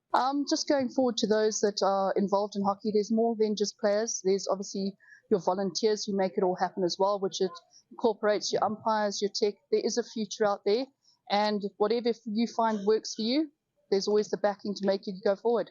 Okay, so this brief tournament is the Central South African Qualifiers. It's a qualifier for the Africa Cup of Nations, which will take place next year, which is the equivalent of the FIH World Cup qualifiers. So for this tournament, 3 ladies teams will qualify for the Africa Cup of Nations and 2 men's teams will qualify.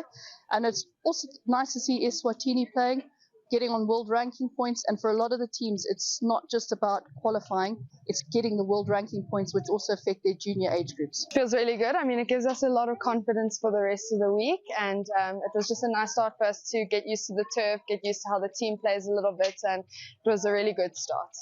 Yeah, definitely. I do think that we made a lot of mistakes, a lot of things that we're going to have to tweak up for the tougher games in the next 2 games. So yeah, maybe not our strongest performance with the finishing, but we can always get better. We are pretty happy with the result. Well, I think Zimbabwe and Zambia are always very tough for us. I think we're pretty even. It's always inconsistent, especially Zim. We often quite level, so it's always going to be a tough one. So I think that'll be good. But then Zambia as well, it's going to be unpredictable. So you never know. We just have to go out full force. Well, I mean, I think it's a growing sport. Definitely outdoor, indoor, we're doing pretty well. But I think outdoor it's still growing. So it's great that our junior team got to come here and be exposed to this sort of level. And I think there's a bright future for Namibia.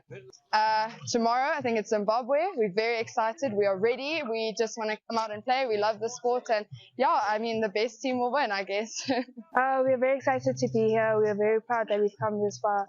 And for us, it's just a learning experience, and our aim is to grow and experience and learn more from this tournament.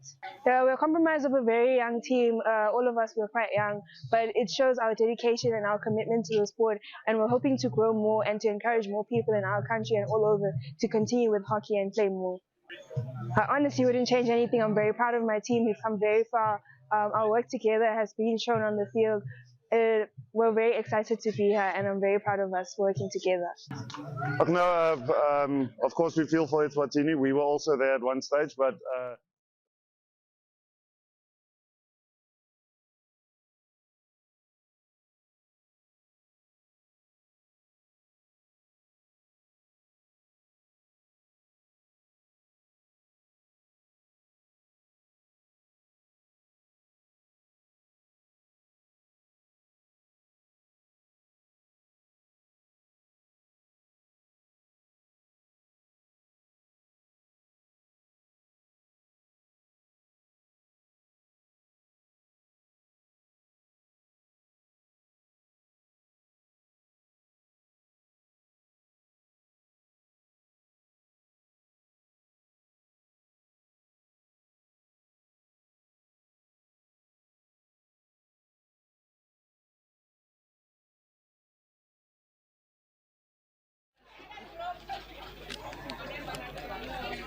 Welcome back, everybody.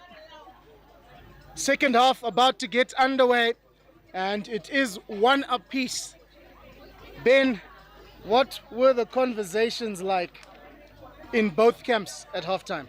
Yes, Namibians look to be ready and were quickly out of the tent there, looking to enforce their high press. A much improved second quarter. Zimbabwe starting really fast, but the legs somewhat beginning to give way in that second quarter as they began to invite the pressure.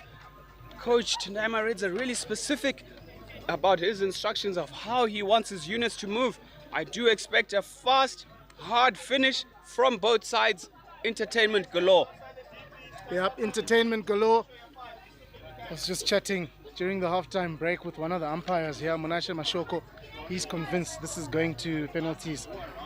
He just can't see more goals in this encounter, and I beg to differ with him. I said, I think we're going to get a result in regulation time here. Who it's going to be, I'm not sure. That first quarter belonged to Zimbabwe, that second quarter belonging to Namibia.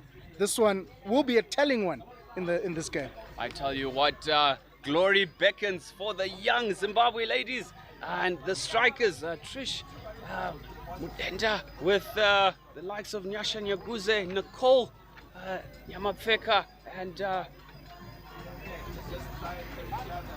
Aliyah Msakaruka will have something to say about that as they chase glory in front of their home crowd on their home strip. They have all to play for, nothing to lose really, and all guns blazing for Zimbabwe. Yeah, nothing to lose, I guess, except those FIH ranking points that they dearly want, and they come by getting a win or a draw. If it ends like this, I mean, points will be shared, but I mean, just imagine Zimbabwe win this game. This place will erupt. Obviously, both sides have sealed their qualification to the Africa Cup of Nations next year. That tournament serves as qualification for the World Cup. So either way, win or lose this game, Tendai Mareza, Kanyuwe Tafuma, they're going to map out the road for those Africa Cup of Nations and dream big. You never know. Zimbabwe at the next Hockey World Cup. Zimbabwe are definitely gunning for that Hockey World Cup spot, as the Junior World Cup team did do us proud, coming off with the victory. At least one victory, and the growth and development of the ladies division has been somewhat standout so far, and they're all eager, pumped, ready to go as we see both teams begin to line up. Looks like Namibia to push off in the second half, and Elijah, Riley and Zimuto lining up in midfield. Looks like a three diamond shape in the midfield there, as Philander sends the ball out to Milan. Good intercept there. Amber with the shot.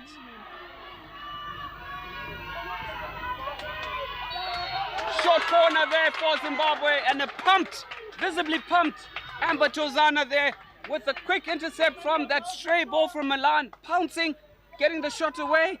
Stoffberg equal to the task, but penalty corner conceded. Oh, that's a horrid start to the second half for Namibia. Such a loose pass, half-hearted pass. Credit to Zimbabwe managing to intercept that. The shot was taken, as you rightfully said. Stoffberg got in the way, but the defender then letting the ball touch the foot. Zimbabwe with a great start to this second half with the penalty corner early on. Execution has to be on point here. Yes, trapping is Amber Tozana. Elijah on the ball here. Elijah on the ball, nicked away. A poor execution from Zimbabwe. As Emma Riley on the ball here for Namibia, for Zimbabwe rather, finding the foot, breaking down play nicely. Through ball to Nyasha Nyaguze. However, intercepted by Kiana Shea, who was really anticipating that. Kiana Shea continues the run. 1-2 play down the line by the Namibians. Ball sent across. Blocked out by Matambo. Sean Myers whistles there for a foot as Cormac drives the ball out. Marked by Zimuto, finding the foot, and brilliant defensive effort from Zimbabwe on that occasion. Yeah, great defensive effort, but I just want to chat about that penalty corner. You know, moments like those can come back to hurt you. You've got to use them, eh? I mean, for me, Zimbabwe had to get the goal there. They just had to. At least a shot on target. However, being let down by a little bit of a frog with a hard on, as we call it. And the ball bobbling just at the last second. And we see Nengare restart here with Matambo as Zimbabwe look to swing the ball left to right. As you can see, the defensive shape of Namibia. Brilliant work out here by Elijah to Athena, onto Trish Mudenda, turning out. That ball went out wide there. The ball being caught underneath her legs, but a brilliant workout there from Zimbabwe. Yeah, good workout. Unfortunately, they just couldn't get that last pass, that last play they needed. But evidently, Zimbabwe not hanging as deep as they were in the second quarter, Ben. Yes, Zimbabwe pushing up, maybe listening to the commentators' booth a bit there, as we are analyzing, as Mujiba sends the ball out for Zimbabwe, intercepted by Jerica Bartlett, number 9 for Namibia.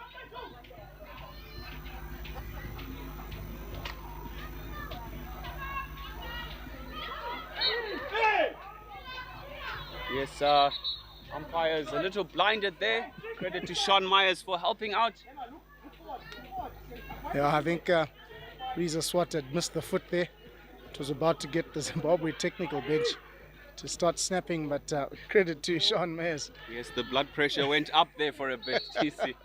Oh, they were ticking. They were beginning to tick. Namibia, though, they've done well in defense, keeping Zimbabwe out, who had a fantastic opportunity courtesy of a Namibian mistake.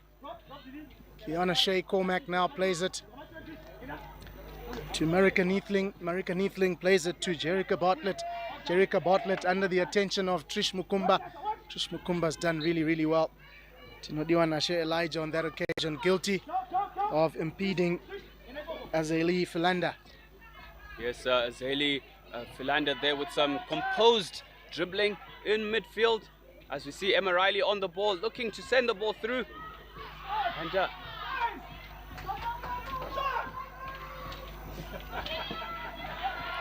definitely no advantage played there. That should have come back for the infringement. That was a clear foot. Yes, as we see Elijah on the ball here. 3 options for Didi as she takes on Bartlett. Bartlett with the foot there. Ball sent across into the D there. Neethling on the ball. Through to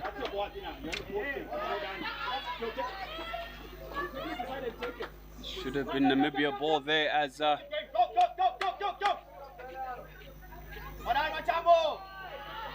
composed defending from Mufarawashe Matambo there as Emma distributes the ball out onto the left hand side. Tuzana chasing. Good effort from Zimbabwe in trying to retrieve that ball. Passes seem to not be sticking at the moment, TC.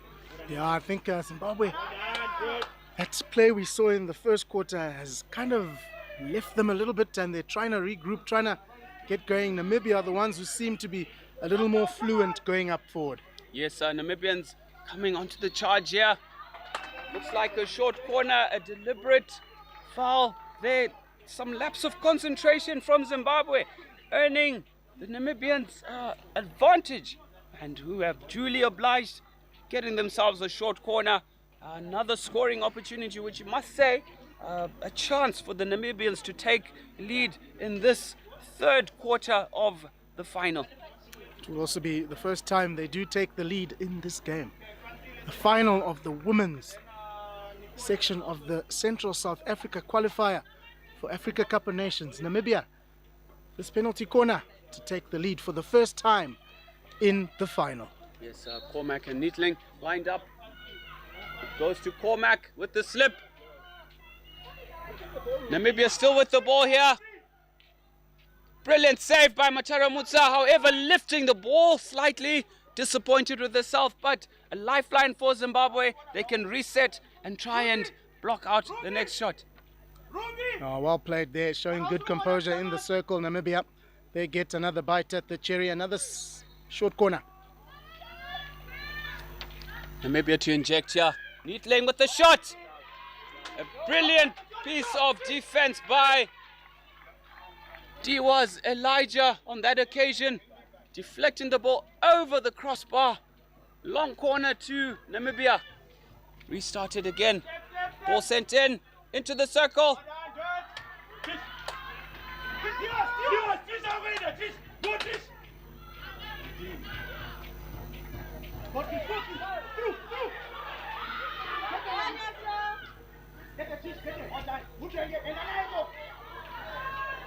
Trish Mukumba pushing down the right flank here. Both commentators guilty of being stuck on the action. Almost forgot to talk there, Ben. We've been talking so much. I'm enjoying the play by Zimbabwe. Really gutsy effort that they're putting on. Some brilliant running, quick thinking from Elijah, setting away Trish Mukumba. And she dashed along the line there, but Captain Cormac there to save the day for Namibia. Yeah, we don't want to get into trouble with our director. He will probably not give us some lunch a little later.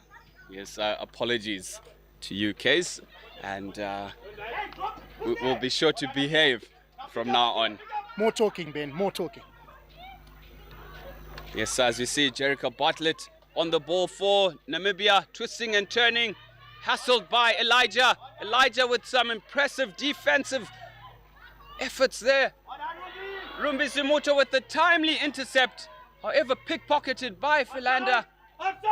Zeli Philander sending the ball underneath the shoulder, swatted away. Namibia with the shot. Chance here for Namibia. And it's deflected underneath the crossbar by the initiator, Zeli Philander, number 3 for Namibia, deflecting the ball.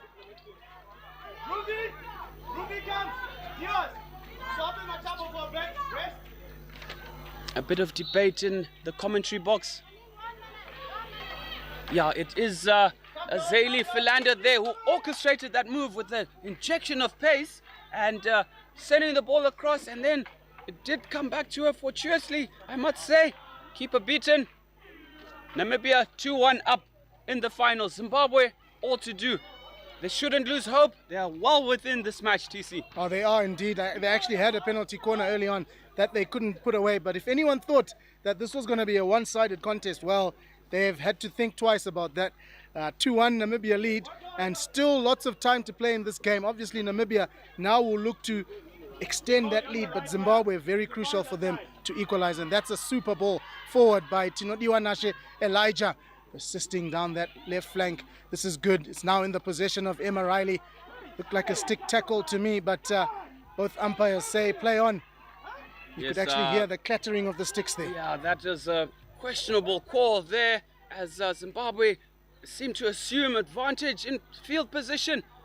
An errant pass by Tsugai Chadzinya there for Zimbabwe, gifting the ball back to Namibia. Zimbabwe lucky to get away with it on that occasion, but some brilliant vision displayed by Tinodiwa Nashe Elijah. Oh, she's done really well. Playing quite deep here. I personally feel she is a lot more influential in the game when she drives the ball up in those second to third bits of the field, but it's river ball again. I don't think this is the tactics Zimbabwe want to employ. I think that passing game higher up in the field was boding well for them. Yes, very much so, as we see Elijah going in with the block tackle on that occasion, getting away with the ball after sending it, gifting the Namibians freely, with the river ball being impacted, and Zimbabwe guilty of ball watching a bit, and the Namibians look to be turning the screw here, as Zimbabwe seem to have lost their identity a bit.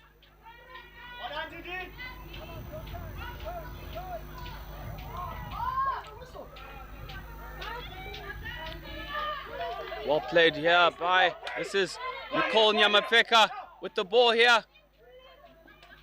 Intercepted by Philander and Milan. Milan on the ball, twisting, turning, creating space for herself. Back to Kiana Shea. Yeah, very well played there by Miller Milan. Just to ease the pressure of the two Zimbabweans who were in an attempt to post that ball. Well turned there. Farirai Ngare under extreme pressure from Jerica Bartlett. And they're going again here. Namibia finding some fluency in attack. Baseline it goes. Tinodiwa Nashe Elijah to the rescue. She gets rid of any danger for now. Yes, Elijah there in the nick of time for Zimbabwe, as Zimbabwe seem to be under pressure at the moment, somewhat inviting it for themselves. A short corner signaled. Zimbabwe not retrieving 5. Playing the ball somewhat, and Sean Myers with the shrill of the whistle, sending Namibia with another scoring opportunity to maybe extend the lead this time. Now a little bit of ill discipline creeping into Zimbabwe's play, especially in that final third. Ben, they don't want to be doing that because Namibia would rather try and score off these short corners. Yes, our set pieces are really clinical for Namibia, and with their captain Kiana Shea Cormack alongside Neatling on the left and right castle. Namibia with the trick play. I feel a goal might just be coming. Slip back. Slipped across. Saved by Matara Mutswa. Diving save. Well done by Tana. Matara Mutswa there. Standing tall for Zimbabwe with the effective double save. Well, Namibia will feel they should have done better there. It was a brilliant ball back to the player, the left post, but couldn't do enough to beat Zimbabwe goalkeeper who put in a great save, Tanatswa Mataramuswa. Yes, credit to the goalkeeper on that occasion for standing tall, making herself big and closing down the angle as Zimbabwe breathed a huge sigh of relief there as a brilliant ball sent across by Didi Elijah. Brilliant skill by Wajiba there. Athena with the ball through. Zimbabwean strikers unable to get to that as Kiana Shea seems to be working overload at the moment in defense for Namibia. Zimbabwe doing well to pin Namibia back here. Their coach imploring them to work hard. Trish Mukumba working extremely hard, but that's a lifted ball onto the shoulder. Yes, nice press from Zimbabwe on that occasion, working in pairs as the ball boys send two balls on at the same time. I think they're eager to get in on the action as well, TC. Absolutely, they know Zimbabwe is trailing. I think all of them, well, two of them on this side, throwing two balls onto the park. Go Zimbos, go Zimbos.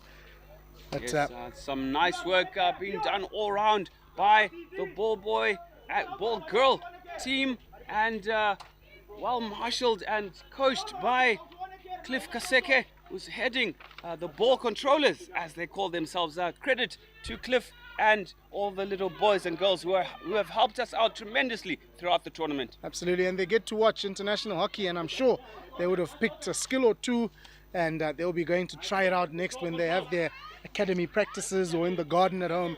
It's so good to see the next generation involved in tournaments like these. Yes, Trish on the ball here, onto Emma Riley with the 1-2 attempt. Looked to have come off the stick or foot. Zimbabwe look to defend. With 2 minutes to go here in this third chaka. Iman Johnson with some clever play there. The players seem to have gone down for the Namibians. Namibia on the charge again here. Captain Ngare on the ball. Iman Johnson cleverly hooking the ball back there. However, the pass going awry, not finding Tozana. Zimbabwe looking to execute something special as we approach 1 minute. And Kiana Shea Cormac, very unlike her, missing the ball completely on that occasion. Brilliant through ball for Zimbabwe. My goodness, Amber Tozana a little bit blinded there, to her credit, but these are the chances you get. She was in one-on-one with the keeper there. Absolutely, and they haven't come frequently, and when they do come, Zimbabwe have to do a lot better than that. Nyasha Nyaguze into the circle it goes. Goalkeeper just toying around with the Zimbabwean attacker, runs out and jumps over it. Knew exactly what she was doing, but back to our point then, Zimbabwe have to take these chances. Yes, you can't afford to let those passes go by you. You always have to be concentrating, as we see Emma Riley with Elijah.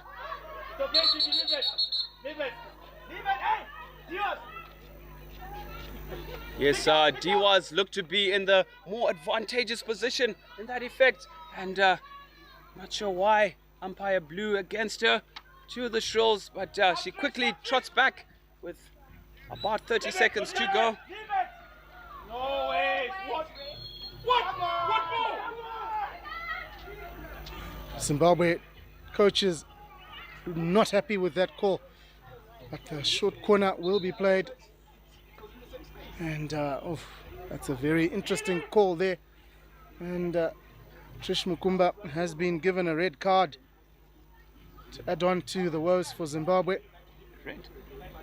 Green card. Apologies if I said red. Red is the color of the number on their backs. It is a green card. Well recovered there, TC. My heart skipped a beat for a minute as I might have blinked too many times. Might have missed the action there, but Sean Myers awarding a short corner or an infringement by Zimbabwe. Few seconds to go. Cormac with the switch and shot across.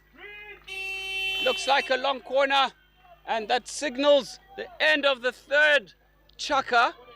And Zimbabwe all to play for, nothing to lose really, as both teams have qualified. However, down in the minute, 2-1 to Namibia.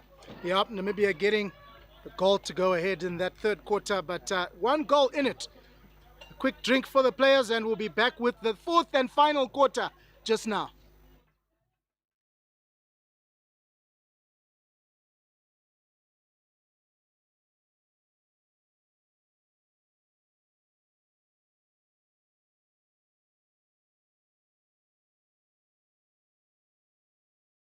Paris Olympics was obviously very enjoyable, very different to Tokyo, as we weren't under the COVID restrictions, obviously to get to...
Welcome back to the women's final of the Central South Africa qualifier for the Africa Cup of Nations. This is the final game in the women's tournament, in the women's section.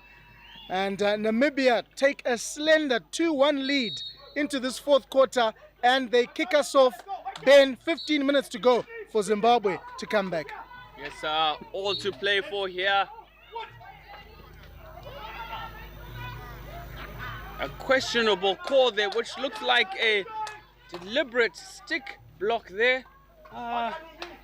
Umpires really need to up their game a bit. Some questionable tactics being employed by the Namibians.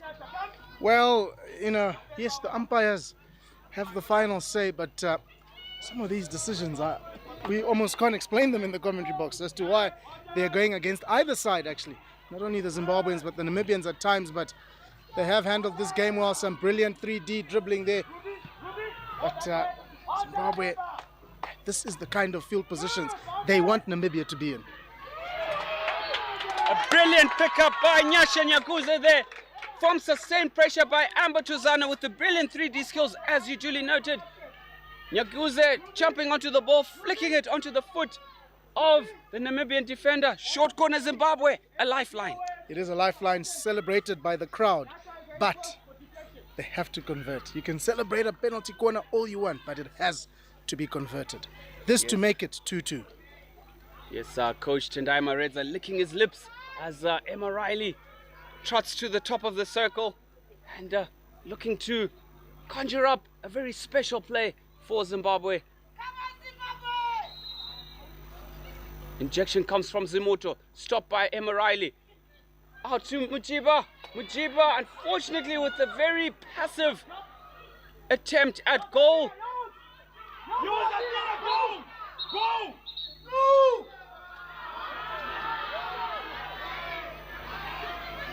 The Zimbabwe seem to have played there, and that just gave advantage back to Namibia on that occasion, to the groans of the crowd.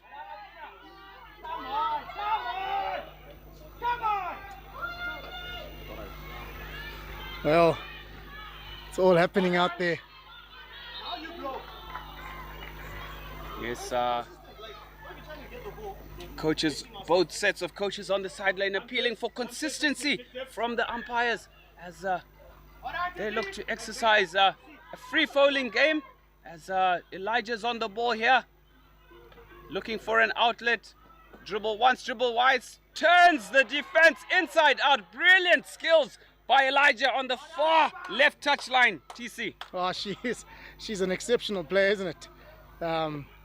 Brilliant outlet there, but it's only short-lived. It's still pressure on here, the Zimbabweans. And the more the time ticks, Namibia will feel they've done enough here. A third goal definitely would seal it for me, Ben. Yes, lucky break there for Namibia. However, the ball being slipped onto Rumbi Zumuto's foot, earning the Namibians a short corner. You gotta say, Zimbabwe really need to try and play in the right half of the field.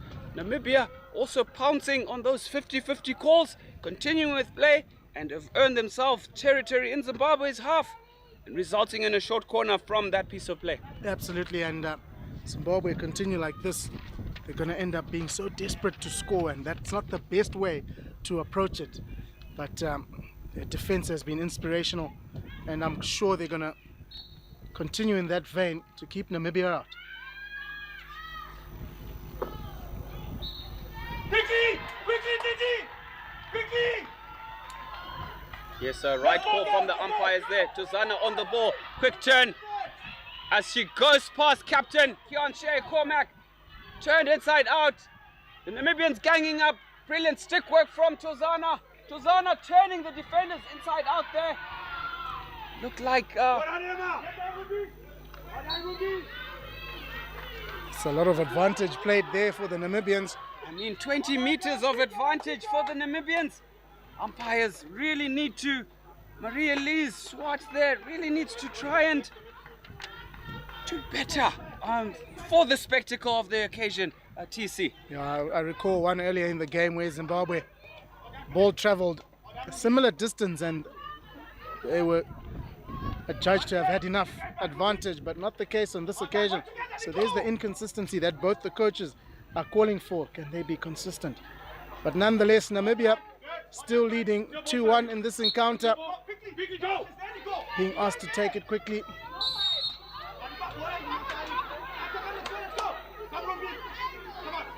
Namibians being clever about how they're breaking down play at the moment and really playing off the umpires at the moment. And as we see the ball switched out into midfield onto Emma Riley. Can she find the right pass? Would have felt that ball should have gone into the D. A strong challenge there by Nettling.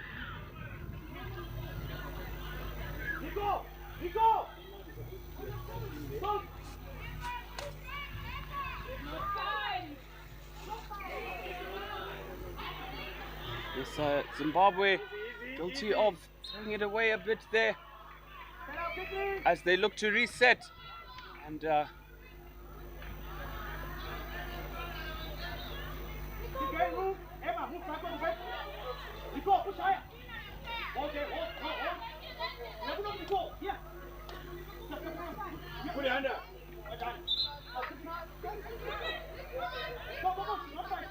yes, Zimbabwe on the ball with Nicole here.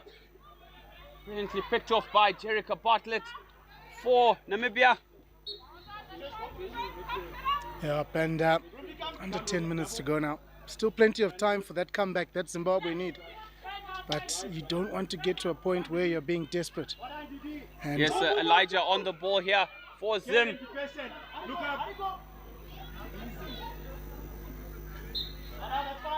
Brilliant recovery from Elijah with the one-handed dribble there as the Butler chased her down, recognizing the pressure. And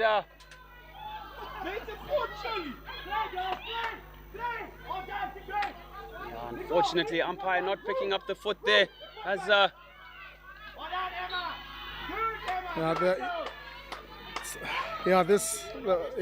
officiating is interesting, but yeah, 50-50 calls seem to be going one way at the moment, and not for lack of effort from both sides as they're jostling in the field at the moment.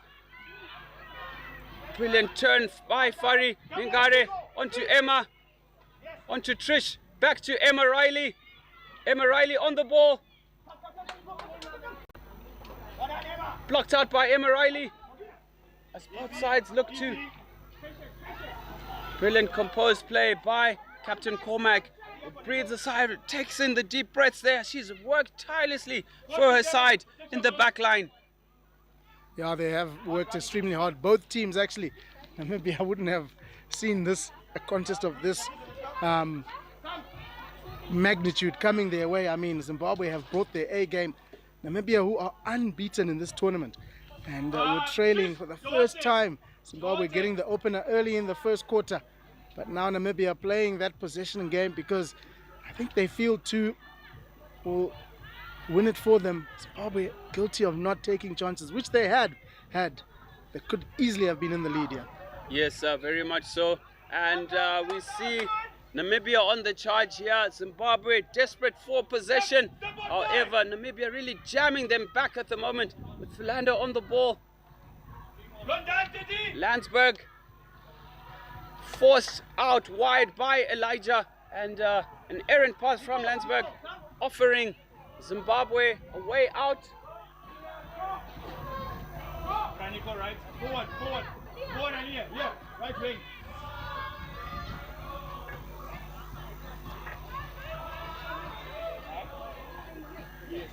The Namibian national men's team enjoying with their JBL speaker in the crowd, singing songs, pumping themselves up psychologically for their men's final, which follows after this Zambia men versus Namibia. So, but it's all onto this game, the women's final. Timothywa Nashe Elijah dispossessing Namibia, and here she comes on the attack. Still got it, sends it in! Another opportunity, but no one could get to the end of that one.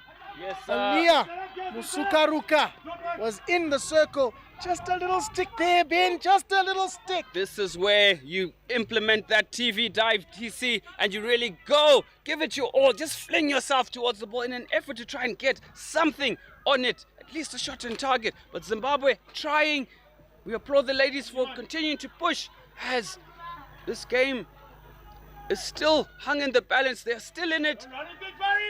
This is where heart counts, as us Zimbabweans are known for our DF, as it was called back in the day by the legends of the likes of Rumi Zinyama. And Musakaruka on the ball here. She shoots! Oh my word! Oh, how that didn't go in. But what a counter-attack from Zimbabwe. Ben and I almost fell off our seats. It's end-to-end stuff here at St. John's College AstroTurf. Oh my, oh my. Yes, I landed on the main road there after throwing myself off the chair, and Zimbabwe really pushing to the last minute. I tell you what, that word DF, this is what we're seeing from these Zimbabwean ladies, a very gutsy effort in a final push to secure something in this final match. Credit to the Zimbabweans, the crowd getting involved as well, as we see Emma Riley on the ball, out to Iman Johnson, back to Captain Farin Ngari. Namibia happy to sit back and just let Zimbabwe bring the game to them. Zimbabwe won't be happy with sitting back, that's for sure. They want to get into that final third. Namibia dispossess Zimbabwe. Zimbabwe will be hungry now, I tell you what. They are searching for that equalizer. Iman Johnson sends it forward to Warashe Mshawi. Emma Riley now with it, but just touching the foot there. So Namibia continue to survive here. Yes, Namibia, a sigh of relief there. With just under 5 minutes to go, Zimbabwe can employ a final push, I must say, as they're leaving it all out there. Credit to the girls, really fronting up for their countries. Milan brings the ball up for Zimbabwe. That errant pass there, put under pressure by Aliyah Musakaruka. Brilliant work rate from the Zimbabwean girls. So proud of them at the moment. Incredibly proud of them. A young squad. The future certainly looking bright for Zimbabwe women's hockey. I mean, 13 debutants at the beginning of this tournament. That is no joke, out of a squad of 18. That is impressive. And then holding Namibia so close in a final 2-1. This is a team that has a goal difference of over 30 goals. I mean, they've been exceptional. But Zimbabwe have really come out here hungry, searching in front of their home crowd. They've got an opportunity through Diwaz here. Diwaz, unfortunately, has been blown as a foul there by Riza Swat, the South African umpire. I tell you what, these Zimbabwean girls, the 13 of them, are definitely not playing like debutantes. They seem experienced campaigners at the moment, really giving the Namibians a hard time. But the Namibians standing their own with the 2-1 lead. Slightly over 3 minutes to go. Nyasha with the touch round the corner. Intercepted by none other than Captain Fantastic Kiana Shea Cormac, who drives into the heart of Zimbabwe, sending the ball out to Tara Myberg. Myberg slowing play down as Athena Mujiba regains possession for Zimbabwe.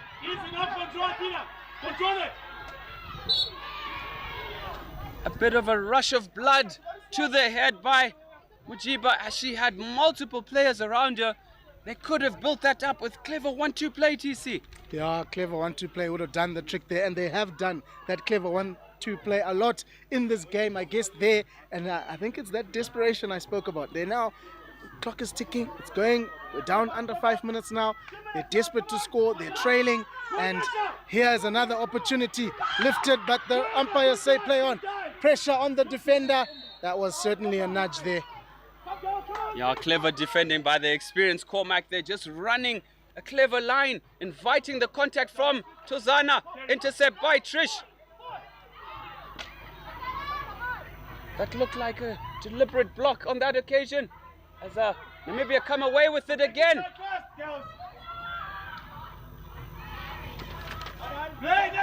Anika Higgins. Zimbabwe with the opportunity here. Into the D, sent in. Ball across there. However, nobody home for Zimbabwe. A brilliant reverse ball by Rumbi Zumuto. Zimbabwe keep asking questions of this Namibian defense, but so far, so good for Namibia. Not long to go now. Can Zimbabwe get that equalizer? Oh my, oh my. Namibia a little panicky at the moment. And that pass, you must say, 1.5 minutes to go.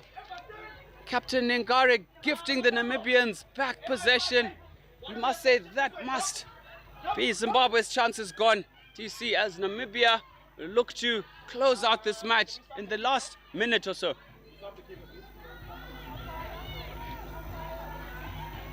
Zimbabwe looking to...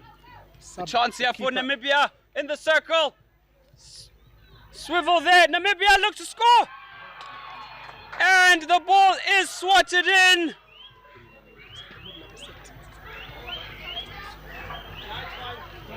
The ball is swatted in there. To the cheers of the Namibians, Namibian men and women. A heart slump for Zimbabwe. That one has gotta hurt, TC.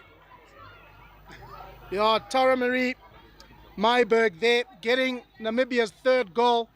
And yep, you fancy that with that goal, goes Zimbabwe's chances to equalize. They now need to score 2 goals to equalize, but what a performance it's been from the Zimbabwean ladies and the Namibian ladies as well. They're going to throw everything at this now, are the Zimbabweans. And here goes Tinodiwa Nashe Elijah linking up with Trish Mukumba. But she has been blown as illegal. Apparently, that is the foul, is you cannot use the shoulder. But really. Yeah, another questionable call there. But all to say, this has been a very entertaining final as we draw down the last 40 seconds here. Can Zimbabwe secure consolation goal as Namibia are on the charge? But a very entertaining final all round. Zimbabwean ladies with somewhat inexperience, but have really given the Namibians a run for their money here as Anika tries to go forward. Here we go again. Final seconds here for the match. And Charlize Ricks with the restart. And that blows the final lady who sings her last chord and drawing the curtain down on this amazing and fast, entertaining final between Namibia and Zimbabwe ladies. Namibia finishing 3-1 to the good. Zimbabwe really put it all out there in this afternoon's match, TC. Yeah, you can't fault the Zimbabweans' effort at all. They came out, they played well, they led the game. But you felt the more and more they missed those opportunities to add more to their score, Namibians were always going to come back into it. They've shown great ability throughout this tournament. They are topped the winners and they are unbeaten in this tournament. A great achievement for Namibia. Obviously, both sides had sealed qualification to the Africa Cup of Nations before the final, but there has to be a winner and a loser. So Namibia finished ranked first in this tournament, Zimbabwe second. They will take that. Wonderful performance. But all in all, I think this women's tournament has been a pleasure to watch. And we say congratulations to Namibia for winning it, and commiserations to Zimbabwe. But well fought. 3-1 loss there. They'll hold their heads high. And like I said, they'll go to the drawing board. They'll map up their route for Africa Cup of Nations next year.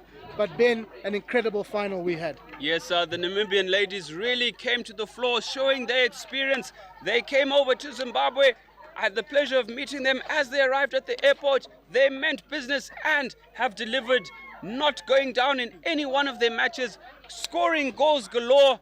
But another credit to Zimbabwe and the efforts they have shown. Really, really proud effort from all the girls. They can hold their heads high despite the loss. They have qualified for the 2025 Africa Cup of Nations. I think they deserve a medal. Well, absolutely. It brings us to the end of the women's tournament. The men's final will be coming up at 3:45 Central African time. We'll be back on air. It will be Namibia men up against Zambia men. We'll see you in just a bit.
Paris Olympics was obviously very enjoyable, very different to Tokyo, as we weren't under the COVID restrictions. Obviously, to get to meet new people, reunite with people we've had in the past, and the standard of hockey and the hospitality was amazing. So it was good to represent not only Zimbabwe but Africa hockey as a whole on the international panel.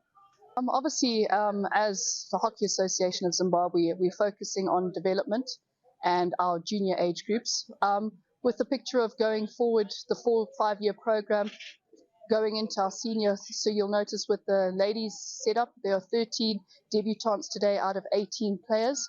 So that's the future, and it will also form part of the Junior World Cup setup as well. Just going forward to those that are involved in hockey, there's more than just players. There's obviously your volunteers who make it all happen as well, which it incorporates your umpires, your tech. There is a future out there, and whatever you find works for you, there's always the backing to make you go forward. Okay, so this brief tournament is the Central South African Qualifiers. It's a qualifier for the Africa Cup of Nations, which will take place next year, which is the equivalent of the FIH World Cup qualifiers. So for this tournament, 3 ladies teams will qualify for the Africa Cup of Nations and 2 men's teams will qualify. And it's also nice to see Eswatini playing, getting on world ranking points, and for a lot of the teams, it's not just about qualifying, it's getting the world ranking points, which also affect their junior age groups. Feels really good. I mean, it gives us a lot of confidence for the rest of the week, and it was just a nice start for us to get used to the turf, get used to how the team plays a little bit, and it was a really good start. Yeah, definitely. I do think that we made a lot of mistakes, a lot of things that we're going to have to tweak up for the tougher games in the next 2 games. Yeah, maybe not our strongest performance with the finishing, but we can always get better. We are pretty happy with the result. Well, I think Zimbabwe and Zambia are always very tough for us. I think we're pretty even. It's always inconsistent, especially Zim. We often quite level, so it's always going to be a tough one. So I think that'll be good. But then Zambia as well, it's going to be unpredictable. So you never know. We just have to go out full force. Well, I mean, I think it's a growing sport. Definitely outdoor, indoor, we're doing pretty well. But I think outdoor it's still growing. So it's great that our junior team got to come here and be exposed to this sort of level. And I think there's a bright future for Namibia. Tomorrow, I think it's Zimbabwe. We're very excited. We are ready. We just want to come out and play. We love the sport. And yeah, I mean, the best team will win, I guess. We're very excited to be here. We're very proud that we've come this far. And for us, it's just a learning experience, and our aim is to grow and experience and learn more from this tournament. We're comprised of a very young team. All of us were quite young, but it shows our dedication and our commitment to the sport, and we're hoping to grow more and to encourage more people in our country and all over to continue with hockey and play more. I honestly wouldn't change anything. I'm very proud of my team. We've come very far. Our work together has been shown on the field. We're very excited to be here, and I'm very proud of us working together. Of course, we feel for Eswatini. We were also there at one stage, but the important thing is they showed up, they're here, and they can continue from here from on. And yeah, it was a good result for us. We wanted to chase the goals. We wanted to chase the goal difference, because at the end of the tournament, that might count in our favor. And that was our goal, of course, a win first of all, and then start chasing the goals. No, that's the thing. We're not a lot of people in our country. I think we're about 3 million, and I think about a total of only 800 hockey players in total, kids, seniors, everyone. But that's our next challenge. Indoor hockey, we've reached the world stage now, and we certainly want to do that for outdoor, and that's what we're trying to do here as well. No, it's always an absolute privilege. My boys, we have this. We have the principles and the traditions of you play for the badge. It's the only reason why you should be here. And if you have other plans or other agendas trying to play for your country, then unfortunately you won't fit in. We must all fall into one goal, one mindset, and that's what we're trying to go to. Zimbabwe is fantastic. I've been here many times before. It's always lovely to come back to you guys. People are brilliant. Always the accommodation, the traditions you guys have here, and also again playing against my old mates that I have been for years. It's awesome coming back here always. Yeah, very exciting win. I think we put ourselves a little bit under pressure. So our strategy, we're just trying to cut out the strongest players in the middle and also use our legs, because we have a very young, vibrant team that's able to run. So we're trying to make them run as hard as they can. And I think eventually pressing the middle, we were able to convert our goals there. It feels great. Even when you're feeling down on the field, I mean, the moment we conceded those 2 goals, we felt very down, and the crowd managed to uplift us. So it's it's almost like an extra coach on the bench for us. So that was really great to hear them screaming for us. I think they're going to be just two equally challenging games, but we're going to bring the game to them and hopefully go back to the drawing board and fix the little mistakes that we made today and come back on top. Definitely a bit more communication, a bit more drive to win those 50-50 balls, and obviously staying strong on the ball and trying to concede our goals early on in the game like we did in our first quarter. In the end it was a good score. Obviously we have a few things that we need to work on, but in the end we came out on top and we gave it our best. So I'm really happy and proud of our squad. I feel good because we are here, and I'm very much happy because we are playing the game. It wasn't easy as to be here, but now I've seen, although we didn't make it, we didn't do well. I know next time we'll do better. There's another game which is coming up, so we'll do better than this. At least we want to be maybe number 2, so we need to beat South Africa. Oh, Namibia, sorry. We need to beat. A couple of days out here, and we haven't spoken about the weather. Isn't it just beautiful weather? Slight breeze across the turf. The sun is out, not a cloud in the sky, but it's going to get warmer, but it's beautiful weather for hockey. Brilliant, beautiful weather under the Zimbabwean sun. Nothing beats it. Africa's finest. Another goal to Namibia. Here they come as they are about to make a circle penetration. Playing hockey on the strong side, pressing on. Play on, says the umpire, and what a reverse tomahawk. We spoke about that earlier. Through. Shot at top D. Save. I almost thought that was a serve in tennis. They will certainly be important. Namibia causing all sorts of problems and they get their third. What a good not finding, but Namibia on the attack again. How often have we seen this in this first quarter? Circle entry, goalkeeper's off his line, and what? Up front from Trish Mukumba, but Zambia get in the way. This is a golden opportunity for Zimbabwe to open the scoring. So much pressure from the Zambians. The team resulting in a penalty flick to be taken by Diaz Elijah, and the crowd goes hush.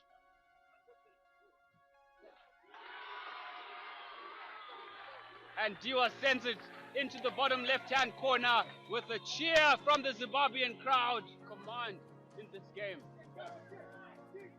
Trouble here. It's Ginger Ninja. She's into the circle. She sends the cross in, and that is how Zambia would have wanted to start this third quarter. Brilliant interception from Carol Nakombe, and they get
win for them, and we're just looking to make the home crowd proud.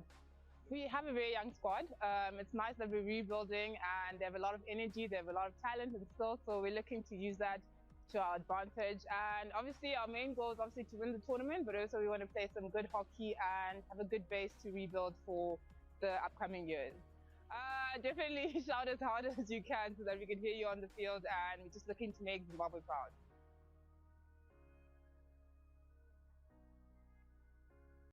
It's a great feeling. It's a lot of pressure because I know the crowd can get quite intense, but it's an amazing feeling because previously we haven't been able to host something this big. So I think it's a big win for them, and we're just looking to make the home crowd proud.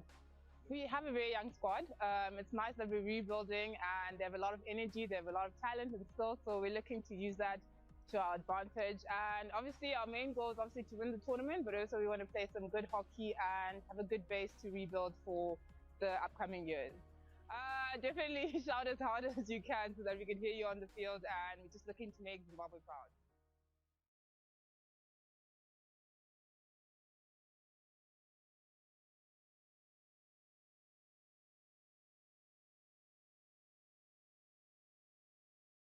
Paris Olympics was obviously very enjoyable, very different to Tokyo, as we weren't under the COVID restrictions. Obviously, to get to meet new people, reunite with people we've had in the past, and the standard of hockey and the hospitality was amazing. So it was good to represent not only Zimbabwe but Africa hockey as a whole on the international panel. Obviously, as the Hockey Association of Zimbabwe, we're focusing on development and our junior age groups, with the picture of going forward the 4-5-year program going into our senior. So you'll notice with the ladies setup, there are 13 debutantes today out of 18 players. So that's the future, and it will also form part of the Junior World Cup setup as well. Just going forward to those that are involved in hockey, there's more than just players. There's obviously your volunteers who make it all happen as well, which it incorporates your umpires, your tech. There is a future out there, and whatever you find works for you, there's always the backing to make you go forward. Okay, so this brief tournament is the Central South African Qualifiers. It's a qualifier for the Africa Cup of Nations, which will take place next year, which is the equivalent of the FIH World Cup qualifiers. So for this tournament, 3 ladies teams will qualify for the Africa Cup of Nations, and 2 men's teams will qualify. And it's also nice to see Eswatini playing, getting on world ranking points, and for a lot of the teams, it's not just about qualifying, it's getting the world ranking points, which also affect their junior age groups. Feels really good. I mean, it gives us a lot of confidence for the rest of the week, and it was just a nice start for us to get used to the turf, get used to how the team plays a little bit, and it was a really good start. Yeah, definitely. I do think that we made a lot of mistakes, a lot of things that we're going to have to tweak up for the tougher games in the next 2 games. So yeah, maybe not our strongest performance with the finishing, but we can always get better. We are pretty happy with the result. Well, I think Zimbabwe and Zambia are always very tough for us. I think we're pretty even. It's always inconsistent, especially Zim. We often quite level, so it's always going to be a tough one. So I think that'll be good. But then Zambia as well, it's going to be unpredictable. So you never know. We just have to go out full force. Well, I mean, I think it's a growing sport. Definitely outdoor, indoor, we're doing pretty well. But I think outdoor it's still growing. So it's great that our junior team got to come here and be exposed to this sort of level. And I think there's a bright future for Namibia. Tomorrow, I think it's Zimbabwe. We're very excited. We are ready. We just want to come out and play. We love the sport, and yeah, I mean, the best team will win, I guess. We are very excited to be here. We are very proud that we've come this far. And for us, it's just a learning experience, and our aim is to grow and experience and learn more from this tournament. We're compromised of a very young team. All of us were quite young, but it shows our dedication and our commitment to the sport, and we're hoping to grow more and to encourage more people in our country and all over to continue with hockey and play more. I honestly wouldn't change anything. I'm very proud of my team. We've come very far. Our work together has been shown on the field. We're very excited to be here, and I'm very proud of us working together. No, of course we feel for Eswatini. We were also there at one stage, but the important thing is they showed up, they're here, and they can continue from here from on. And yeah, it was a good result for us. We wanted to chase the goals. We wanted to chase the goal difference, because at the end of the tournament that might count in our favor. And that was our goal, of course, to win first of all, and then start chasing the goals. No, that's the thing. We're not a lot of people in our country. I think we're about 3 million, and I think about a total of only 800 hockey players in total, kids, seniors, everyone. But that's our next challenge. Indoor hockey, we've reached the world stage now, and we certainly want to do that for outdoor, and that's what we're trying to do here as well. No, it's always an absolute privilege. My boys, we have this. We have the principles and the traditions of you play for the badge. It's the only reason why you should be here. And if you have other plans or other agendas trying to play for your country, then unfortunately you won't fit in. We must all fall into one goal, one mindset, and that's what we're trying to go to. Oh, Zimbabwe is fantastic. I've been here many times before. It's always lovely to come back to you guys. People are brilliant. Always the accommodation, the traditions you guys have here, and also again playing against my old mates that I have been for years. It's awesome coming back here always. Yeah, very exciting win. I think we put ourselves a little bit under pressure. So our strategy, we're just trying to cut out the strongest players in the middle and also use our legs because we have a very young, vibrant team that's able to run. So we're trying to make them run.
Good afternoon, ladies and gentlemen, and welcome back to this live feed of the Central South Africa qualifier for the Africa Cup of Nations.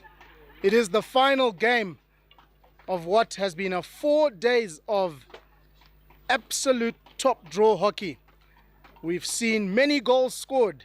We've seen top saves made. We've seen great sportsmanship. We've seen men and women battling out for their countries on the turf. And this is the men's final, first and second place match.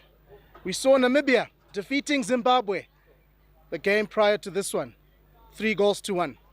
Chad Fourie from South Africa, Munashe Mashoko of Zimbabwe have led the teams out. Very shortly we'll have the national anthems, starting with Namibia's national anthem, and then we'll have Zambia's national anthem. As I mentioned, it's been 4 days of amazing hockey. My name is Tariro Chawafambira. You can call me TC, and I'm joined in the commentary box by Ruvimbo Chakoreka. Welcome to the box, Ruvimbo. And sad, but it is the final. It's the last game, but we've thoroughly enjoyed it. We'll carry on chatting shortly, but let's have a moment for the two national anthems. If you can, please could we stand for the final, for the national anthem of Namibia.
And the national anthem of Zambia.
Well, that's the national anthems done, Rimbo. And these two sides met yesterday.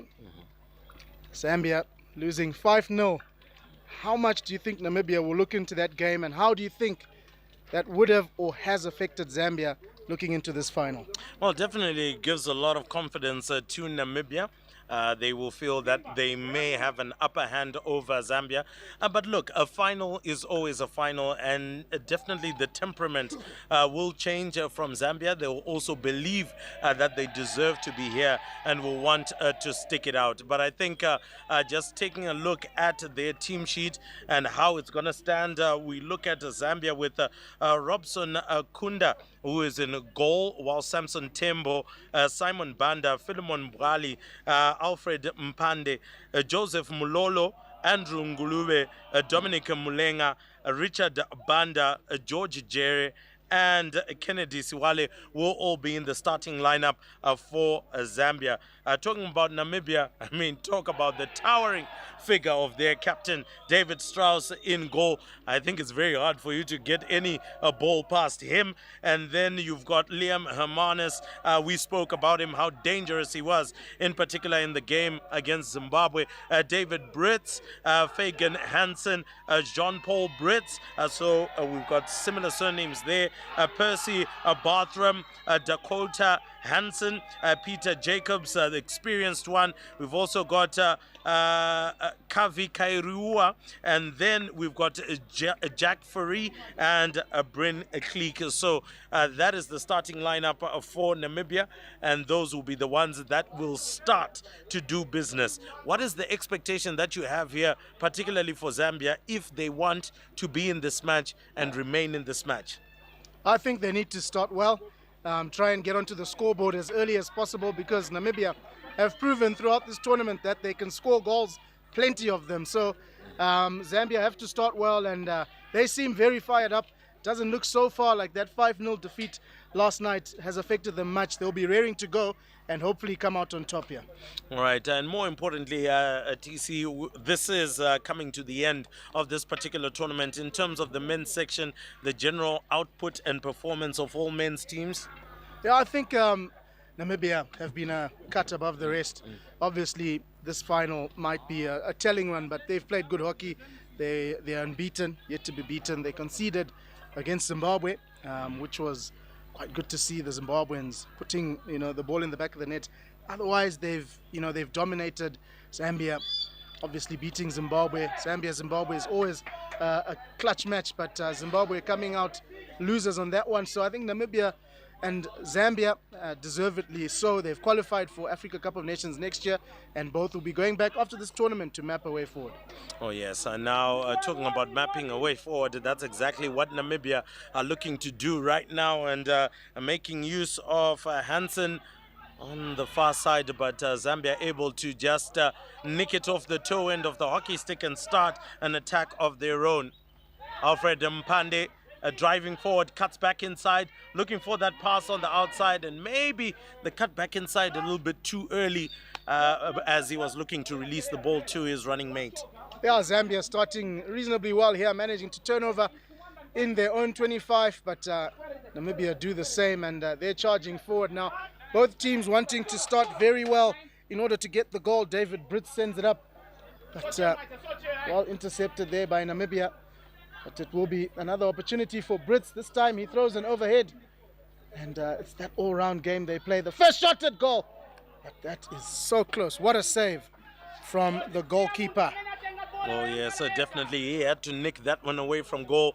Liam Hermanus as well. Just coming back and showing exactly why he's a dangerous, dangerous player. Oh, Zambia almost thought they'd nicked that one away, and Namibia onto their scooter and making circle entry and just trying to rush the Zambians here. So maybe Zambia might need to try and find a way of slowing down the Namibian game, if at all it's possible. Well, it's going to be very difficult. Namibia often, when they smell blood, they take full toll, but this is good from Zambia. Philemon Bwali, stand-in captain for this one, and he's a danger player himself. He sends it out there to Kennedy Siwale into the circle. Shot opportunity. Would have wanted to do a lot better than that, because David Strauss, well, I don't think he's had to make an easier save in his career. Most definitely. That's arguably the easiest save of his life. I don't think even in high school he faced any of that. But once again, maybe just skewing his shot there and unable to get full contact.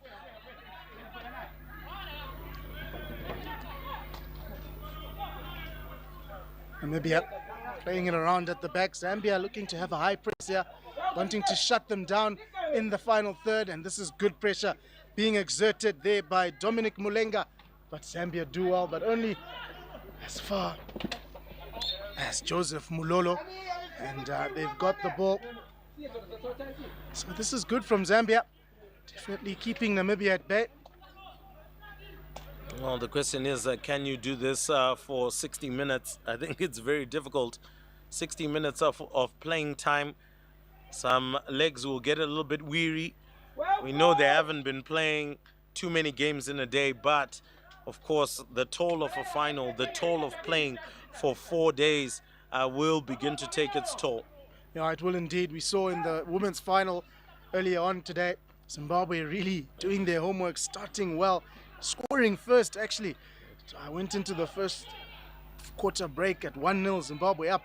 But Namibia just showed their experience, and Zimbabwe guilty of giving away too many opportunities, especially in the final third. Zambia would have taken note of that. I'm sure the Zambian men were actually supporting the Zimbabwe women in that game. But let's see how Zambia can do here with possession. Given away to Liam Hermanus, and he's on the attack straight away.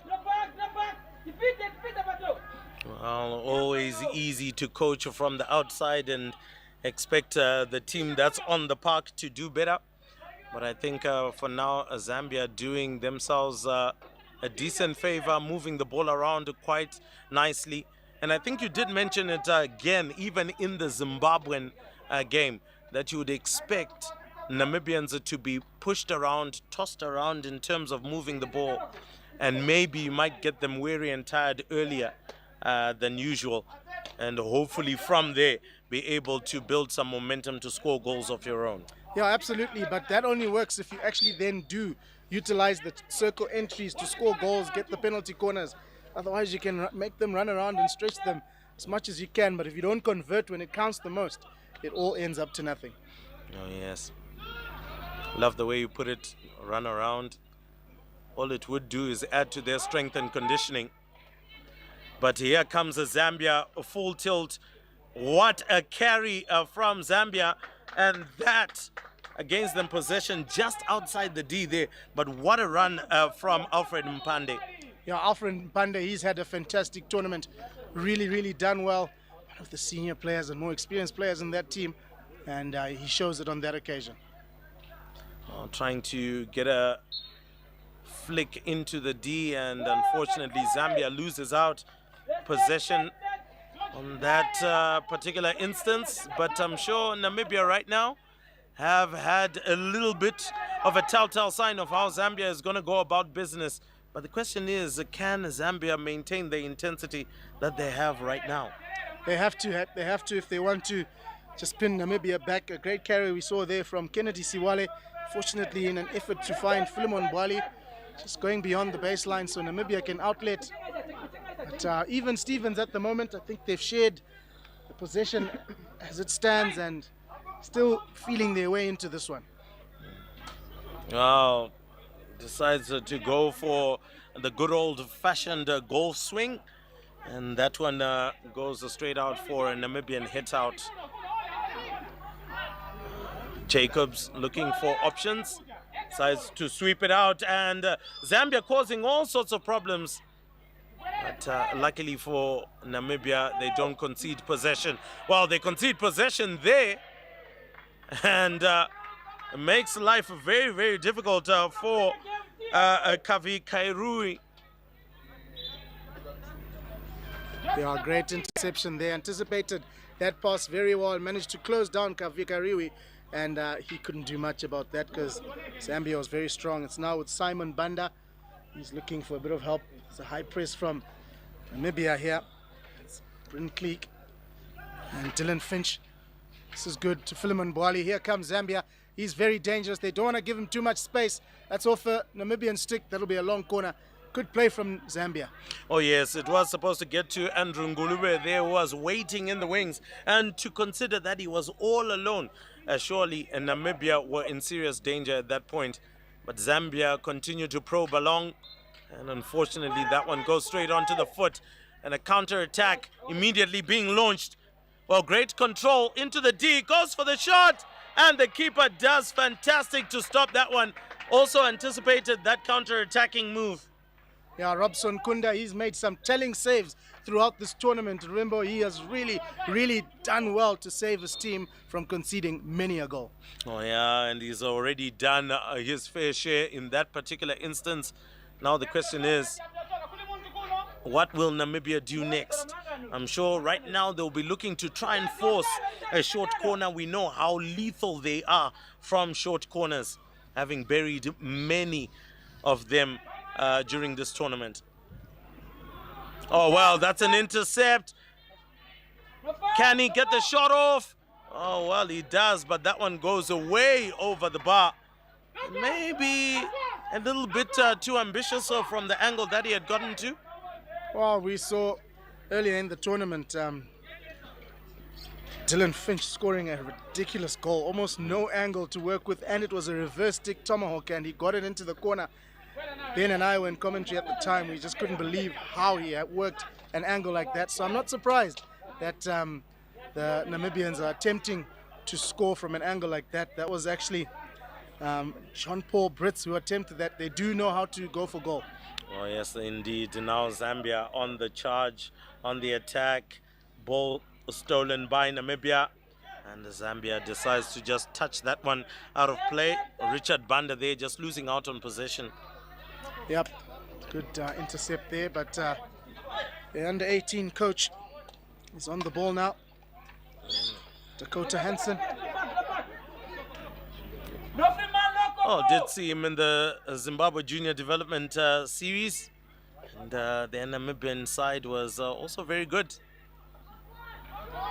Oh, well, Namibia almost making it through. And that was another chance gone begging for Namibia. They will be wondering now how to go about getting those chances on goal and actually scoring, because that's what they need right now. Calm the nerves, get a goal in. That was a great show of playing advantage there by Munashe Mashoko, Zimbabwean umpire, allowing Namibia to go through, even though he could have blown a penalty corner. Just the cross came in, but the under-18 assistant coach Dylan Finch couldn't put it away. Yeah, well, lots of time to work the angle on the far side. And Zambia takes that one away. So great defensive shape and work from Zambia as well to make sure that they are going through. So Hansen coming on. That is Fagan Hansen. Whilst Dylan Finch goes and takes his seat on the bench. Another opportunity for Zambia, just not being able to connect very well upfield there. That was Stuart Chalwe, just not able to link up with Alfred Mpande, and that goes over the baseline. So Namibia have a chance now to build from the back. Peter Jacobs, well, he's been a phenomenal defender throughout this tournament, really rock solid. Oh, yes. In defense. Oh, yes, I can't agree with you more. But not only is he solid in defense, he's lethal from the short corner set pieces. He is able to whack them in at great pace. Now, a great interceptor by Zambia. They've got a beautiful attacking opportunity, and unfortunately, that one getting stuck right on the legs there. Yeah, Frederick Gulube not able to hold that in, and this is Bryn Cleek now. He's going to take a shot, and the goalkeeper is behind that, but he used the wrong side of his stick there. Can't fool Munashe Mashoko, can he? He's got Hawkeyes out there. Most definitely one of our umpires that is out there. Chad Furry is the one manning the closer side, or rather the near side of the hockey turf. And, well, Zambia making their way upfield. Great pass as well. And that one just rises up a little there. Zambia still retained possession. Namibia almost came to an absolute standstill. Now Zambia needs to try and retain that possession, and they do, just outside the circle. Can circle entry be made? Not a problem, but Namibia also say we can defend just as well. But no siree from Zambia as they pick it up and try to spread it across. Well, good gamesmanship right there from Bryn Cleek as well as Dominic Mulenga. Very rarely do you see your opponent handing you back your hockey stick. Yeah, nice. We've seen a couple of cases of that throughout this tournament, and it's lovely to see the sportsmanship at play, and that's what it's about at the end of the day. No one wants those ugly scenes on a sports field, but this has been played within true spirits of the game, and it's credit to all the players and the coaches. Yes, indeed.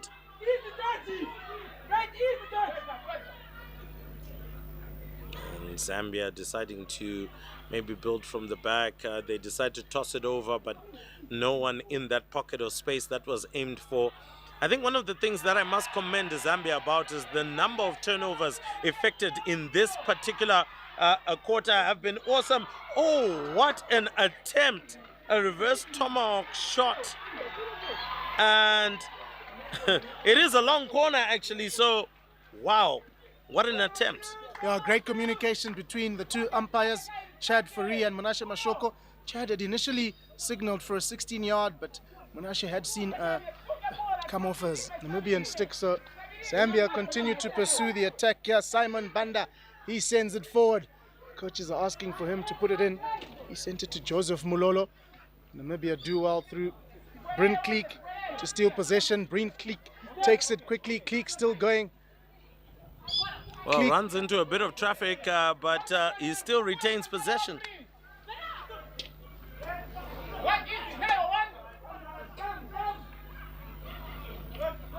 Well, Zambia doing very well in terms of the turnovers. So defensively, Zambia have worked out how to stop Namibia from attacking. I can count the number of times that Namibia has made a circle entry or gone into the D, which is not past my 5 fingers. So it tells you a whole lot there, TC, that Zambia have worked it out, particularly within the first chaka. We don't know what will happen in the second, third, and fourth. Yeah, they have, but both teams would like to have scored by now. I'm sure that's the case. But going into this break, they'll feel quite content, but Zambia will feel they have the slight upper hand, more circle entries, more opportunities to create something up front. But I think Namibia, they'll come back strong. Well, we'll see. First chaka break, Namibia 0, Zambia 0.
Welcome back to the second quarter. 15 minutes gone so far in this match. 0-0 still the scoreline. Yet to see the opener in this contest. But Zambia had opportunities. They hung on to the ball for long periods of time. Just unfortunately could not create that goal that they want. But remember, promises to continue getting closer and closer this game. Which team can score first? Ah, well, looking just at the chances created, you'd feel Zambia have got the upper hand. But then again, you know how lethal Namibia can be, particularly if they get some of those set pieces, which are short corners. You'll expect Namibia to execute. Short corner is one thing that you want to keep Namibia away from in order to keep a clean sheet. Haven't seen too many goals from Namibia from open play. And I would say also kudos to them for executing their set pieces. So I think for Zambia, keep them away from short corners. Keep them boxed up within their own half, and you should be able to score. Yeah, I think the easier way to keep them away from short corners is to avoid those circle penetrations, try and pin them outside their 25. But Philemon Bwali has done exceptionally well here. Oh my goodness. Chad Fourie actually signaled for the penalty corner, but the ball was there for the shot, and it's counter-attack. Dylan Finch linking up nicely with Brinkleek, who takes a shot end to end this. My goodness me, remember, what a passage of play that was. Oh yes, and what a fantastic save from Robson Kunda there. That one was destined for goal, and surely, he has also saved Zambia's skin, and this is for the second time. That's another shot on target. Zambia needs more shots on target. Circle penetration is not a problem. Getting into the D is not a problem, but now let's get the shots on target, and that is the only way that the goal will come. Yeah, what a passage of play that was. It went from one circle to the other in less than 30 seconds. It was just electric. So this game definitely shifting gears a bit. Zambia looking to enter the circle yet again. That was definitely off the foot, I was about to say. I think the umpires missed that one, but those Hawkeyes I spoke about, Munashe and Chad out there, dressed in the lovely purple tops. Isn't that a great color? Quite beautiful royalty there that they would be signaled. But look, is it advisable right now for Namibia to try and match Zambia toe for toe in terms of running? No, definitely not advisable. This is good. Philemon Bwali this time. Chad Fourie from South Africa has no hesitation to signal the penalty corner. What an opportunity now for Zambia. I saw them as they were warming up. They were trying and practicing their different variations. A couple of them working out quite nicely. They'll be confident here. Oh yes, they'll be confident. This is the chance that Zambia has been waiting for, and they have to bury it. And of course, they've got some fantastic players that are ready to wallop that one straight into goal.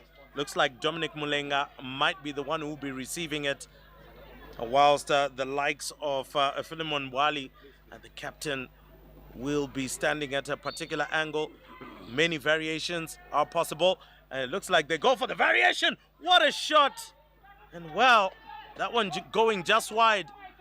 Well, I'm sure the likes of David Strauss had his heart in his mouth just for a short moment. Yeah, unfortunately for Zambia, the feed wasn't good enough to Dominic Mulenga. He had formed the castle, actually shift last minute, because that was slightly to the right, but they'll continue to fight here. Another good steal from Zambia, but taken back immediately by Namibia, who are really looking to step up the pace of the game and are making it through right now, as Zambia's defense was found in 6s and 7s, but they've also come away with it and are now looking to find their own way out of their own half. When it comes to territory as well, Zambia has spent a long time in Namibian territory, and if there was a heat map, I'm sure you would find all the heat pretty much close to the 23. Yeah, indeed. Remember, quite interesting there, the Zambian coach Floyd Chomba asking his players to stack up numbers in front, and this is why they're doing that, because they are making those circle penetrations. And how's that for a coach telling his players something? I feel like he just wants to tell them, you see, after getting this short corner. Yeah, but now they need to execute. This is the second short corner. Again, Dominic Mulenga is going to be the recipient. We're also seeing Alfred Mpande also waiting there alongside Philemon Bwali. Yeah, George Jere will be looking for a much better injection this time to find the right spot on Dominic Mulenga's stick, and then the other options much better this time. Mpande! Oh. Strauss to the rescue. That's more like it from Zambia. But I mean, that figure, he's just dominant in goal. It's almost like the goal is too small for Strauss. Definitely far too small. I mean, even when he crouches, he totally fills the goal right there. So I think it's going to be a little bit interesting or quite tricky for Zambia to get past him, but not for a lack of effort. Yep, but we saw that they do concede. Zimbabwe scored 2 goals against them. So, not sure if he was the goalkeeper on the park at the time, but I mean, it is possible to concede. Liam Hermanus with a very good run. We all know what he can do. He's arguably the top goal scorer in this tournament. He's just been banging them left, right, and center. Oh yes, now Namibia building from the back. Peter Jacobs under some serious pressure. Loses out on possession, but quite lucky. As you can see, the Zambian ladies there screaming at the umpire, Chad Free.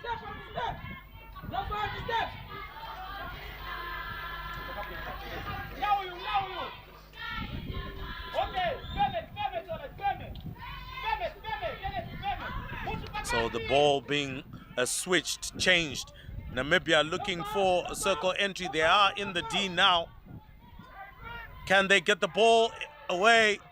Zambia does well to get it out, but it still belongs to Namibia. Namibia now have camped in the Zambian half, and surely the heat map is now beginning to change. But Zambia wins the ball back there. Not so sure what's happening between the Zambian player here and pointing at Dylan Finch. Maybe not happy with the way that tackle went down.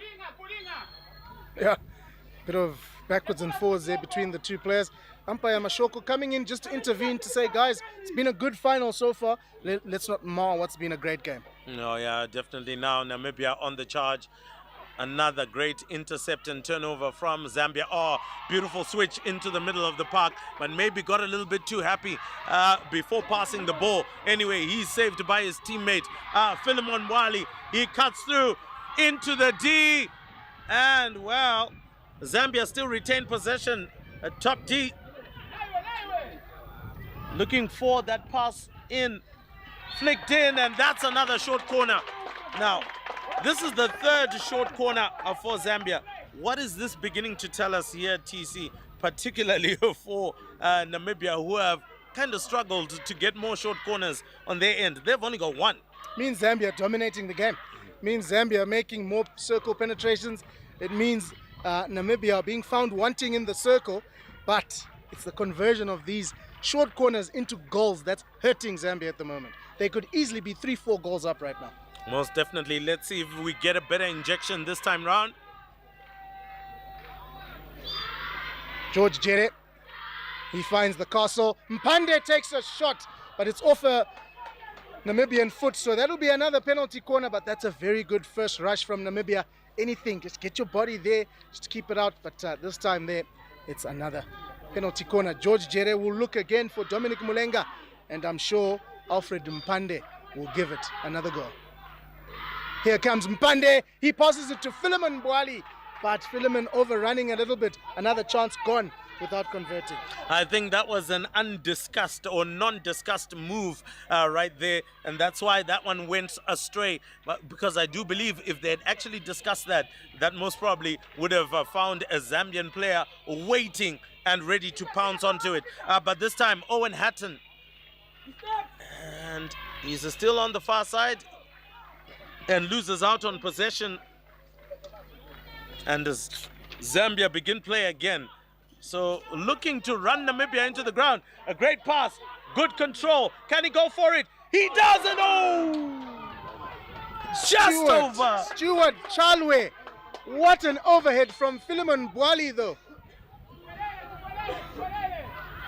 Unbelievable. And David Strauss has had enough of his defenders and his player now. When he takes his helmet off, I remember being in commentary with Ben and I said, I'm shivering in my boots here in the commentary box because he's got this loud, demanding voice and he's clearly not happy, rightfully so. Actually called the coach so that I would be substituted if I had Here him. comes Zambia again. Alfred Mpande about to make a circle entry.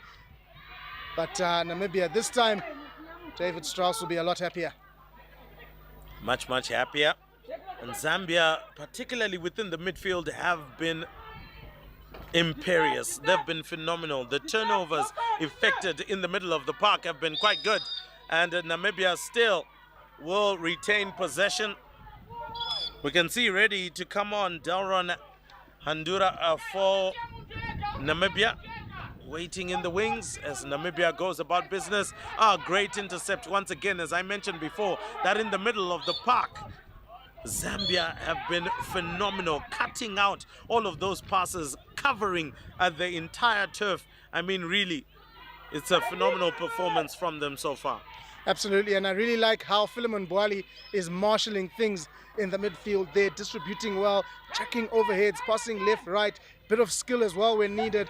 Zambia still pursuing here. It's in the possession. Oh, now. wow, that was a beautiful stick worker, but unfortunately that one going out. Well, look, one of the things that we can definitely say Zambia have done well is to continue their tempo going. Namibia has been trying to up it, chop it and change it, slowing down the game at some point, expecting as well Zambia to slow down in terms of pace. But hey, it seems like Zambia is saying, no way that you are slowing us down. We are playing our game and we'll play it at our own pace. Well said there. Still under the back foot here. Namibia, Richard Banda, he plays it to Dominic Mulenga. Dominic Mulenga looking for Philemon Boali, couldn't find him.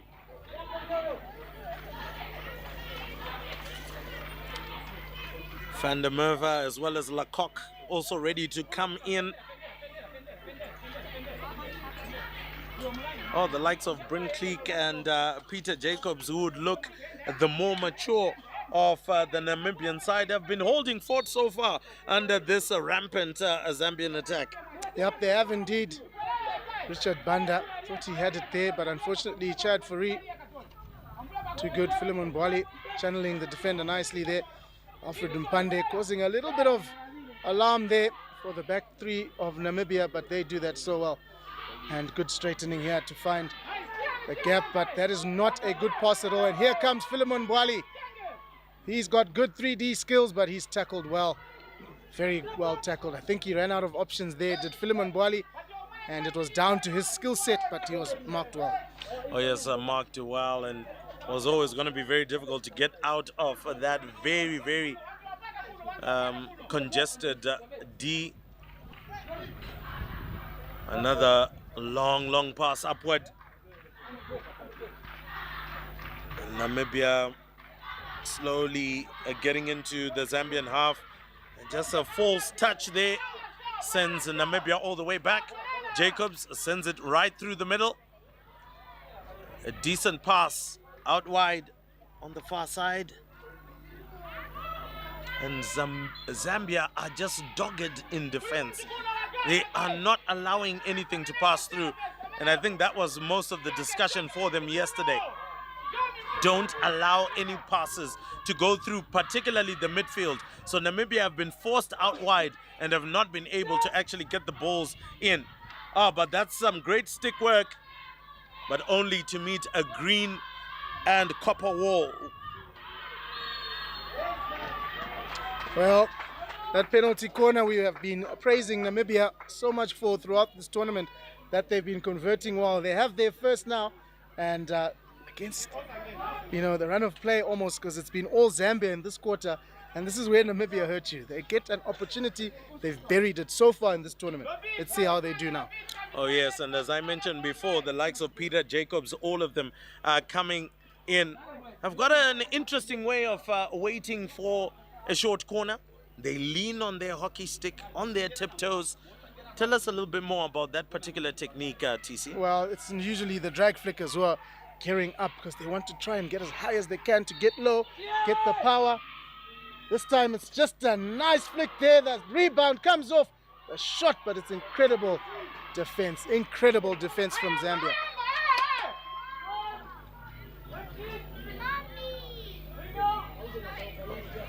Well, just waiting on Munashe Mashoko there. Having a little bit of a chat with the Namibians. But great defensive work. I don't think anything gets past Kunda. It's another penalty corner though. Kunda has been quite phenomenal. 3 important saves that he has pulled off so far to deny Namibia that goal-scoring opportunity.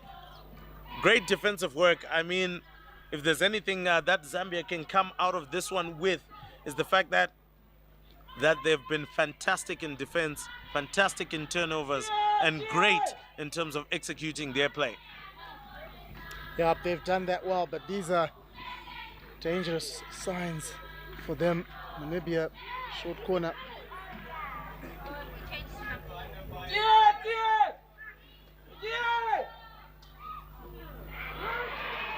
Well, it did seem like that one was going wide, but Kunda taking no chances and making sure that he pounced on that one and pushed it out.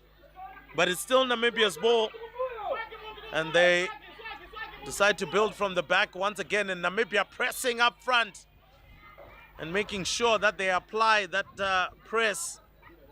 Won't allow Namibia to play from the back. That was a bullet of a pass, but out to 2. Wow, Wali, but he was all alone, and the false touch was not going to help him.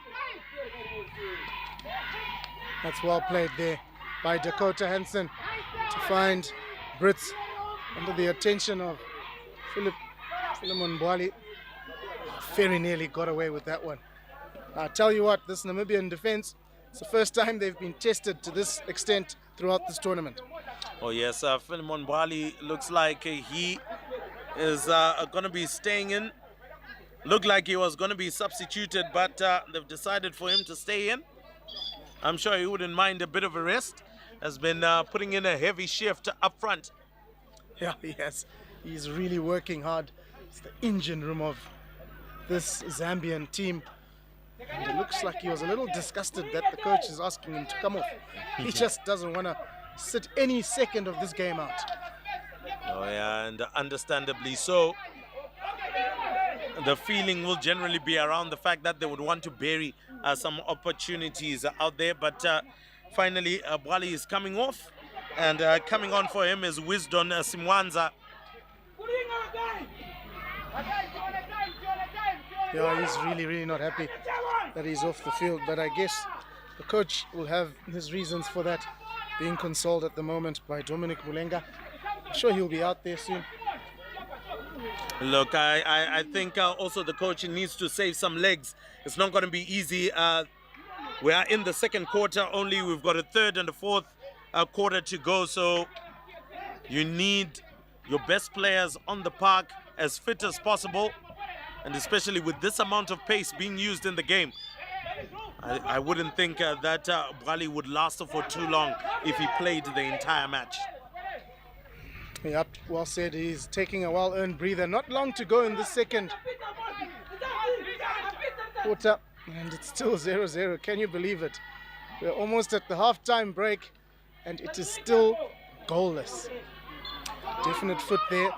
Zambia will look to send this up as quickly as possible as the time is ticking. Not too sure why they didn't play that one quickly, but looks like they will settle going into the break. 0-0, unless they can get a PC here, which they can't. So end of the second quarter, still 0-0, remember, but Zambia, wow, they've impressed. Oh, they've impressed so much. Namibia right now obviously have to dig into their bag of tricks if they want to get past Zambia, that is. So we go into the halftime break, and it is Namibia 0 and Zambia 0.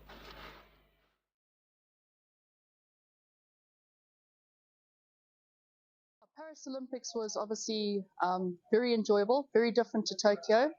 as we weren't under the COVID restrictions, obviously to get to meet new people, reunite with people we've had in the past. And the standard of hockey and the hospitality was amazing. So it was good to represent not only Zimbabwe, but Africa hockey as a whole on the international panel. Obviously, as the Hockey Association of Zimbabwe, we're focusing on development and our junior age groups, with the picture of going forward the 4-5-year program, going into our senior. So you'll notice with the ladies setup, there are 13 debutantes today out of 18 players. So that's the future, and it will also form part of the Junior World Cup setup as well. Just going forward to those that are involved in hockey, there's more than just players. There's obviously your volunteers who make it all happen as well, which it incorporates your umpires, your tech. There is a future out there, and whatever you find works for you, there's always the backing to make you go forward. Okay, so this brief tournament is the Central South African Qualifiers. It's a qualifier for the Africa Cup of Nations, which will take place next year, which is the equivalent of the FIH World Cup qualifiers. So for this tournament, 3 ladies teams will qualify for the Africa Cup of Nations and 2 men's teams will qualify. And it's also nice to see Eswatini playing, getting on world ranking points, and for a lot of the teams, it's not just about qualifying, it's getting the world ranking points, which also affect their junior age groups. Feels really good. I mean, it gives us a lot of confidence for the rest of the week, and it was just a nice start for us to get used to the turf, get used to how the team plays a little bit, and it was a really good start. Yeah, definitely. I do think that we made a lot of mistakes, a lot of things that we're going to have to tweak up for the tougher games in the next 2 games. So yeah, maybe not our strongest performance with the finishing, but we can always get better. We are pretty happy with the result. Well, I think Zimbabwe and Zambia are always very tough for us. I think we're pretty even. It's always inconsistent, especially Zim. We often quite level, so it's always going to be a tough one. So I think that'll be good. But then Zambia as well, it's going to be unpredictable. So you never know. We just have to go out full force. Well, I mean, I think it's a growing sport. Definitely outdoor, indoor, we're doing pretty well. But I think outdoor it's still growing. So it's great that our junior team got to come here and be exposed to this sort of level. And I think there's a bright future for Namibia. Tomorrow, I think it's Zimbabwe. We're very excited. We are ready. We just want to come out and play. We love the sport. And yeah, I mean, the best team will win, I guess. We're very excited to be here. We are very proud that we've come this far. And for us, it's just a learning experience, and our aim is to grow and experience and learn more from this tournament. We're comprised of a very young team. All of us, we're quite young, but it shows our dedication and our commitment to the sport, and we're hoping to grow more and to encourage more people in our country and all over to continue with hockey and play more. I honestly wouldn't change anything. I'm very proud of my team. We've come very far. Our work together has been shown on the field. We're very excited to be here, and I'm very proud of us working together. No, of course we feel for Eswatini. We were also there at one stage, but the important thing is they showed up, they're here, and they can continue from here from on. And yeah, it was a good result for us. We wanted to chase the goals. We wanted to chase the goal difference, because at the end of the tournament that might count in our favor. And that was our goal, of course, a win first of all, and then start chasing the goals. No, that's the thing. We're not a lot of people in our country. I think we're about 3 million, and I think about a total of only 800 hockey players in total, kids, seniors, everyone. But that's our next challenge. Indoor hockey, we've reached the world stage now, and we certainly want to do that for outdoor, and that's what we're trying to do here as well. No, it's always an absolute privilege. My boys, we have this. We have the principles and the traditions of you play for the badge. It's the only reason why you should be here. And if you have other plans or other agendas trying to play for your country, then unfortunately you won't fit in. We must all fall into one goal, one mindset, and that's what we're trying to go to. Oh, Zimbabwe is fantastic. I've been here many times before. It's always lovely to come back to you guys. People are brilliant. Always the accommodation, the traditions you guys have here, and also again playing against my old mates that I have been for years. It's awesome coming back here always. Yeah, very exciting win. I think we put ourselves a little bit under pressure. So our strategy, we're just trying to cut out the strongest players in the middle and also use our legs, because we have a very young, vibrant team that's able to run. So we're trying to make them run as hard as they can. And I think eventually pressing the middle, we were able to convert our goals there. It feels great. Even when you're feeling down on the field, I mean, the moment we conceded those 2 goals, we felt very down, and the crowd managed to uplift us. So it is an extra it's almost like an extra coach on the bench for us. So that was really great to hear them screaming for us. I think they're going to be just two equally challenging games, but we're going to bring the game to them and hopefully go back to the drawing board and fix the little mistakes that we made today and come back on top. Definitely a bit more communication, a bit more drive to win those 50-50 balls, and obviously staying strong on the ball and trying to concede our goals early on in the game like we did in our first quarter. In the end it was a good score. Obviously we have a few things that we need to work on, but in the end we came out on top and we gave it our best. So I'm really happy and proud of our squad. I feel good because we are here, and I'm very much happy because we are playing the game. It wasn't easy as to be here, but now I've seen.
Had their TC, and coming from the halftime break, you actually didn't want to go to the halftime break because it was that exciting. Zambia were all over Namibia. Namibia themselves are having a couple of opportunities, but now is the crunch time. Third and fourth quarter, surely somebody has got to find a goal, TC. Oh, well, they have to, otherwise it's going to go to the dreaded penalty one-on-ones. No one likes to see a game decided that way. Well, I'm speaking on my behalf. I don't hate it when games are decided by penalties. But Zambia, man, the chances they've had, I'm sure that would have been the bulk of the chat at halftime with their coach, Floyd Chomba. You have to put away because Namibia will hurt you if you continue giving them opportunities. Oh yes, they will want to bury them. but of course not to stop what they've been doing so far, which is continuously applying the pressure, making the ball move around a lot more, getting the Namibians to really cover a lot more territory on the turf. And that is what will get maybe the Namibians a little bit weary, and then get the Zambians to get those easier goal scoring opportunities. But once again, as you rightfully said, once you get them, you have to bury them. Well, and that's not a very good start there from Zambia. I mean, very strong pass there back that couldn't even be stopped by his counterpart. And Namibia making a circle entry, but that's good strong defense from Zambia. Well, they always find a way to shut them out and shut them down, but they're not finding a way to open up the Namibian defense and get that all-elusive goal at the moment. So seeing Lecoq, an imposing figure right up front. I'm sure one of the strategies for Namibia, just try and get the Zambians knocked off their perch a little there, and then force false passes such as the one that we saw just now. Hermanus moving forward. Well, they decide to pass it back into space and running straight onto the ball, which is really good hockey there. Namibia loses out on the possession there. Well, both teams just struggling with those, circle entries, and that final third, it's just been a struggle to find the opener. But this is good now. Even the Namibian coach is beginning to get a little agitated at the referee's umpire's calls. Hermanus into the circle looking for Dylan Finch. Dylan Finch playing a little bit of football there. Not allowed on a hockey field. Must have thought he was back on some grass.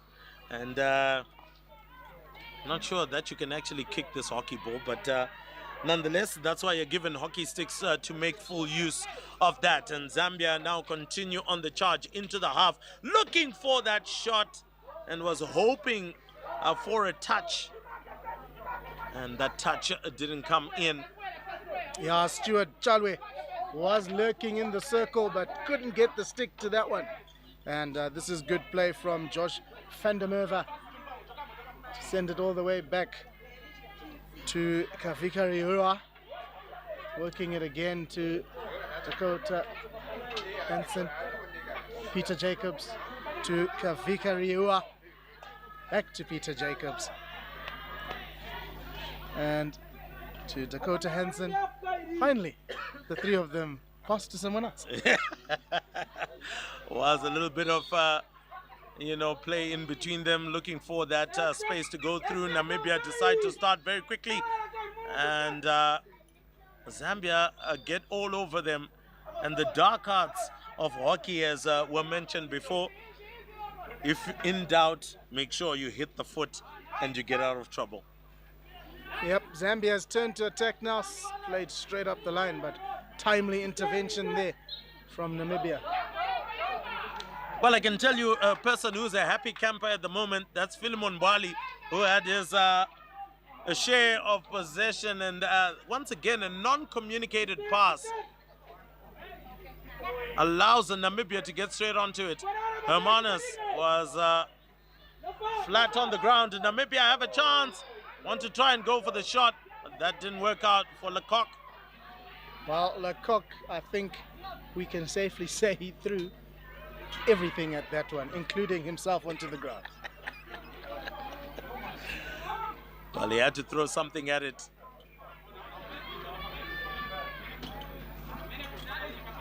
Ball back to Peter Jacobs. Spread out wide. And Zambia need to be a little bit careful here.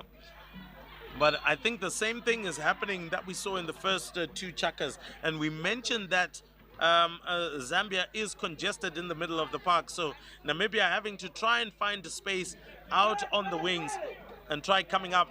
But it's also very difficult whenever they are shifting out. Whenever they're shifting the pass, Zambia is equal to the task as well. They're shifting with them, shifting with the ball, and even sometimes anticipating that pass before it comes.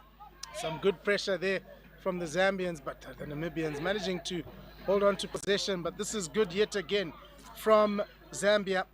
Richard Banda gets the foul. Zambia continue to go. And what a goal will do, Rubimbo. It will also open this game up so well. And Zambia will certainly hoping they'll be the first to score. In possession now is Joseph Mololo. Mololo sends it back, but there's a tension there. Oh, neatly done by Samson Tembo. Oh, that was a beautiful pass, but absolutely no one into no man's land. And of course, coach Floyd Chomba there telling the young man, please make sure that you watch out for that pass. You saw the man, he was available, but you didn't actually send the ball directly to him. Well, the Zambian national ladies team has not stopped supporting their counterparts. Yeah, they have sung right throughout this game so far. And it's been a long corner. Namibia still to go. Yet to get their first penalty corner of this third chaka. All the way back to Peter Jacobs. Jacobs lays it off to Kavika Riwa. And looking for options in the circle. There, the opener comes. Oh my, it is the first one of the game and clinically put away by Namibia. Oh yes, Zambia were just caught napping there in defense, left the man alone, and ultimately he buried it,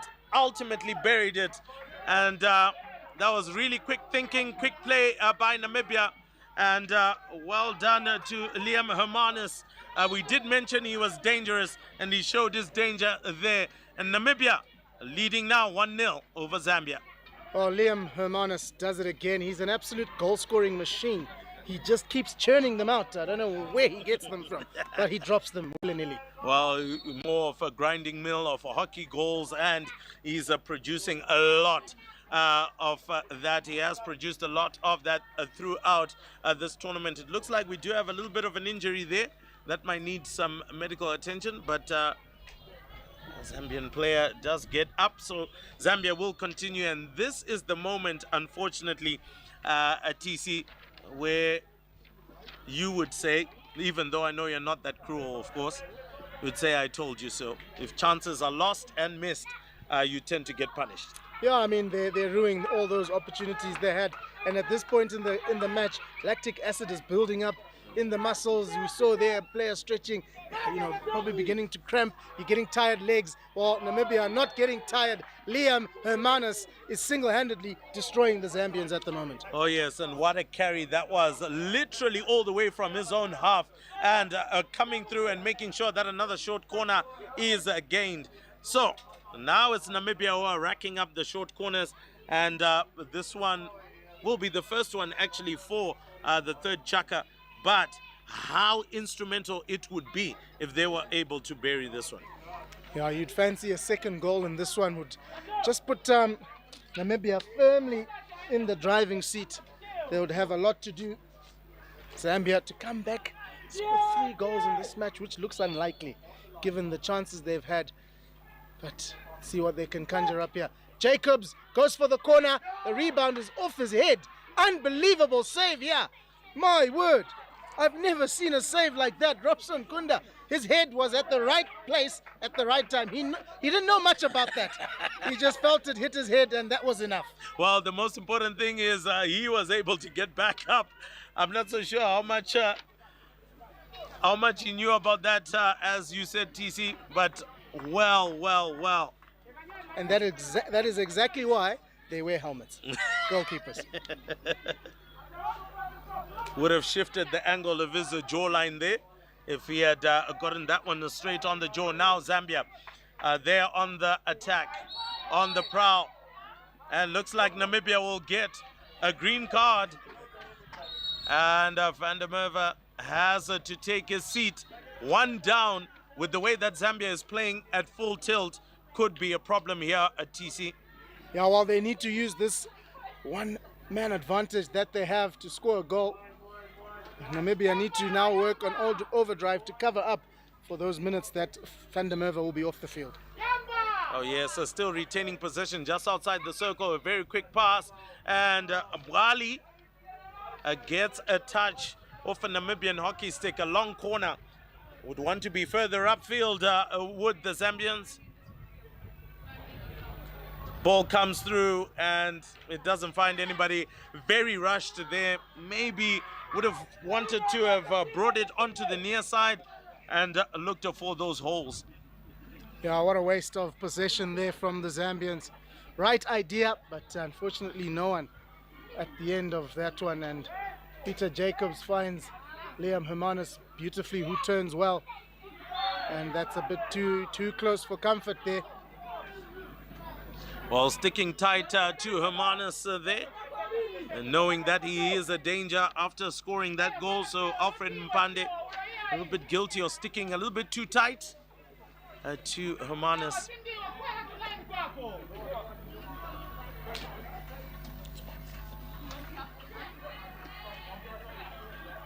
Jacobs sends it out onto the far side. Zambia looking to intercept. And yes, possession remains with Namibia.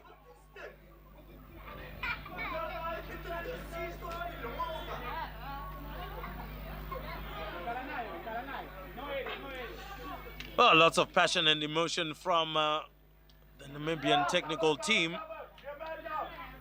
Well, that's out of shot for all of our viewers. Zambia, unfortunately, it's now mistake upon mistake, not able to keep on building the momentum as they are needing to push forward.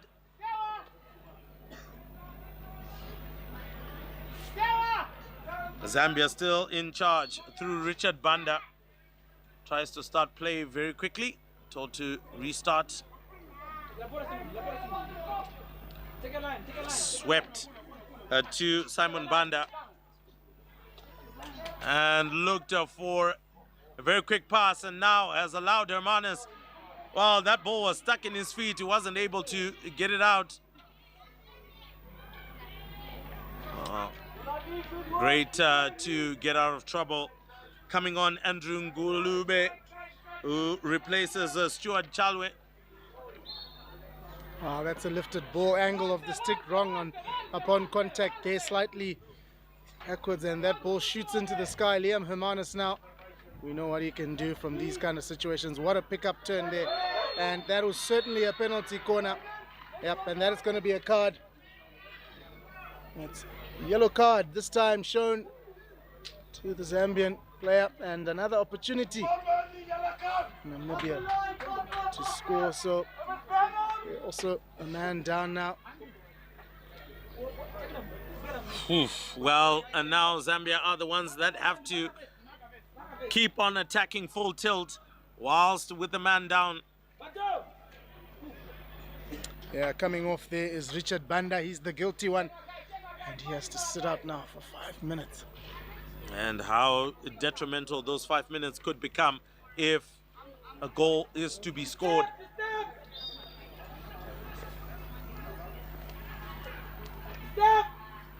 Oh, what a... Whoa!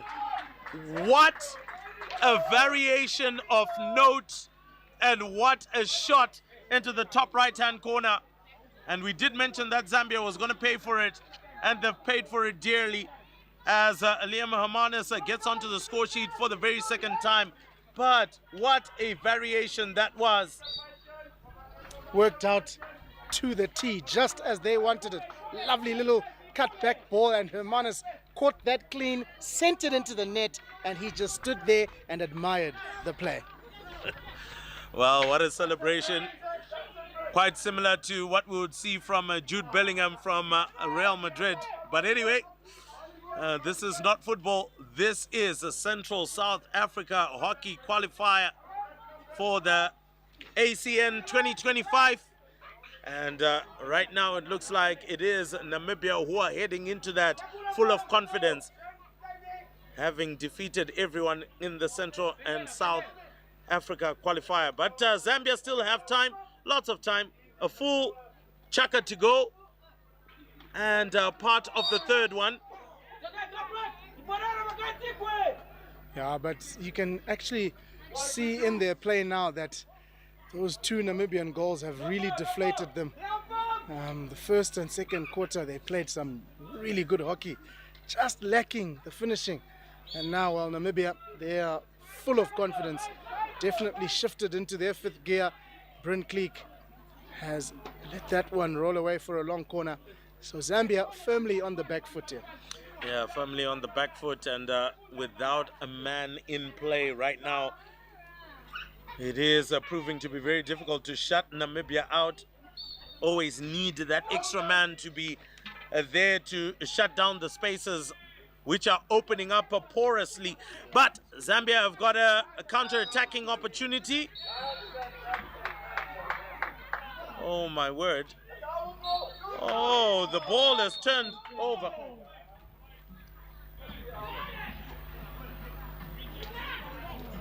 Well, the ball has turned over, and much to the disappointment of the Zambian technical team, as well as the team itself, would have felt that the foul was against their own player.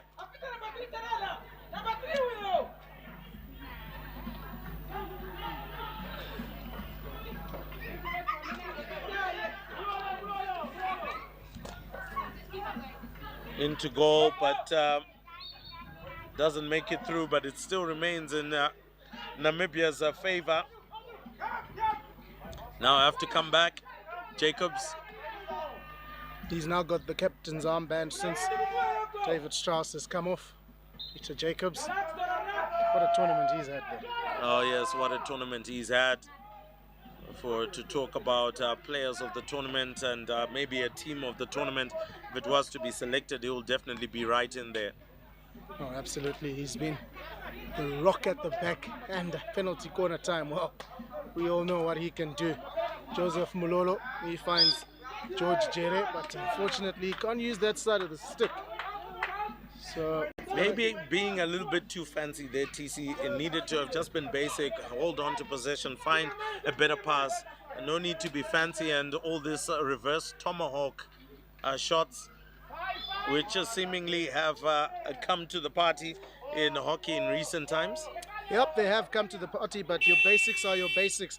Dylan Finch attempting a pull shot there into the back of the net, but didn't retreat. The 5 ends the third quarter.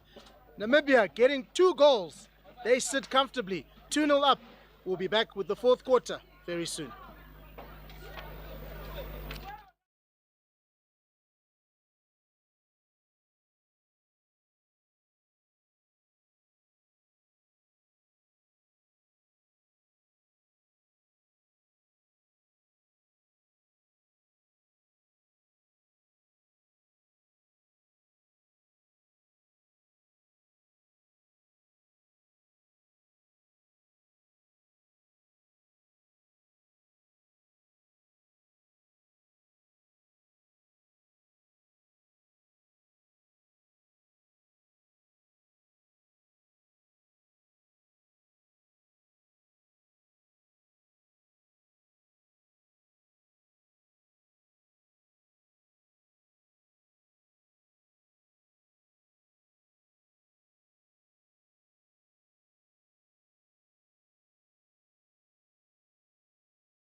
Ladies and gentlemen, welcome back to the fourth and final chaka of this enthralling and entertaining Central South Africa qualifier. being played here at the St. John's AstroTurf in Harare, Zimbabwe. The two teams that have made it into the final and ultimately will go and represent at the Africa Cup of Nations 2025, Namibia and Zambia. And Namibia, 2 goals courtesy of their danger man, Liam Hermanus. Well, I don't think Liam Hermanus is just done yet. He wants to add more circle entry, but great defensive effort to keep Namibia out there. So Zambia, but you know what, just if only just they could score a quick 2 goals in this fourth quarter, all of a sudden we have a classic ending to this encounter. But yeah, you just don't see it coming. But hey, 15 minutes, 14 now is a long time. Oh yes, 14 minutes is definitely a long time. And Zambia can do something, but at this point, it requires them to take big risk. Already you're down. I would expect them to apply a very high court press. I'd expect them to really be in the faces of the Namibians, especially when they try to rotate the ball at the back. Apply some pressure on Peter Jacobs and see whether that will yield something or not. That will definitely be a plan that they'll need to apply, because right now it's go for broke. It's a final. No matter what happens, it's up to them. They are the holders of their own destiny. Yeah, absolutely, they are indeed. And Namibia on possession now, looking to work it up. Classic case of obstruction there. So Zambia, an opportunity to continue to try and search for that opening goal. And Peter Jacobs firmly behind that one, cutting out any angles. Dylan Finch, he's got Hermanus running up forward. Yep, he's going to go to the pocket there yet again. It's another yellow card for a Zambian player. This time it's George Jere who has to sit out for 5 minutes. Oh, well, another dent in the Zambian effort to try and get back into it. And price will definitely be paid. You do feel that Namibia will want to take advantage?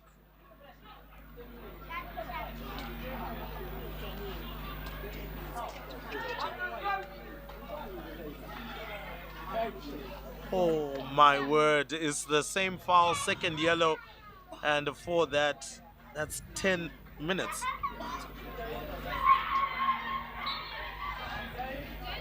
But he's out for a very long time. That's what matters here. TC and Zambia are going to have to fight tooth and nail to remain in this game. Well, they can do quite a lot, especially with Bwali doing that. Yeah, but it's going to take a heroic effort now from the Zambians to win the game. I think they'll be searching for at least a draw to see if they can send it any further, but it'll be absolutely heroic. 3 goals in the final quarter. That'll be some story they'll remember forever. Oh yes, most definitely, and what a tale to tell it would be for us. But now Namibia on the charge again, now looking to make full use of that one-man advantage. Dylan Finch shut down with disdain in the far corner. And Zambia asked to come back. And it looks like it is going to be... Is it going to be a hit out? Well, it looks like it is going to be a hit out. So... Oh, the pass intercepted. Hermanus looking for that shot. And well. That's quite dangerous, really. Oh, the Namibian player writhing on the floor. That is Dominic Mulenga. And Liam Hermanus with a very dangerous reverse stick shot. Knew there were so many players in front of him. I don't think that attempt was in good taste in my view. But nonetheless, it is hockey. It is a physical game. And it is also a game where everybody has got the freedom to take the shot, of course legally, that is. But it looks like Mulenga has come out with an injury. So I think it's tough times, we can both agree, here for Zambia. And what would you expect them to do here, TC? At the very least, as you mentioned, to try and get a draw, force it into a penalty shootout? Well, to hang on to the ball for starters, to try and somehow craft their way forward, split the Namibian defense, which has proven to be very strong. But I think for me, the real disappointment for Zambia will be those first 2 quarters in the first half that they were really, really on fire. But they came away with nothing really to show. And I actually remember saying on air that the longer you just keep Namibia in it, they'll eventually, capitalize on their chances. And they got the penalty corner, scored off one. Saw another fantastic goal from Liam Hermanus in open play, slapped it into the back of the net. But Zambia have shown they've got the quality, definitely, without doubt. But it's the finishing that's been lacking. So it's time to go in this 4th quarter. 2 goals. They can come back from this. And, you never know. They've got what it takes. It's just the finishing. But hang on to the ball, use the ball wisely, and find those connections going forward. Try and carve through the Namibian defense. Oh yes, so let's see how Zambia will respond here. Of course,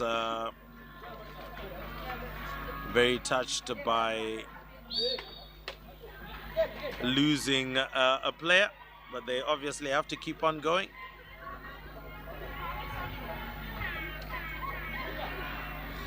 Zambia going ahead with, oh my word, that was a wonderful opportunity for them to have at least pulled one back. But unfortunately not getting enough stick on it. And a hit out for Namibia, who breathed a huge sigh of relief there, TC. Oh, what a stop by Liam Hermanus. Going for the hat-trick. The ball is under him. And it will be a short corner in Namibia's favor. He was going for the hat-trick there and end-to-end stuff. We had already seen something happening there, but Namibia quickly getting onto it. And ultimately, they've won another short corner, which really could be the final nail in the coffin if they bury it. Well, Liam Hermanus still has an opportunity to get that hat-trick. But what an opportunity that was. Great overhead. And then sent into the circle. How Hermanus managed to stop that ball, but it's just the skill set he possesses. But definitely he's searching for a hat-trick here. So here comes Namibia's injection. Comes out solid, well controlled. Another, this time round didn't get it on the stick. And he has completed his hat-trick. Liam Hermanus scored it.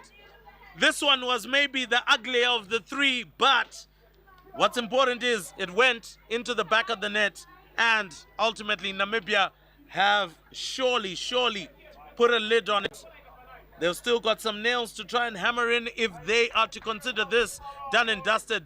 But as of now, Zambia need a Herculean, a miraculous task to try and get back into this encounter. Well done to Liam Hermanus for getting his hat-trick.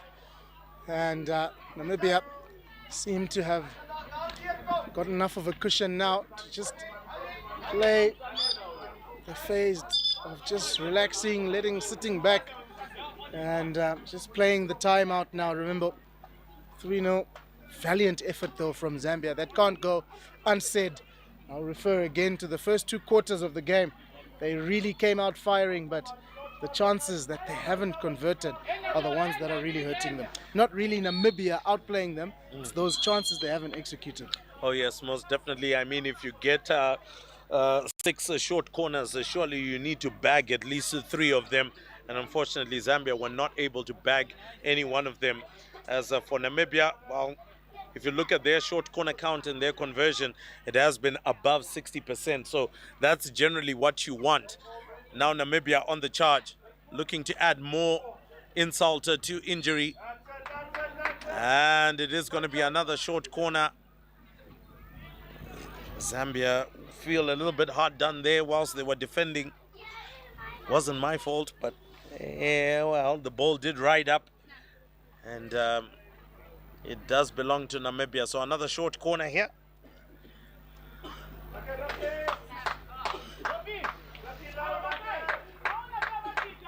So David Brits, he's got Castle set up at top D in Owen Hatton.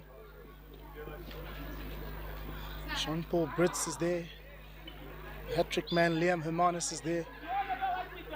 2 Castles actually set up. Cleek is the other one that bubbles up, controlled well by Peter Jacobs. And here's Hermanus! And Hermanus puts it on a silver platter for Fagan Hansen, who gobbles it up and scores the 4th. Oh yes, surely you would feel that is the final nail in the coffin towards this performance. I feel that ultimately heads have dropped, and ultimately Zambia has now lost shape, and now Namibia is riding on that. Surely that must be the end of it all. Zambia will now have to see out the next couple of minutes. Well, that missed trap from Bryn Cleek ended up being a blessing in disguise for the Namibians, because it actually opened up the space for Hermanus to then put it on a silver platter for Fagan to just deflect into the back of the goal. So yeah, I think it's signed, sealed, delivered. Now remember, Zambia will be playing for pride, maybe search for a consolation goal, but Namibia, they want to add on here. Oh, silky stuff there from Cleek. I mean, just beautiful stuff at the end of the day. Jacobs sending it onto the near side, looking for another pass. Zambia in defense. Oh, that one skewed off the stick, and it goes into Namibia's favor. Now, every decision that goes against you in these kinds of circumstances feels like a hard-done one, but ultimately it's all because the match is now really getting away from you. Yeah, no, it has gone away from the Zambians. The only, I guess, consolation for them is the fact that they have qualified for the Africa Cup of Nations next year. Fortunately, they won't be getting the gold medals today. Namibia will be getting those, but they will be going to the continent showdown next year. But pride at stake here. Philemon Boali, one person who can easily damage and destroy any team, gets the foul there. He's going to play it quickly because they want that goal. He sends it out to the right. That's Richard Banda. And again, they send it again so powerfully across the D, but nobody is there to receive it. So there needs to be a prior to communication towards this, that if a counter-attack is going to happen, this is exactly what we're going to do. And I feel that that communication has not come in from the Zambian players amongst themselves, and that's why they are missing out on so many opportunities to actually get back into this match.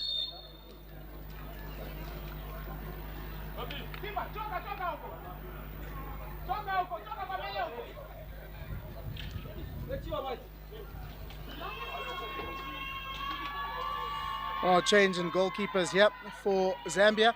Robson Kunda, he's had a magnificent tournament. Credit to him. But Jeff Beery gets his opportunity now in the final game.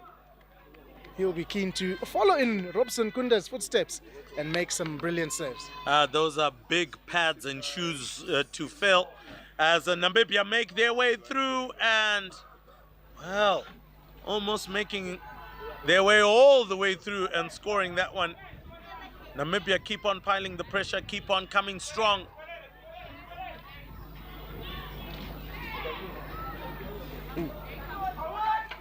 Well, once again, we must commend what a valiant and fantastic effort that Robson Kunda put out there.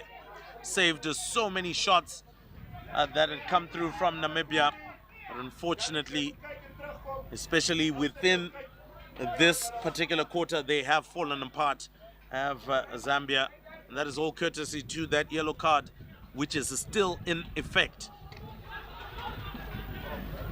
Namibia, oh, the one-time shot attempted there by David Brits. Just not keeping his eye on the ball, head down, missing it and hitting into the feet. But he was going for the spectacular one-timer there. Oh, yes, a one-timer. And surely you would have felt that would have also gone straight into goal. And once again, ladies and gentlemen, just in case you're joining us and you're wondering, picking up on the action and thinking maybe this was an easy walk in the park for Namibia, by no means was it an easy walk. I think Zambia brought out all of the effort, but unfortunately just were not able to bury those opportunities, as we said time and time again. But this scoreline is not reflective of how this game has gone. Zambia have attacked, Zambia have put in some chances, but unfortunately have not been able to put them away, whilst Namibia have just taken every chance that they've got and they've buried it. Oh yeah, Namibia had to work extremely hard, especially in the first, second and third chukkers. They had to work hard because Zambia dominated, and Zambia are trying to finish strong here through Joseph Mulolo, but he's dispossessed, and Namibia searching for their 5th goal in this final game of the tournament. Started last week with the first set of matches. Namibia getting out the starting blocks very, very quickly with a 20 and 28 nil victory against Eswatini, who themselves have a massive story to tell by actually just arriving for a tournament like this. But it's been really good. Coming to an end, yes, sadly, but I mean, I've said in our closing statements on a couple of days ago that African hockey is certainly alive. Oh yes, it's alive, it is kicking, and it is growing.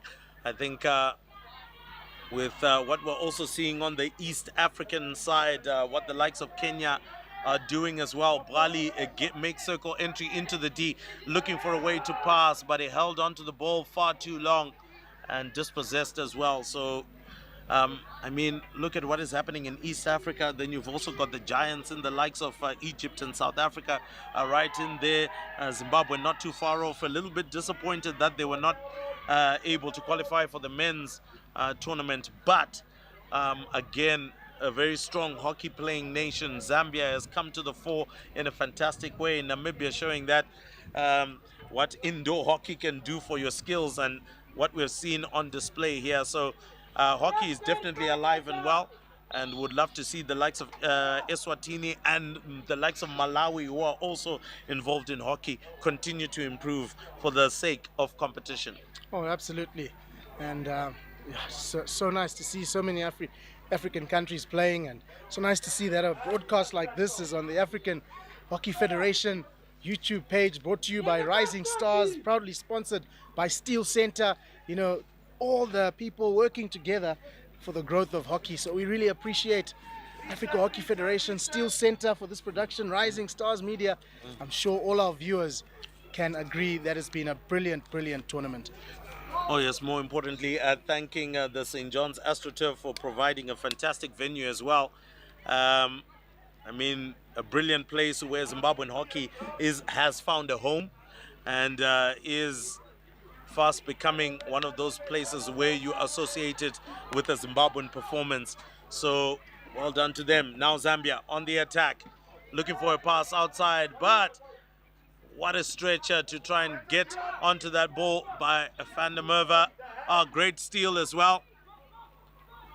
But look at Van der Merwe twisting and turning that hockey stick in his hands. Comes out to Lecoq.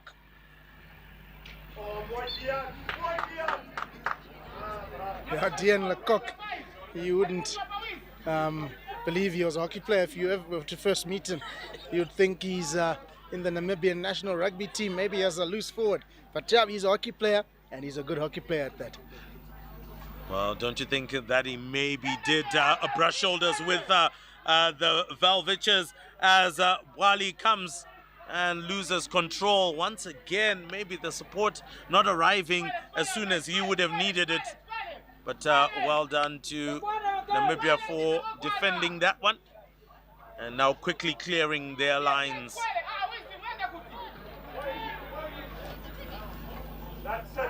A flick over the top, and all of a sudden Hermanus receives the ball, comes back in, was looking for the reverse stick shot, didn't quite get the space, and Zambia get moving upfield, looking for that pass, finds it straight into the D, but unfortunately can't find a man.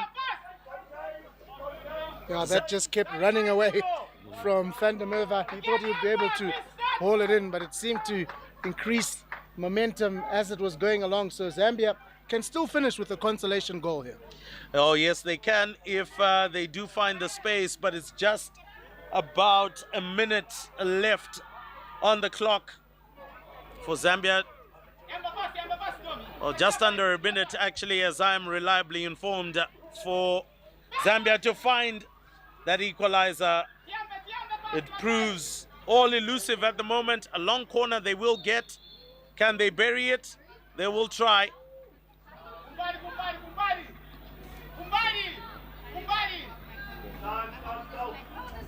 Looking for a way through. Can they find it? Around the outside. Into the D.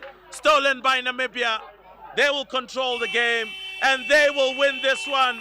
A fantastic victory by Namibia, just outplaying Zambia in the moments that counted, and ultimately picking up the gold medal for this Central and South Africa qualifier. But kudos to Zambia for a fantastic effort today here at the St. John's AstroTurf. It has been absolutely phenomenal hockey that has been played over the past 4 days at TC. But Namibia ultimately, as you mentioned at the start of this particular broadcast, that most likely they would edge this one out and would show that they are a class act. Yeah, congratulations to Namibia. Unbeaten throughout the tournament. Really tested in this game. Actually, yesterday as well, they were tested, but they've come out on top. Their men's and their women's national team have done well. They've come first. They're getting the gold medal. But also congratulations to the Zimbabwe ladies and the Zambia ladies for qualifying for Africa Cup of Nations, and to the Zambia men for also making that qualification. It's brilliant to see. Hopefully more tournaments like these will happen and we'll see more African countries taking part. But it's been a brilliant showing over the last 4 days. We certainly hope you have enjoyed watching from wherever you have been watching from. It's been an absolute pleasure. From myself, Tariro Chawafambira, from Ruvimbo Chakoreka, and Ben Muchedzi, who wasn't in commentary for this game, and everyone behind the scenes, we thank you so much for joining us. We're going to leave you to enjoy the post-match presentations, but from us, take care, and we will see you next time.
All teams participated to come to the technical table, please.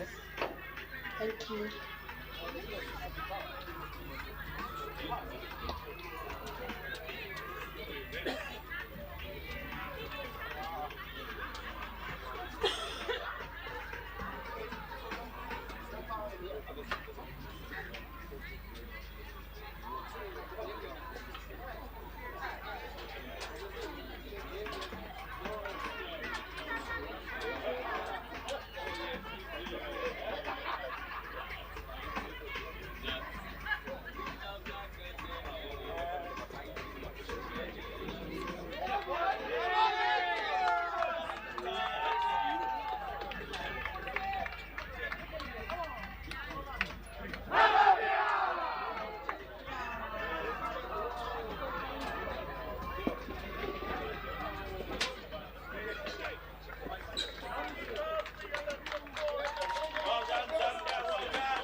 Good evening, and thank you for being here this evening. I'd like to hand the mic over to Mr. Grant Campbell, the President of Hockey Association of Zimbabwe.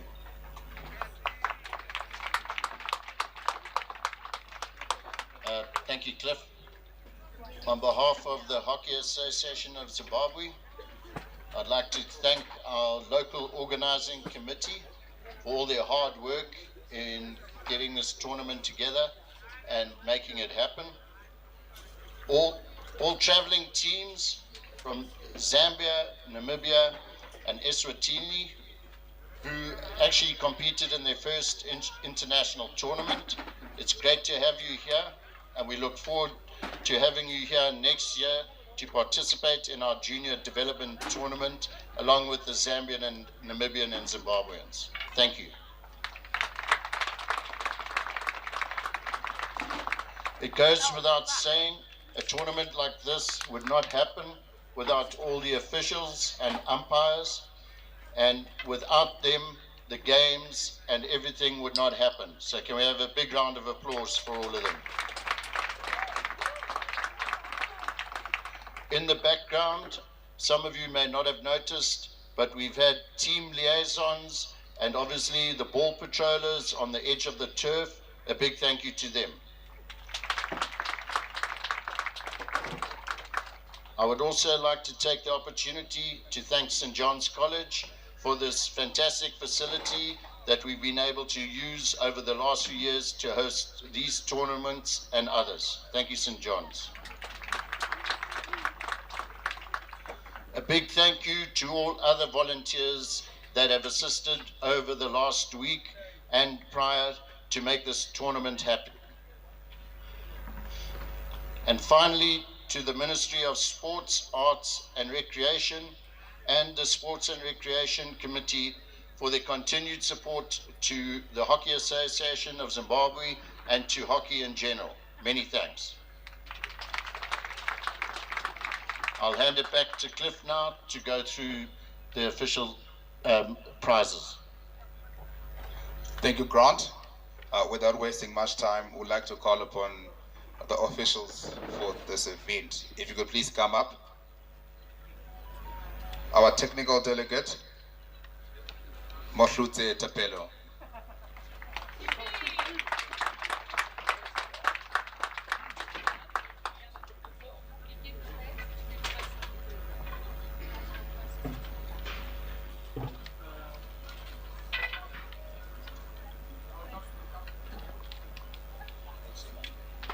Our technical official, Gavin Costas.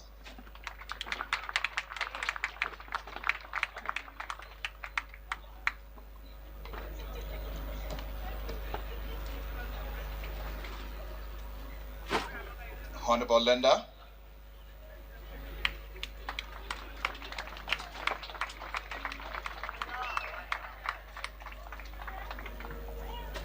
Tapsila Surti.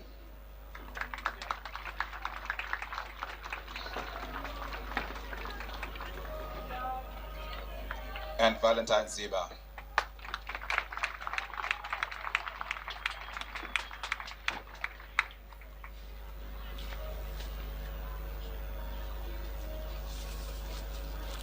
Our umpires manager, Tanya Vanikuk.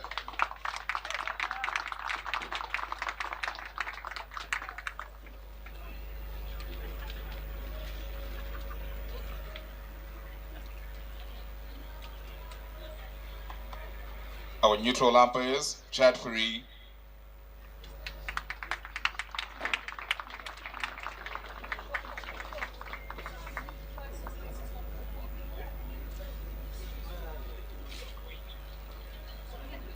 And Mary Elise Swat.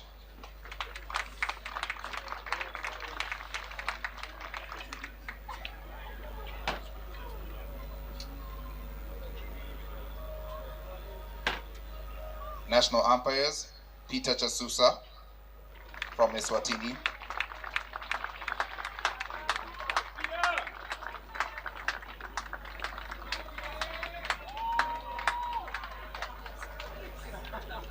Abraham Chaya from Zambia.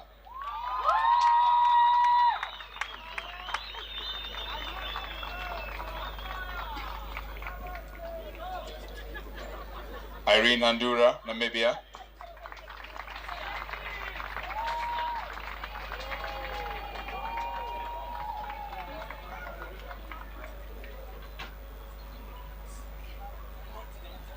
Rita Katoka, Zambia.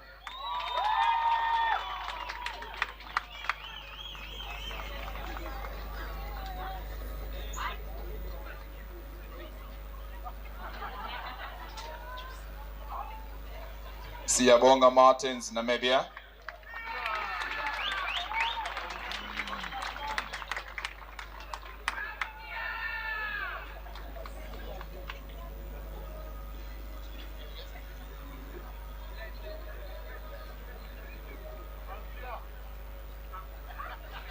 Monashe Mashoko, Zimbabwe.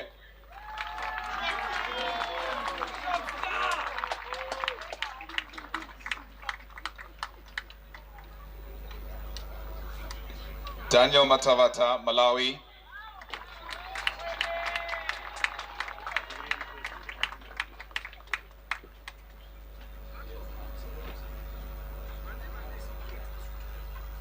And Sean Myers, Zimbabwe.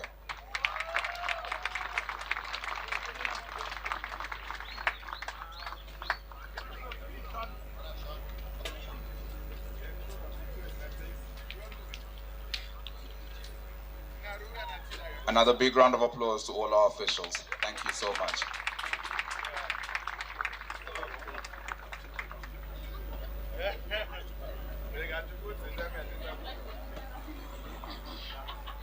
Our next official deserves a special thank you. We are fortunate that we didn't have any major situations, but I would like to call upon Doc to come through.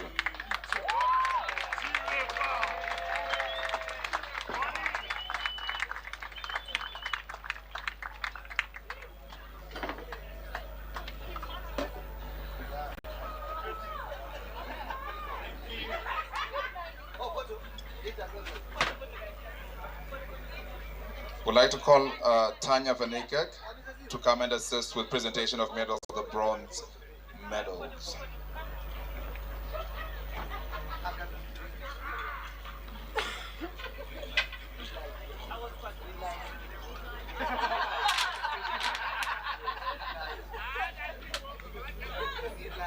In third place, Zambia ladies team. Please could you come up and receive your medals, ladies.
Thanks, Tanya. If you can call upon Tapelo to come and assist with the silver medals.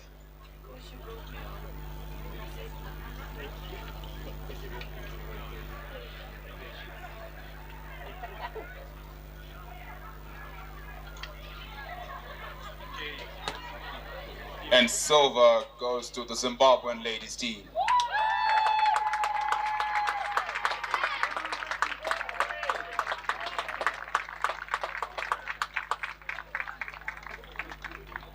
And their management.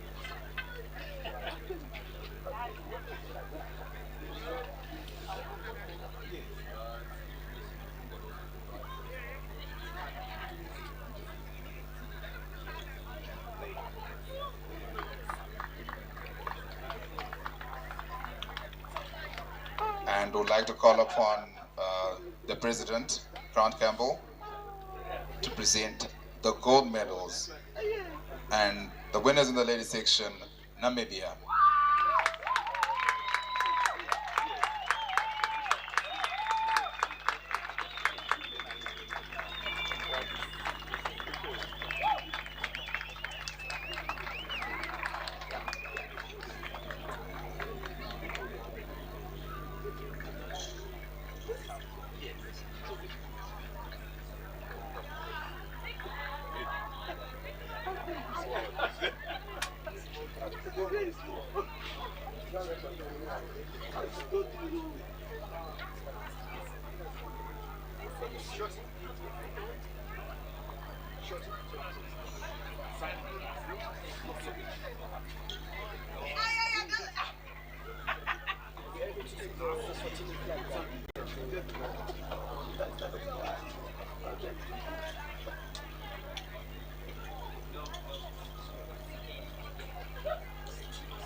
Another round of applause for Namibia.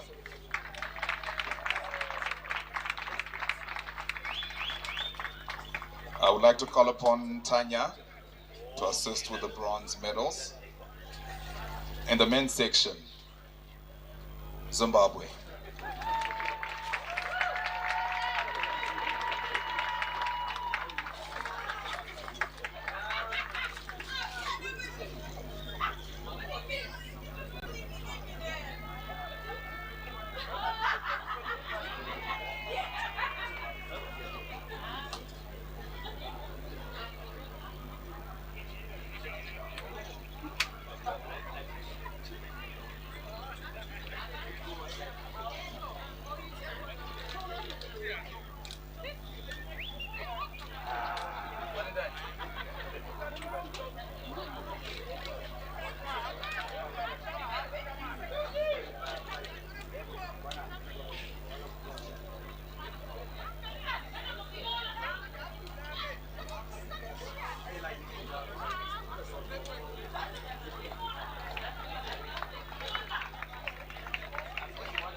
Call upon Tapelo for the silver. And the runners-up, Zambia men.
And we call upon Mr. Campbell.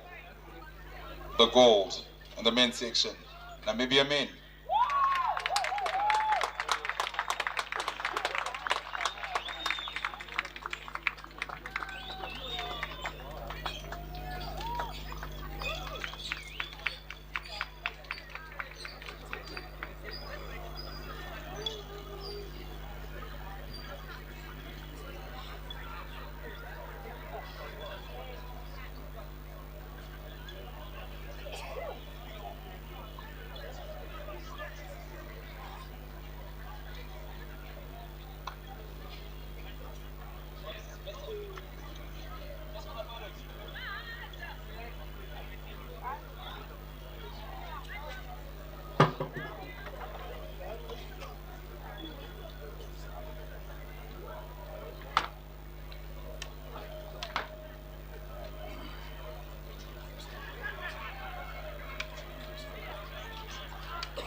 Please could we stand for the Namibian national anthem as a gold winners.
Thank you.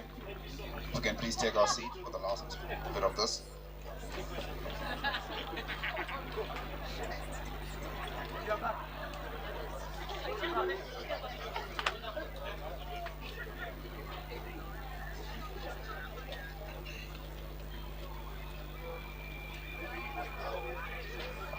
An event of this magnitude would not succeed without the efforts of volunteers and sponsors.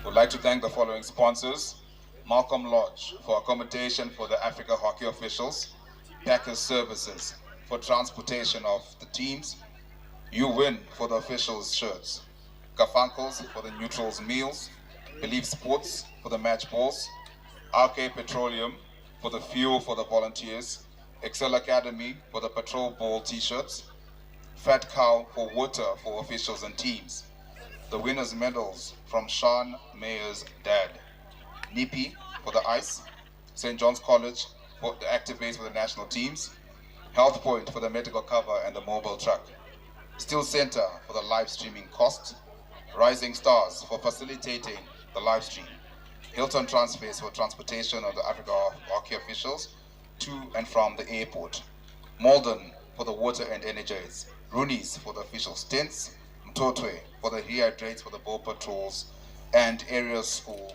for ice, water, Zim Men's Mills, Zim Men's accommodation, and Zambian Men's transportation. Please could you give a round of applause for all the sponsors.